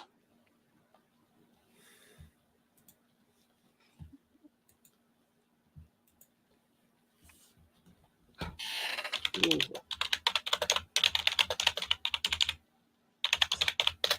As far as we know, it's all been going on fucking years, all this shit. And all the predictions that are meant to have come about as well. It says Tony Blair is alleged to be a 33-degree Mason of the Studholme Lodge. Jesus. But you can bet your bottom dollar that stuff like this gets deleted off Google, because it's like, you know, I had a video deleted the other day where somebody was like, he's a comedian and he was on stage and he was going like, you know, oh yeah, you know, we've got to be careful because of the older you know, that they put in us, because like, you know, you wouldn't want to get like fall over from a heart attack, and and he was joking like that. Fucking yeah. No, I got a strike for that. Wow. Yeah. That's how fucking hard they're coming down on people talking the truth. That everybody knows. We all know the vaccines didn't work. We all know the government lied. We all know it wasn't effective. Yeah. We all know now that, you know, like with the stuff that's been going on with Fauci saying, so why did you say masks were going to do any good? What was the research behind that? Oh, I don't know. So was there any research? Oh, I don't know. So you don't know, but you told people to do something based on you don't know. Yeah. So basically then the whole thing was, I don't know, but just do it. Really? Oh, that's clever then, isn't it? But like, if you talk about that on the internet and you say, guess what was on the news today? Dr. Fauci said this and he didn't know. Strike from YouTube. Yeah. Yeah. Don't like the truth being told. YouTube do not want certain things being fucking talked about at all, under any circumstances. So it's suppression of the fucking truth. It's all right, Craig. I didn't either, and I know Matt didn't, and I'm guessing Jordan didn't. No, you'd have to be bloody insane. I know Simon didn't, and even my youngest son said he weren't having any, and I thought he was bloody. I thought he were on a different planet, and then he came out of that. I'm like, whoa, what the hell? But Simon said he's not being corrupted by all the bullshit that's being said in all the universities, all the bloody brainwashing. He bloody left. So he's actually been living in the real world, and it's like, do you know what? It's bloody lucky he has.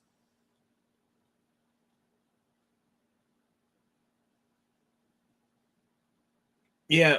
Well, the thing is, see, Stephen, about Russell Brand and the fact that he's talking about these things, he still has to be careful and cut his videos down to make them a bit more YouTube friendly. Yeah. But he's so big, it's hard to silence him. Whereas anyone who's small, strike. Yeah. But if they did that to Brand, they've struck him over the COVID thing. Yeah, right. Yeah, that would be such a fucking stink that YouTube would go, oh, we're really sorry. Oh, yeah, we reverse that. Yeah, because it would be a public stink. But they can do it to nobodies, to small fries like us. They can do it to us because we haven't got a big enough voice. And that's how it works. So he's lucky. He's up there with Joe Rogan and these sorts of people. You know, they cannot be silenced. They're too big. And if they silence them, people will be wanting to know why they're silenced, and we'd be following them to another platform to see what was all that about then. You know? Yeah. Gone to Rumble. Yeah, exactly. Well, he still uses YouTube, but he doesn't rely on it, you see. He just puts stuff on YouTube to tantalize people to come across to Rumble, because really he can't be 100% honest on YouTube, and he would risk everything by being on YouTube. Because if they shut him down, he's got nothing. So he's hedging his bets. He's on Rumble that will allow that speech, yeah? Whereas YouTube won't, but they'll let him get away with it so it doesn't make it look obvious what they're doing to everyone else. Yeah. So, see, Russell's allowed to say those things, so we're not silencing anybody because look, we let Russell say it. Yeah, you let Russell say it, all right, don't you? Because you got no fucking option but to let him say it. Yeah, because he's too big. But the rest of us, we're all getting fucking hammered down like this. Bang, bang, bang, bang, bang, bang, bang, bang, bang, bang, bang, automatically. It's like machine gun fire. That's what we get. But Russell, no. And it's because he's big enough. And I'm glad he's big enough because he's sticking the fucking finger up at him. You know? I mean, he's changed a lot from years ago because he used to talk a bit differently. But now he's completely changed and U-turned. And it's like, wow. There's a lot. I mean, I know Simon watches him as well. So, yeah. Yeah. And he does go into a lot more detail on Rumble, but I mean, yeah, you know, there's more people on YouTube. That's the trouble is he still has to try and, you know, tease people across to Rumble, but I don't think he wants to give any business to YouTube, really, you know, if he could help it, because he's been shat on. You know, he's been shat on by YouTube like a number of people. He has felt it. He wouldn't have gone away from YouTube if it wasn't for it. Do you think he would be on Rumble now if it wasn't for pressure from YouTube? Oh, he's felt pressure, and he's like, "Fuck this! I need security. I need something that's not going to fuck with me." Yeah. So, he's felt it. He's definitely felt it. But YouTube don't want to go like that because it'll be very obvious what's going on to all of us, not just him, us. You see? So they play this clever game. They play a clever game. Yeah. Bloody hell. News on Vice and all sorts. All right. Oh yeah, but what you don't get a choice when you're filmed by a TV company. They get total control over what they're doing with it and how it looks and how it feels and all this sort of stuff, you know. And it's like, you know, it was basically a comedy thing, that thing on Vice. It was a comedy thing talking about what I consider to be quite a serious subject. But they were dealing with it like, we're dealing with this like comedy, you know. So that way we can get around the fact that, you know, people are going, this can't be real. Look, I mean, there's a woman dressed up in a detective coat, you know, and she's like, you know, what's going on there then? So I'm telling her it's all dealt with like lightheartedly, you know, and it's like, why not just tell it how it is? It's this, and it's quite serious, yeah. Because they could probably get it under the radar if they do it like that with a bit of humor, you know, they can get it under the radar. But, you know, Vice are not, you know, they're not really wanting to rock the boat too much, you know, because they could get cancelled off YouTube if they're not careful. Hi, Leah. Mm-hmm. No, I don't think Simon did watch that cow. I'm not too sure. I had a video the other day where we went into, you know, the office place, Jordan. You don't know this, yeah? You know that office we went into in Gloucester? Yeah. Yeah. Right. That video was flagged as being unsuitable content. Yeah. And I think it's because there were heroin needles around on the floor. And I said, look, there's heroin needles. And I said, look, there's a place where they've been doing heroin. Look, you know. So I'm not showing people shooting up. I'm just saying, here's the rubbish. Here's the rubbish left over by junkies, and I wouldn't like to be a junkie. And look how fucking filthy it is and how horrible it is, yeah? Yeah. So I'm showing how shit it is. But YouTube have gone, he mentioned the word heroin. It is not good. It is a promotion of drugs, right? So, okay, I get that. And you're not promoting it. You're saying how bad it is. I'm not promoting it. But however I'm talking about it, right? There are programs which have no problem from Vice. Every other program is like, we went to South America to see people shooting up drugs and they're taking these mushrooms and they can get away with it because they're so big. But me, I just look at a heroin needle and they go, no. Yeah, because I'm a nobody. You see how it works? Yeah. The big players can say fucking anything and do anything. The small players get stamped and stamped and stamped on. Yeah. Shh, Steve, be quiet. No. Yeah. As I say, drugs bad. Vitamins good.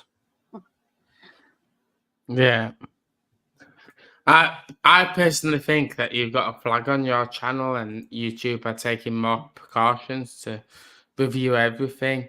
And I think when YouTube are taking more precautions to view everything, I think it's not YouTube viewing everything. I think they just go artificial intelligence. Listen, decode his speech, and then flag it accordingly. You know? Yeah. There's just so many words you can't say, and even though you're not saying it out as something bad, they're just picking up on it and saying, "Nope, not like that. Can't say that." Because it comes back down to it not having the context. It doesn't have it doesn't understand the context as to why Matt's saying it. All it understands is heroin, needles, and all it does is goes restricted. It doesn't actually understand the overall context of why he's saying heroin, needles, blah, blah, blah, blah. All it sees is these keywords were said. And he's obviously promoting it when you're turning around and saying, "No, not really. We're telling you But not even to if- use that stuff." But I think even if you do a YouTube and said, I was an ex-heroin addict, and personally, I think that it's not worth doing it because it resulted in me being paranoid and this and that and this and this, that and that and that. If your channel's flagged, I think it'd still go, it's not suitable for advertisers. You know what I mean? It really is. I don't think it depends. I don't think it matters what you say. And yet, I mean, it's just Hamilton's Pharmacopoeia on Vice can tell you all these drugs and how you take them and what the effects are and all that. But that's fine because they're a big media company. So it's big media companies can just float across all these rules of YouTube, yeah. But individuals cannot. I don't think Jordan's been stupid enough to take drugs. I don't know. Don't you bloody start. I don't know. The way he acts, I think his mum was on fucking heroin when she gave birth to him. No, he just bounced off the wall. He's just hyperactive, like Luke, but not as bad as Luke. Yeah. Sorry, Mrs. Rayner. That was just a joke. You do know your camera's gone off, don't you? Just a joke. Yeah, no, it's all right. That's it. He's getting undressed now. He's hiding. Thank God for that. Don't need to get my eyes burned again. I don't want you seeing my genitals a minute. Right. No, thank you. Don't need my eyes burning again. Have they gone for urination or whatever? Yeah. That's it. You can't even mention information about it. They just give you a bloody bollocking instead. It's like, we're not promoting it. We're demoting it. We don't want to talk about it. It's just if it's there. Yes. Leah, he has done that by accident several times and he can't do it again. Yeah, but the thing is, YouTube doesn't even seem to want to update its kind of own policies based on everything that's been said all around the globe about the ineffectiveness of the vaccines and what's been done that was wrong and damage to people and da-da-da-da-da. So it's like, they go, no, this organization called the World Health Organization says that it's golden. And we're not looking at anything else now. Shut up. And they said, World Health Organization, shut up. And you go, but what about all these news programs and all this information and stuff in the newspapers and all of the shut up. World Health Organization, that's all we're interested in. They're like this. They're not even two eyes, it's one eye, like fucking through a bloody Bic pen. Like no. The reason why is because it's a mirror of what the general population of all the countries is seeing. So all it is it's a reflection. So if you think 80% of people are going, the World Health Organization have said XYZ, then it's just reflecting back that 80% of the population. They don't want to challenge something that the majority of humans are saying is true, because then that will cause disrepair and disrepute in their company. You know what I mean? Because they know what will happen is the mainstream media will turn around and go, there's a bar on reporting this. But the World Health Organization has said this and blah, blah, blah, blah, blah. We're talking that tone of voice All they've got to do is talk in that tone of voice and be perceived as accredited and not making any mistakes, and everyone just falls for it, you know? Yeah. Yeah. Well, YouTube doesn't want to detriment their shares by allowing that sort of content to be popular, you know? They don't give a shit. They're just like, all they're seeing is money, money, money, Yeah. money, money, you know? And they're thinking, well, this will detriment money, money, money, money, money. So they're just like, well, block it. That's why you they know? always say there's never money in a cure. Yeah, exactly.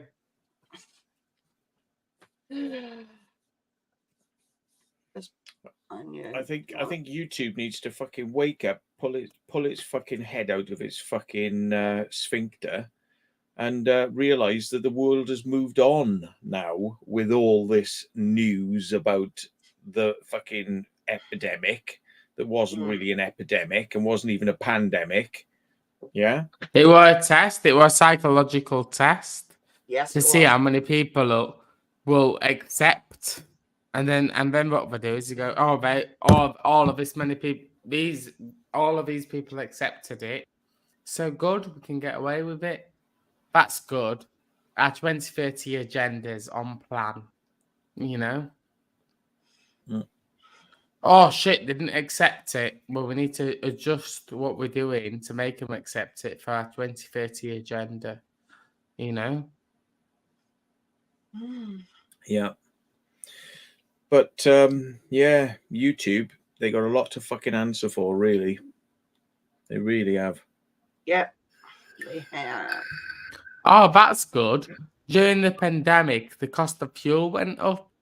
At least our politicians can get to the Houses of Parliament on time now because there's not as many road users because can't afford the fuel and they've been told to stay at home. That's good, you know? Yeah. Yeah, but in fact, because nobody was buying the fuel, the prices went down to a rocket fucking low. It was down to £1 at one point. You know what I mean? Because nobody wanted to buy the fuel. They were going, oh, we'll give it away. We'll give it away. Yeah. And it's like, so it shows that it's all bollocks. The price of fuel has nothing to do with what they're charging you at the pumps. Because, like, when you say we don't want it, they go, have it for fucking cheap then. Have it cheap. Go on, please. Please have it. Yeah. Supply and demand. When people need it, they'll put the price up. When people don't want it, the price comes down. Yeah. Yeah, so they're all done it. It's got fuck all to do with oil prices coming out of countries. It's got fuck all to do with Russia. It's got fuck all to do with oil prices anywhere. It's just what they think they can fucking get out of you. And they go up and down and up and down, and it doesn't follow the fucking what the cost is, what the cost of oil is.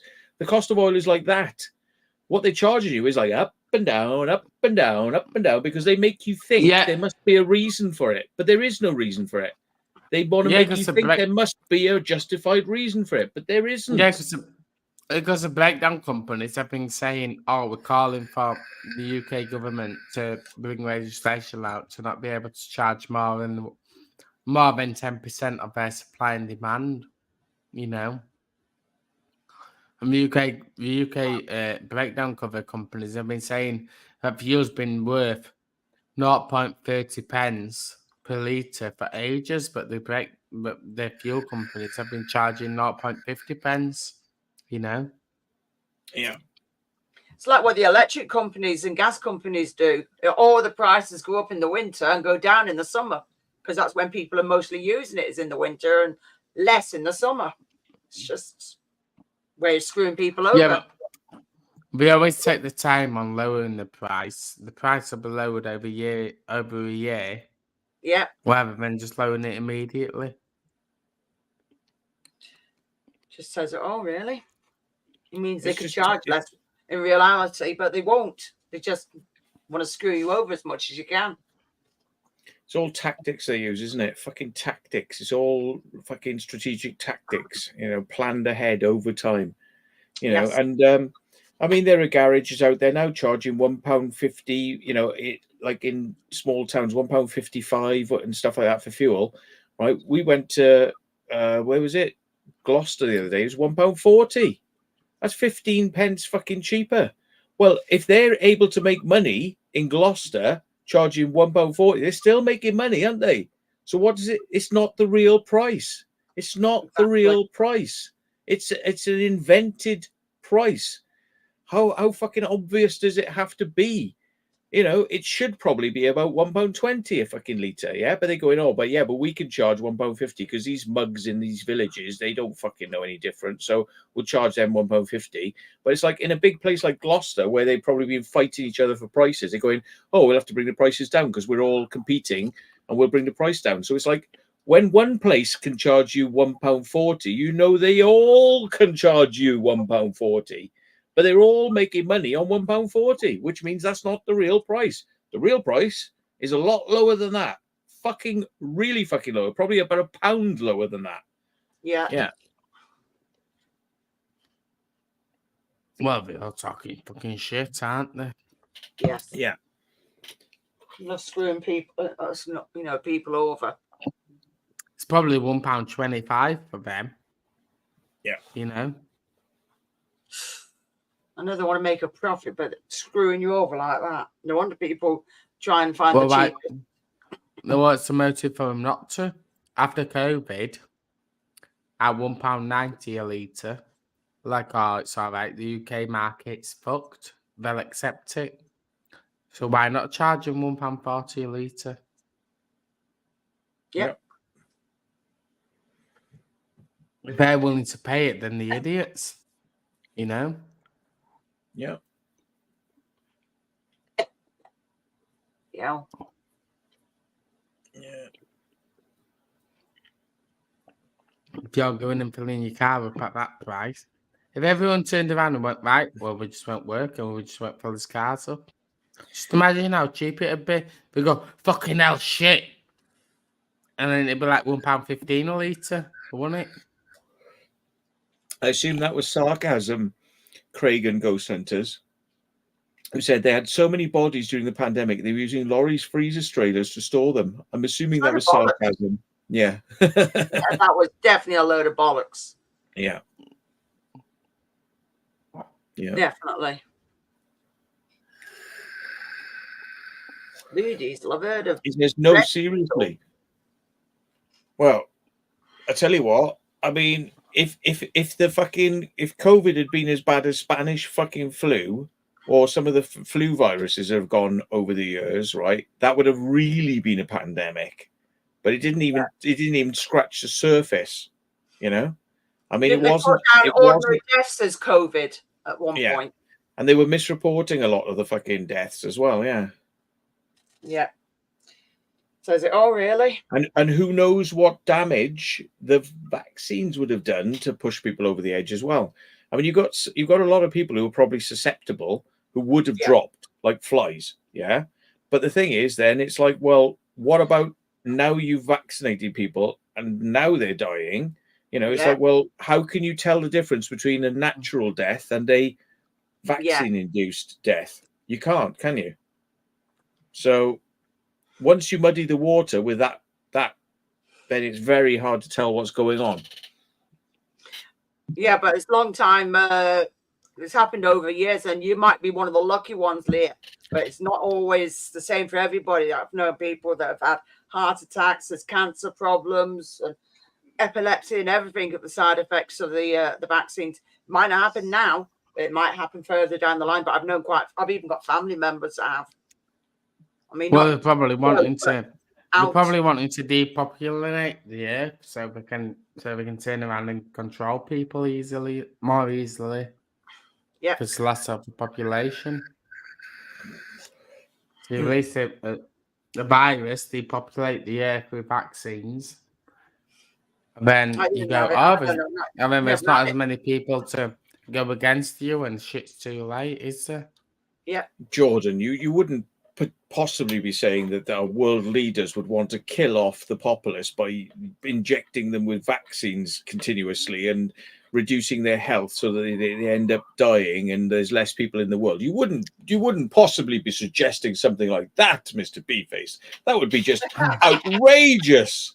You wouldn't. Mhm. You, That's what it is. you, It's all our the world children. leaders wouldn't want to kill us, would they? Oh, hang on. Yes. There's people that have been in for surgery. I mean, they've come out of surgery unconscious, and the families have gone, "Why are you not trying to resuscitate him?" And they're like, Yeah, I "Oh, heard they're about already that. gone. They're already gone. They're gone now. They're already gone." And it's like, but hang on a second, you haven't even attempted to resuscitate him. Yeah, and sometimes So you how can do you know do that. So if you don't even attempt, how do you know that they already got? No, they're gone. They're gone. You know. Yeah, there were loads of do not resuscitate things going on I've heard about during that. the pandemic. You know, they were just like, oh no, if somebody starts to show signs that they're like a little bit weak, we're not going to resuscitate them. Yeah, so it's like, well, how many people were killed that could have been saved? Oh, that's not good, Susan. Hi, Stormy. Susan says, sadly, I have personal experience of that. Can you be more specific? You know, and the families of go. Mm. The What families context? the families go. No, but you were doing surgery on him, and you heard the alarm go off. So what made you decide not to resuscitate them? They don't have a do not resuscitate on them. So why No. don't you try your best to resuscitate them? And they're like, they were already gone. We know for a fact they were gone. And blah, blah. It's like, okay, but why don't you try basic CPR? They're gone. You know? Bloody hell. No good. I mean, It's I've like, got, okay, then, what would they do? If you went, okay, then, well, I've got my resuscitator here. Let's say you're a private citizen and you already bought a resuscitation machine. You went, okay, then I've got my resuscitator here. And then it come back alive. What would they do? exactly. All right, here we go. My little cousin, they said there was no point in resuscitation because of a cunt of a husband would have an affair and he wouldn't let him do it. Oh my God. What a cunt. That's awful. Thanks, Leah. I could imagine him turning around and going, oh, no, we can't resuscitate him. The procedure says. And it's like, well, come on. Find that we all know, right, that they were cramming people into old people homes, yeah, and they were saying, right, if anyone gets COVID, yeah, we'll just keep them in a room on their own, so we'll just isolate them, and we're not going to take them to hospital because there's no point, because like, you know, they're old and we're not going to take them to hospital, so we're just going to leave them in a room to die, and then anyone else who was in that home that they could have isolated that person but taking him out of the home, they were leaving him there so everyone else would catch it. Yeah. And all those other people who were testing, like not having the virus, yeah, they were testing as like we're perfectly fine. Eventually we're all going to get it because they're in the same place as the person who's got it. So therefore it was killing off a lot of old people, and that's by design, because it was like, well, hang on, if somebody's got it, you remove them from everyone else. You keep them away, not just putting them in a room where the air is going to get in and out of that room and is eventually going to circulate to everyone else. You're not trying to help everyone else. You're just saying, this is a little melting pot, and if we keep them in the melting pot, they'll all go down. Yeah? That's by design. Yeah, because they're fucking assholes, aren't they? If you want an asshole, you fucking support them. Well, I didn't anyway, Mikey. No, I never. Jordan didn't, and Matt didn't, and we know a few people that didn't. I've never had the C. Never had it. And it's amazing how many people did just to go on a holiday. Yeah. Shit like that, you know? Great. Like, no. Well, you're gonna gamble with your health on an unknown variable like that, and it's just not to get a holiday. Fuck's sake! And not even been tested that long either. We've been just thrown out in like months, and it's like, really? Usually takes years of testing. Still busy talking fucking shit. Yep. or to keep the jobs. Yeah, I know, because a few people are threatened with the jobs, like, well, if you don't do it, then you're out. I'd be like, So, yes, horrible. you can shove your job up your arse then. Fuck you. Yep. So you can't win, can you, B? It's shit. Mm. Yeah. Excellent. Yeah. So there Dee you says go. we had no jab, no job. I'd have gone, well, you can shove your job then. Yep. To be perfectly honest, I'll say, well, sorry, you're just forcing me into a medical predicament whereby I have to make the best decision for me, which includes not working for you. Fuck you. Well, I'll have a look, Susan. And I'm sure you can find somebody who will take my place, but it's going to take you time to fucking train them, and they're not going to be as quick as me, and they're not going to be fucking up to speed for quite That's who some she's time. on. So if you want to replace your workforce, you know, That's who Susan's on about. that's a cousin. Yeah. Sorry to hear that. It's horrible. Yeah. Yeah. Well, we got you know, people we've known people online, you know, that have unfortunately succumbed to it. Yes. But you know, it was during the time when they were doing all this bollocks with, like, you know, putting ventilators on people, you know, which weren't helping, and they weren't listening to anybody's advice saying that there were certain drugs out there that might help. They were like, Oh, yes. no drugs can help, no drugs will work, nothing works. The only thing that works is the vaccine. Yeah. No drugs, no interventions, nothing in the world works apart from the vaccine. And you found out that horse stuff didn't you? Yeah. But they even mentioned, was it Alex Jones that mentioned about it as well, didn't he? Joe Rogan, yeah. Oh, Joe Rogan. Yeah. Because yeah, a cheap thing which could actually help, which Yeah. was pennies, you know, which could help. They didn't want that because they wanted hundreds of pounds worth per jab. Yeah. You know? Yeah.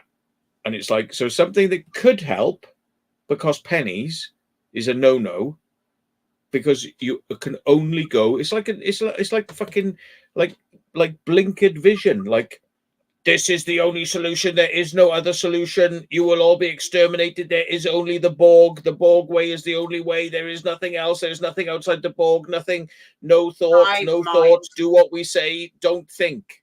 Yeah. Hive mind. Everybody's got to have one mind. Yeah. Everybody be sheep, follow the same one. Do what you were told. Do what we say. Don't have a mind. Yeah, ivermectin. Yeah, I remember.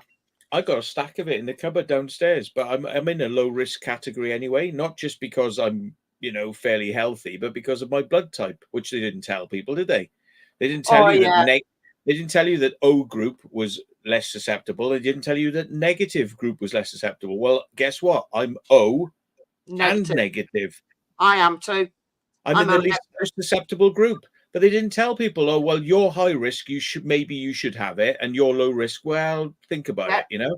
Yeah, it was like, no, everybody is the same. You are all the same. What, like different colors, different races, different people, different sexes, different ages. You're all the same, even children. And they said, well, children can't catch it. No, even children are the same as adults. Didn't they? Remember? Yes, I remember, yeah. You know, come on, folks, remember this, yeah? Everybody is the same. Fucking hell. They're psychopaths. They're fucking psychopaths. Yeah, it's meant to be a horse stuff as well, Leah. Ivermectin. Yeah, it's used in humans. It's not just horses. It's used in humans as well. Yeah. But it was meant to be effective against it. So there you go. They say that. They do that about ketamine. They go like, oh, horse tranquilizer. No, it's used more in people than it is in veterinary. Yeah. You know? But it's like when they don't want you to like something, they mock it. Oh, that's what you give to junkies, take that. Oh, horses. Oh yeah, people who live in the sewers take that. Really? Oh yeah, just mock it. Mock it. Yeah. And what are they doing with like Donald Trump? Mock. You know, Nigel. They don't want to hear the truth, so they put him down all the time. Yeah, when they mock something, you know there must be some fucking truth in it. When they're mocking it and laughing at it and trying to make everyone go, ha, ha, ha, oh, you fucking moron. You know there must be some truth in it. Because when they go overboard, when they go overdrive to tell you something can't be fucking right, you know it's probably right. Yeah.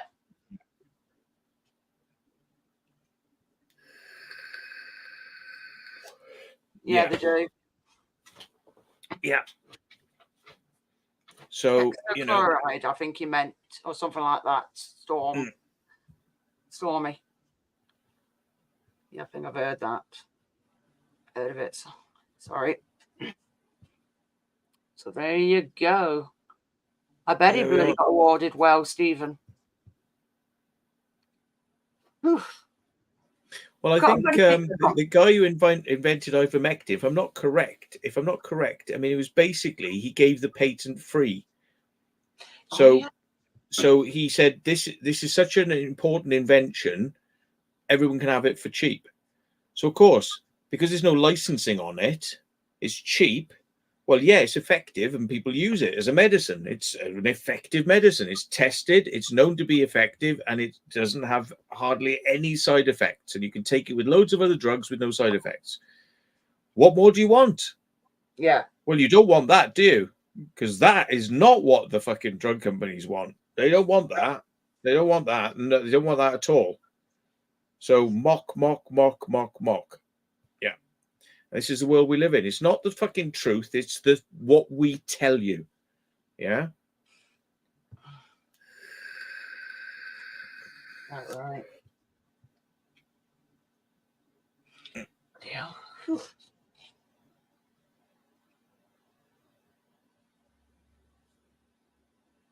Bloody hell. It's like I've nearly come off it. I'm down to, I know I dropped down another milligram, so I'll be down to 400 grams now of gabapentin. Yet I was on 900 3 times a day. And then it became a controlled drug. But I know that animals can have it as well. Oh, night, cow. Take care, mate. See you later. But I know it's a controlled drug. But as well, they do it in vets. And they do like a small bottle of like 30 tablets at, was it 25 grams, something like that. Isn't it 25 quid? And it's like, really? Well, obviously, you know, I've been on them for years, but I'm coming off them now. So I've been weaning myself off them. So I was on like 900 3 times a day. So now I'll be dropping down tomorrow because I drop it down 100 grams each week. So basically, I think it'd be 200 grams in the morning and be 200 grams in the evening now. I think that's what it is now. How much I'm coming off it. Oh, yeah, I know, but I used to be in worse pain. I'm taking loads of supplements and vitamins and stuff like that. That helped. Yeah, I was on a really high dose, Susan. I've been on them for years. The only one they've upped is, what's the stuff that I'm on? Duloxetine. Now, I know for a fact that stuff must be bad because when I've forgotten to take them in the morning, it's very, very rare. But when I have forgotten, later on that day, that's just forgetting in the morning, I start feeling really sick, dizzy, weak, really, really ill. And then it's only later I'm like, I'm not taking them. And that's only missing several hours. So coming off, if I wanted to come off them, if I ever did. In fact, I've had them upped. They've upped them and they're taking down me gabapentin. So, yeah, I've heard the withdrawal on that is meant to be horrendous on duloxetine. So it's like, ew. What a fucking stupid name as well. It sounds dodgy, doesn't it? It sounds fucking dodgy to start with. Duloxetine. It's like, I'm on 120 milligrams now a day. It's like, why don't they call it like amazotine or fucking super better amazotine? You know, it's basically it's meant to have help towards pain and manic depression. So I don't know. But I've been on that for years, but they've upped it. So I used to be on 30 milligrams, then it went up to 60, then it went up to 90, now I'm up to 120. So bloody hell. That's gone up in gabapentin. But I'd rather be shot of gabapentin anyway, so I'll be happy when I get off it. I mean, I was on, what's the other stuff that I've been on? I've got the name of it now. Tramadol years ago. But again, I weaned myself off it. Got off it. Tramadol is basically heroin.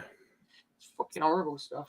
Because when I remember when I first started taking that shit, I was going dizzy all the time and just felt like, whoa. And now I'm glad I came off it. I took myself off it, that as well. Yeah. Fucking I was on loads of that. That was bloody bad. Tramadol is an opiate. And what are opiates? So is what is opiates? Opium. And what is opium? Heroin. Yes, it is. It's an addiction. That's the same as gabapentin's meant to be as well. That's why it became a controlled drug, because bloody junkies were bloody using it for all their bloody crap that they take, and it's like, really? So I'm glad I'm coming off it. And I think any spare that I've got, I'll just take it to the bloody what's the name, to incinerate it all to the pharmacy, get rid. Because obviously it's going to go out of date eventually. So, yeah. Just take it all down and like, there you go. Bye.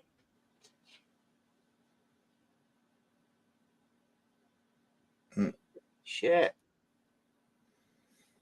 I do have the odd wobbly days where, you know, because I do me tablets weekly. So I've got one of them bloody, you know, all the different days. And it's like morning, noon, like evening, and then bed.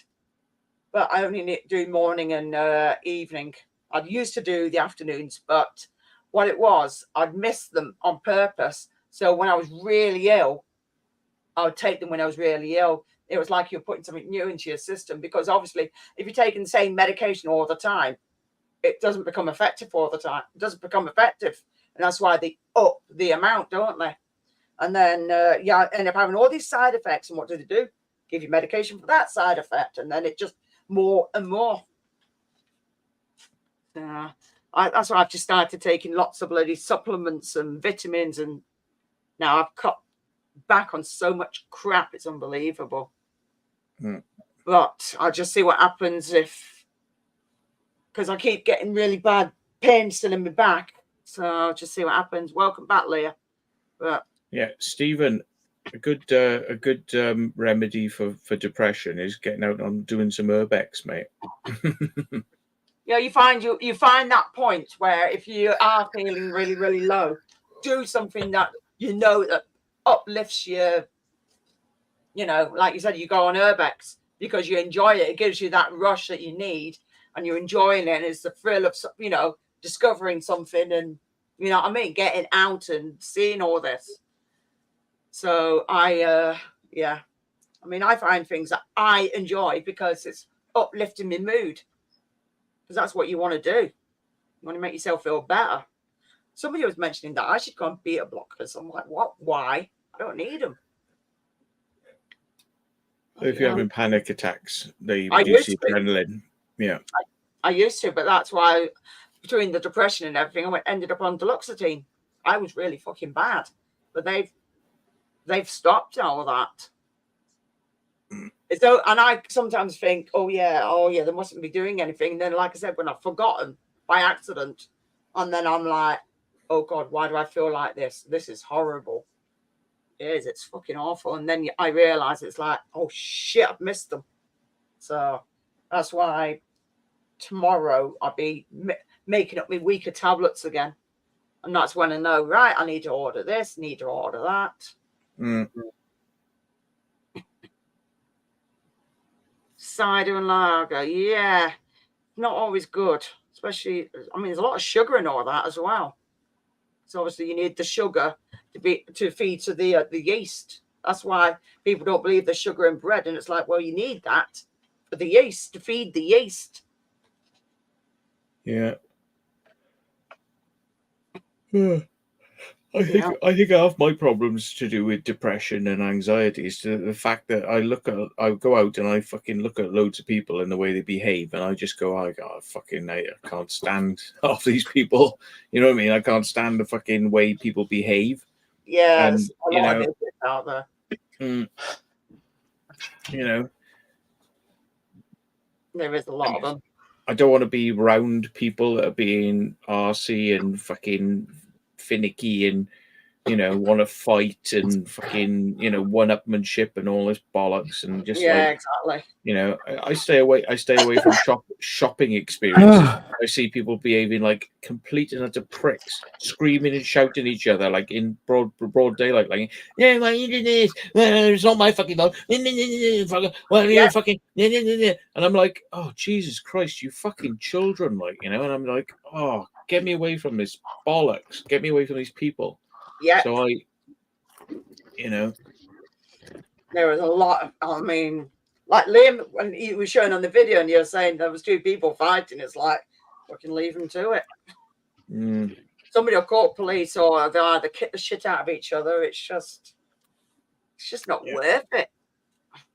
Too many bloody idiots about.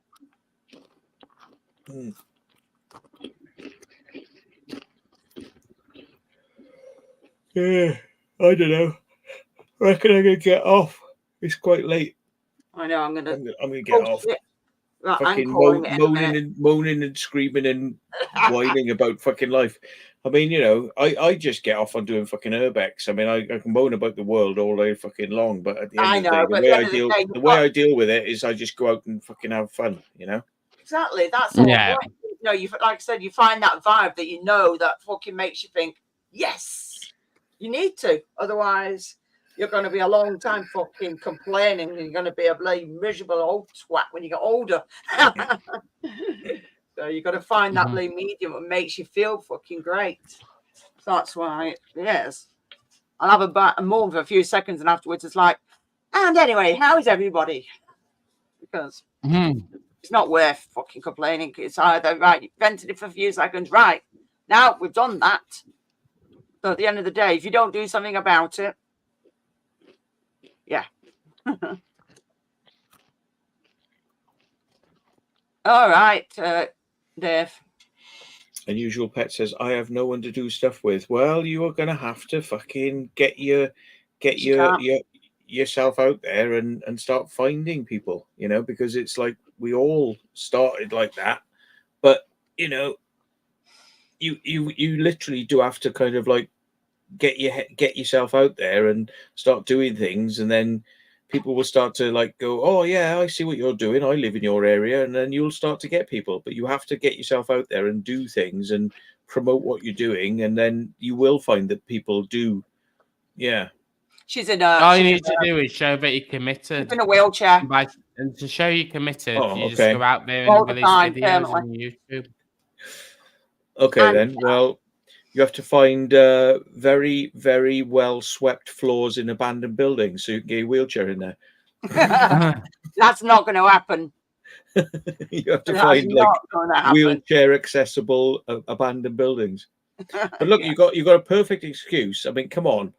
What police officer is going to want to fucking give you hassle, or security guard is going to give you hassle if you're wheeling yourself through an abandoned building? They're going to go like, "Oh, you shouldn't be here, but let's help you get back to your car." And fucking, you know, you could milk that one so much. Neil, don't worry about it. This is the whole point of having like a bit of debate, because at the end of the day, we're all friends here. But if nobody's negative or positive, you're not going to get anything aired out, are you? So you know, that's all. The thing is, some people don't like it. They're like, "Oh, they said this." So don't worry about it. Thanks for coming in, mate, and have a good night. Glasgow Dave says, "I suffer severe anxiety and depression. I never doubted it for a minute, sir." There's quite a few. Yeah. Yeah, but which part of Wales are you in, Leah? Forgot.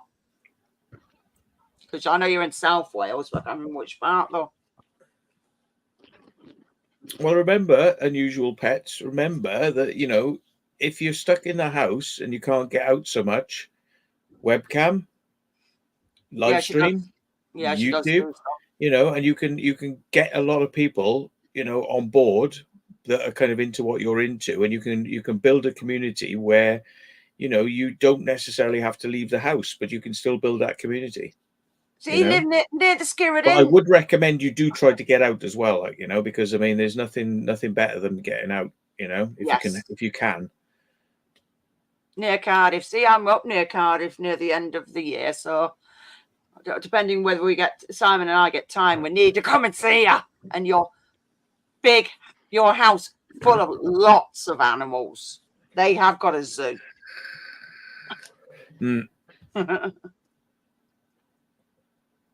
Like some people who are authors and write books, they just do it from their house. They just write to people and phone people, and they research from their house. They don't get out and do much. They've got, you know, a job, but like they're sitting in their house and tapping away on a keyboard and writing books. You know, it's like it's all research, and if you can do research and people can see you know what you're talking about, they will start to listen to you, and they will sort of, you know, be interested in communicating with you. You just got to remember that, you know, it's what you got to put the good stuff out there, and then people will, you know, get in touch with you, you know. But yeah, okay, Susan. I've always thought to myself, what would happen if I ended up in a wheelchair? What would I do? And would I get depressed and say, oh, I'm going to fucking end it? Or would I go, well, I'm going to make the best out of what I got. I know what I've got is shit, but I'm going to make the best out of it. And I'm not going to let it stop me, you know, doing what I want to do, but like within my means, you know? So it's not going to stop me, you know? I'm not going to let that stop me, you know? And you know, you might find that unless you told you'll be people, surprised at the action. Yeah, unless you told a lot of people that you were in a wheelchair, you probably find a lot of people were shocked to find out that you were, because they like, you know, what you were doing and what you were promoting and what you were putting out online, you know. Unless you told them, they'd probably be like, "What?" You know what I mean? It's like if your identity is I am the person in the wheelchair, then that is who you are. I am the person in the wheelchair. But if you just don't tell people and just put yourself forward, I bet you people would be so shocked if one day they found out that you were. You know, it's like you are who you tell people who you are. Yeah. You know, and if you tell them that you can't do this and you can't do that because you're in a wheelchair, and if you keep repeating that, then it's also going to affect your sort of like outlook on, well, I can't do anything, you know, because it's like they're just going, well, you're telling me that you can't do this, and then they're going to go, oh, it's really bad, isn't it? You can't do that. They're just going to mirror you back and forth. If you just go at it with kind of like, no, I'm going to be this persona, you know, people probably wouldn't even know. And you might find that, you know, you know, nobody would treat you any differently to anyone else because they don't know. You know, it's like, it depends what you want to tell people. Like, you know, I went for many years not telling people I was gay, and everybody went, oh, great. And then people were really shocked then when they found out it was. It's like, because that's what they needed to know. They didn't need to know, you know? So it's like people accept what you tell them, you know, what you put forward, and they accept you how you are. So if you go promoting something, you know, that you are, they'll go, oh, well, that's them. Right, they're in that little box now. Just maybe don't tell people, you know, and just let them find out their own way. Yeah. You know? Yeah. You know? But, yeah, I mean, you know, I'm not saying that's a great advice. I don't know. But, you know, it's like you could be seen as like, in your world, you could be like the biggest person in your world, and nobody would ever know that you were like, you know, disabled, you know, and then like, yeah. So if you go at it like that, you probably find people be saying like, come to this event, and they go, well, I can't, and they go, why not? You go, well, actually, I'm disabled, and they go, really?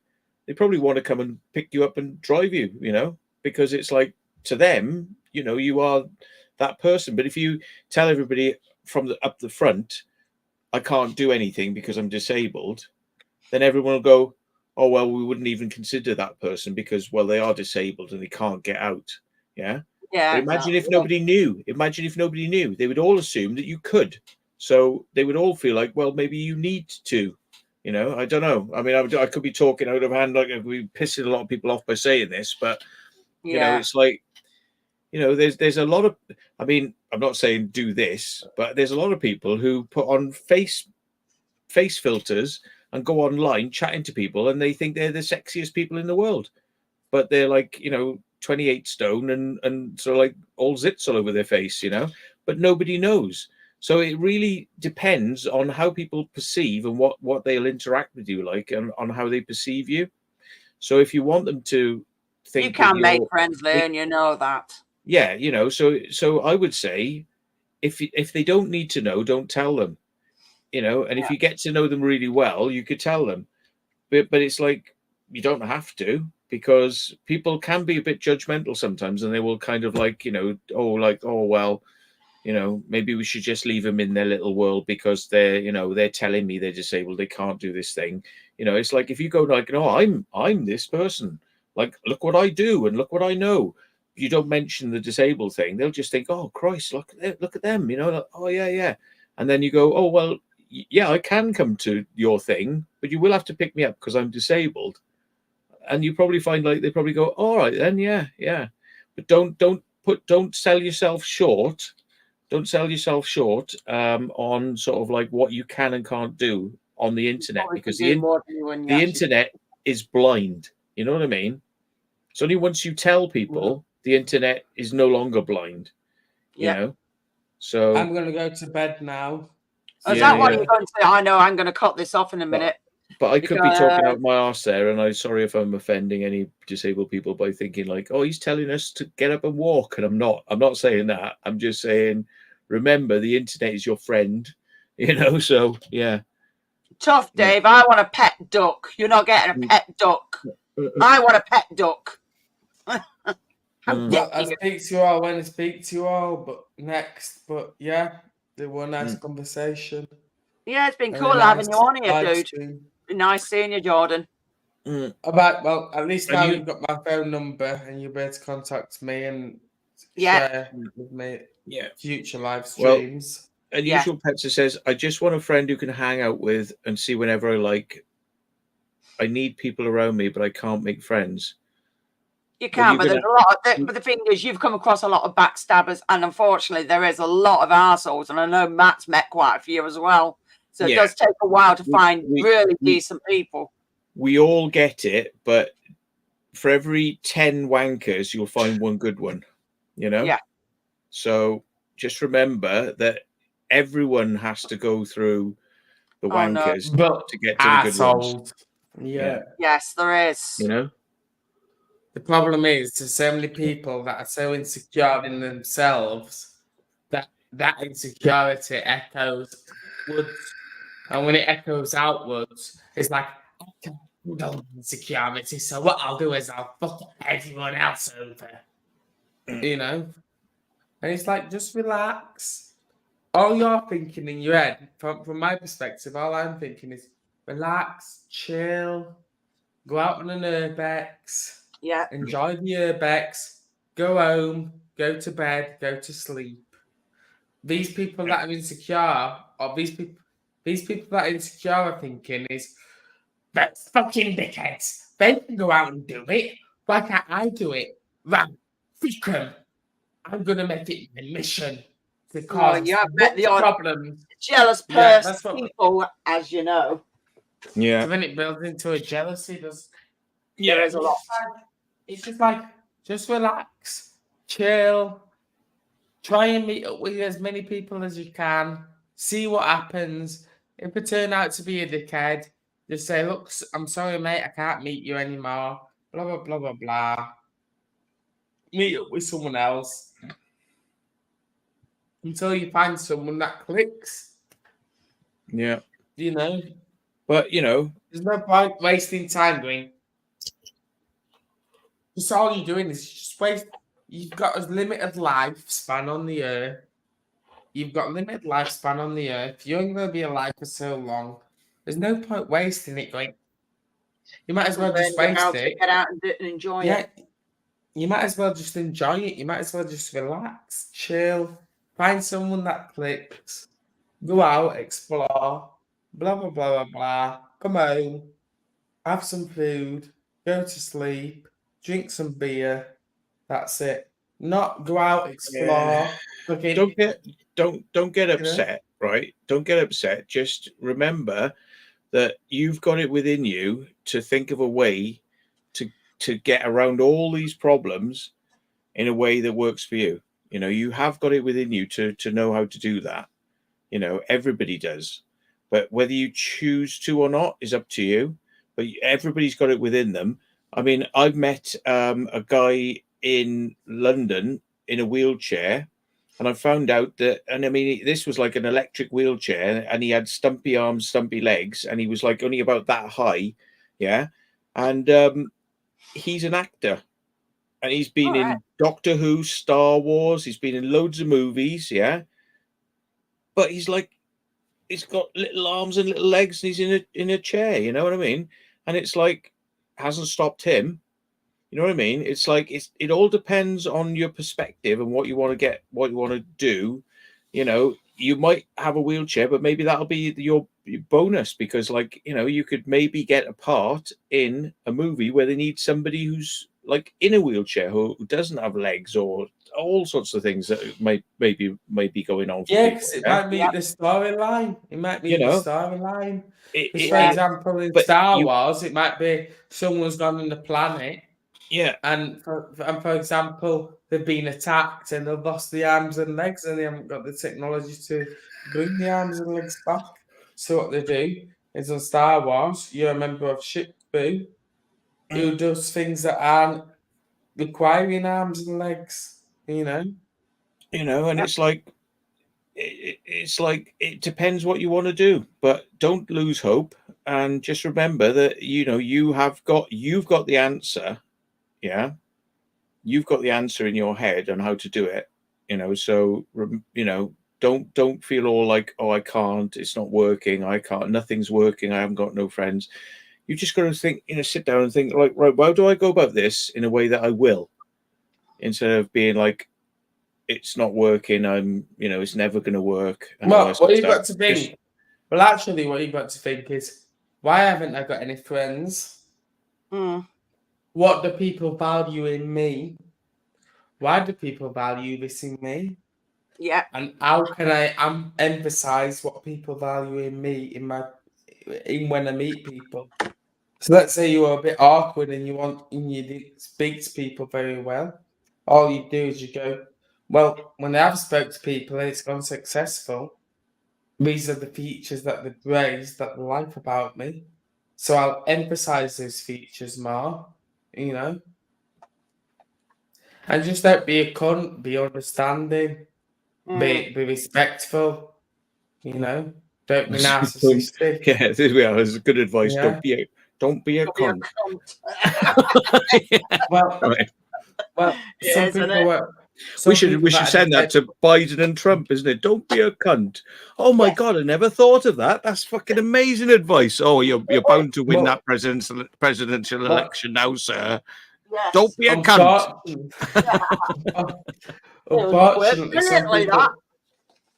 Unfortunately, some people don't understand what it actually means to not be a cunt. Some people don't know what it actually means to be a cunt. All it means is just to be respectful of everyone, Yeah. To not be a cunt is being respectful and understanding the situation that maybe your mates are in, Yeah. Don't just sit there and go, oh, that's not my problem. Fuck them. They should come out regardless. It's respecting the situation that they're in, understanding the situations that they might be in, and being supportive of the situations that they may be in, as well as... I'm knocking it on the edit too, by the way, guys. Yeah. Okay. Yeah. But there we go. Keep your head up. Yeah. respect. Which I hope is if you fall in a river, I hope that's the way you float up. That's all I'm going to Yeah. say. Yeah. Terrible Yeah. joke, but yeah. All you've Just got keep to your head do up. is all you've got to do is respect, understand, and enjoy. That's all you've got to do. Yeah. Respect, understand, support, and enjoy. Realistically, you know, respect your mate's boundaries. Respect if they're in a situation that they can't necessarily meet you, or they're in a situation that needs support. Divide the support. You know, understand what the situation is that they're in, and relax. And if they can't necessarily meet, or they can't necessarily conform to the criterion that you want them to conform to, respect they can't conform to it, and that's it. Don't pressure, don't do anything, just respect, relax. Yeah, blah, pressure blah, blah. never helps. It's always you've got to be chilled in friendships and relationships. Otherwise, Yes, it's all going exactly. to go tits up. All pressure results in is lockdown. If you pressure someone, they just lock down, and then whatever you're pressuring, because you've been locked down, you feel more compelled to try and enforce what's been locked down, which results in more lockdown, which results in more failure. Just chill, blah, blah, blah. Let's say, for example, I wanted to meet Matt tomorrow, and he said, "Oh, I'm really sorry.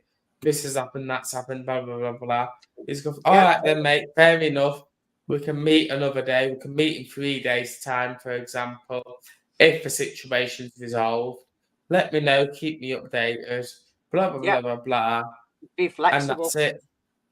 Whereas lack of respect and lack of understanding comes in. If Yeah. Matt goes, "Oh, well, my car's broken down. It's going to take me a few days to fix it. I can't get my dog looked after until Wednesday, and blah blah blah blah blah. And we can't urbex till Wednesday because of the previous circumstances." And I go, Yeah. "Oh, that's lack of respect. That's Yeah, pressure exactly. to Start me. kicking off. Shit, That's why? this, Why that's can't do it? Can't do it now, tomorrow. know? Yeah, exactly. It results in pressure, a lack of respect, a lack of understanding, and all that does realistically is put people's guards up about you. So then next time when they are available, you're going to go, "Oh, can we meet?" Gonna And look they're you going to go, over. "Actually, mate, I can't really trust you. You don't have any respect for me. You don't have any understanding for the circumstances I'm in." But they To may be not fair, say mate, that. Yeah, but that's what happens. you might not say that, but that's what they're thinking in the mind. Yeah, exactly. In the mind, that's what they're thinking. So, to be honest with you, mate, I'm not available. You know what I mean? Mm. Yeah. That's all what it ends up in. You know? So, if you So struggle with constantly social stressed and complain about something, people will be like, "Whoa, hang on a minute. I'm not going to deal with this person," and they just don't want to know. So it's best if you struggle, step back and if just you give people breathing space.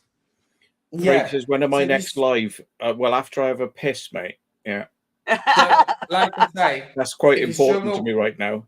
Yeah. Yeah, If that's you why he's struggle going with- soon. Yeah. If you so like I'm trying to say, if you struggle with social difficulties, all you've got to do is try and consider the other person's perspective. Pretend that they're you. Pretend that they're struggling with the situations that you'd be struggling with in their situation. Pretend it's your dog or pretend it's your car, you know. If it were your car, would you be able to just drop everything and go, "I'm meeting tomorrow no matter what"? You know what I mean? If it were your dog, would you be able to go, "I'm meeting tomorrow no matter what," even though my dog's not being looked after? You know? That's all you'd say to people who don't understand social difficulties is try and position yourself in the position of them. You know? I do need a fucking piss. Are we going? Because otherwise I'm going to have to go to a piss and come back. Just go for a piss. Yeah. And come back. 'Cause I need to go for a piss in a Okay. minute as Right, well. okay. So I'm going to go, as soon as I exit at 2, I'm going to be like,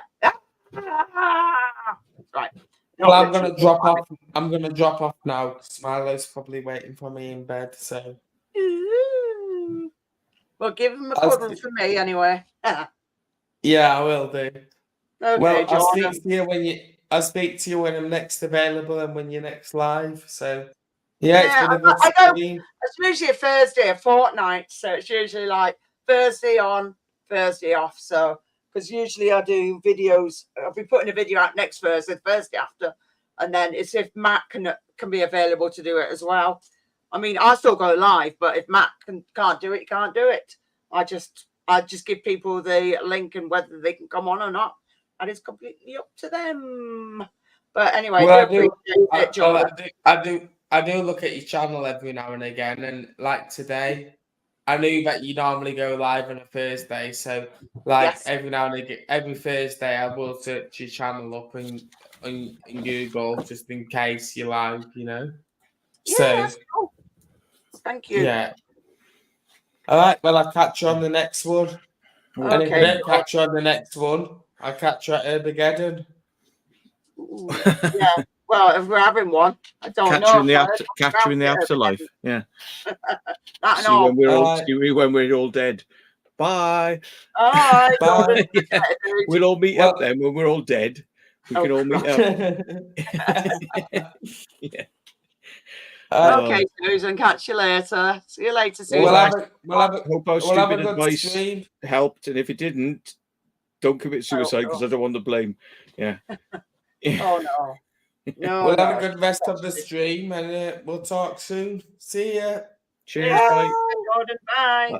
I'm off as well, though, aren't I? Am I off? In a minute. I'm going in a minute. Right. Not yet. Okay. 5 minutes. Yeah. Till exactly. 5 hours stream. Yeah. And then right, okay. 5 hours dead on as well. So it's like at least I can think now without literally like squeezing my legs together, holding pissing. Yeah. Yeah. That's the downside when you drink beer. It's just it goes in why one doesn't Joe Rogan go like this? Oh, your conversation is so amazing. I've been busting for a piss for a minute, right? He doesn't do that, does he? He just goes, "Oh, yeah, should we have a comfort break?" It's like it's so polite, but it's like he's probably been sitting there for like 5 minutes going, "Oh, that's so interesting. Yeah. So let's have a comfort break." He's like, "Fucking hell!" You know what I mean? I don't know whether to leave this video up or not now. I hope not been too controversial. I'm like, I might not monetize it. I think I might just leave it unmonetized. Wow. They'll only say, "Oh, put me like, oh yeah, not monetized for that." You'll only earn like 20 pence out of it anyway, even if it gets thousands. So yeah, it's about right. Yeah, can't win. Fucking yeah. But it's just sometimes it's just good finding interesting topics to talk about, and obviously it's things that are going on. It's not like, you know, we're having an opinion about something. It's not like we're going out and causing trouble. We're talking about something that piques everybody's interest, isn't it? So 11 a.m. Wow. I've had weird thoughts. I've thought, like, what would happen like if I got blinded and I had no sight? Would I still try to carry on doing live streams and talk to people, even though I couldn't see and I couldn't go on Urbex anymore because I couldn't really, you know, obviously couldn't walk around, and it's going to be really hard for somebody to walk around with me. I've had these thoughts, like, when somebody walking with me, like each arm, like, oh, you can come on an Urbex. It's like, what's the point? I can't fucking see anything. Exactly. You know what I mean? It's like, enjoy it, wouldn't you? Yeah, so what I probably would try to do is stay online, but like as much as I could. And, you know, I still got my voice, I still got my ears. Yes. So, you know, I'd probably try to make the best of it. You know, it wouldn't be good, but I would try to make the best of it.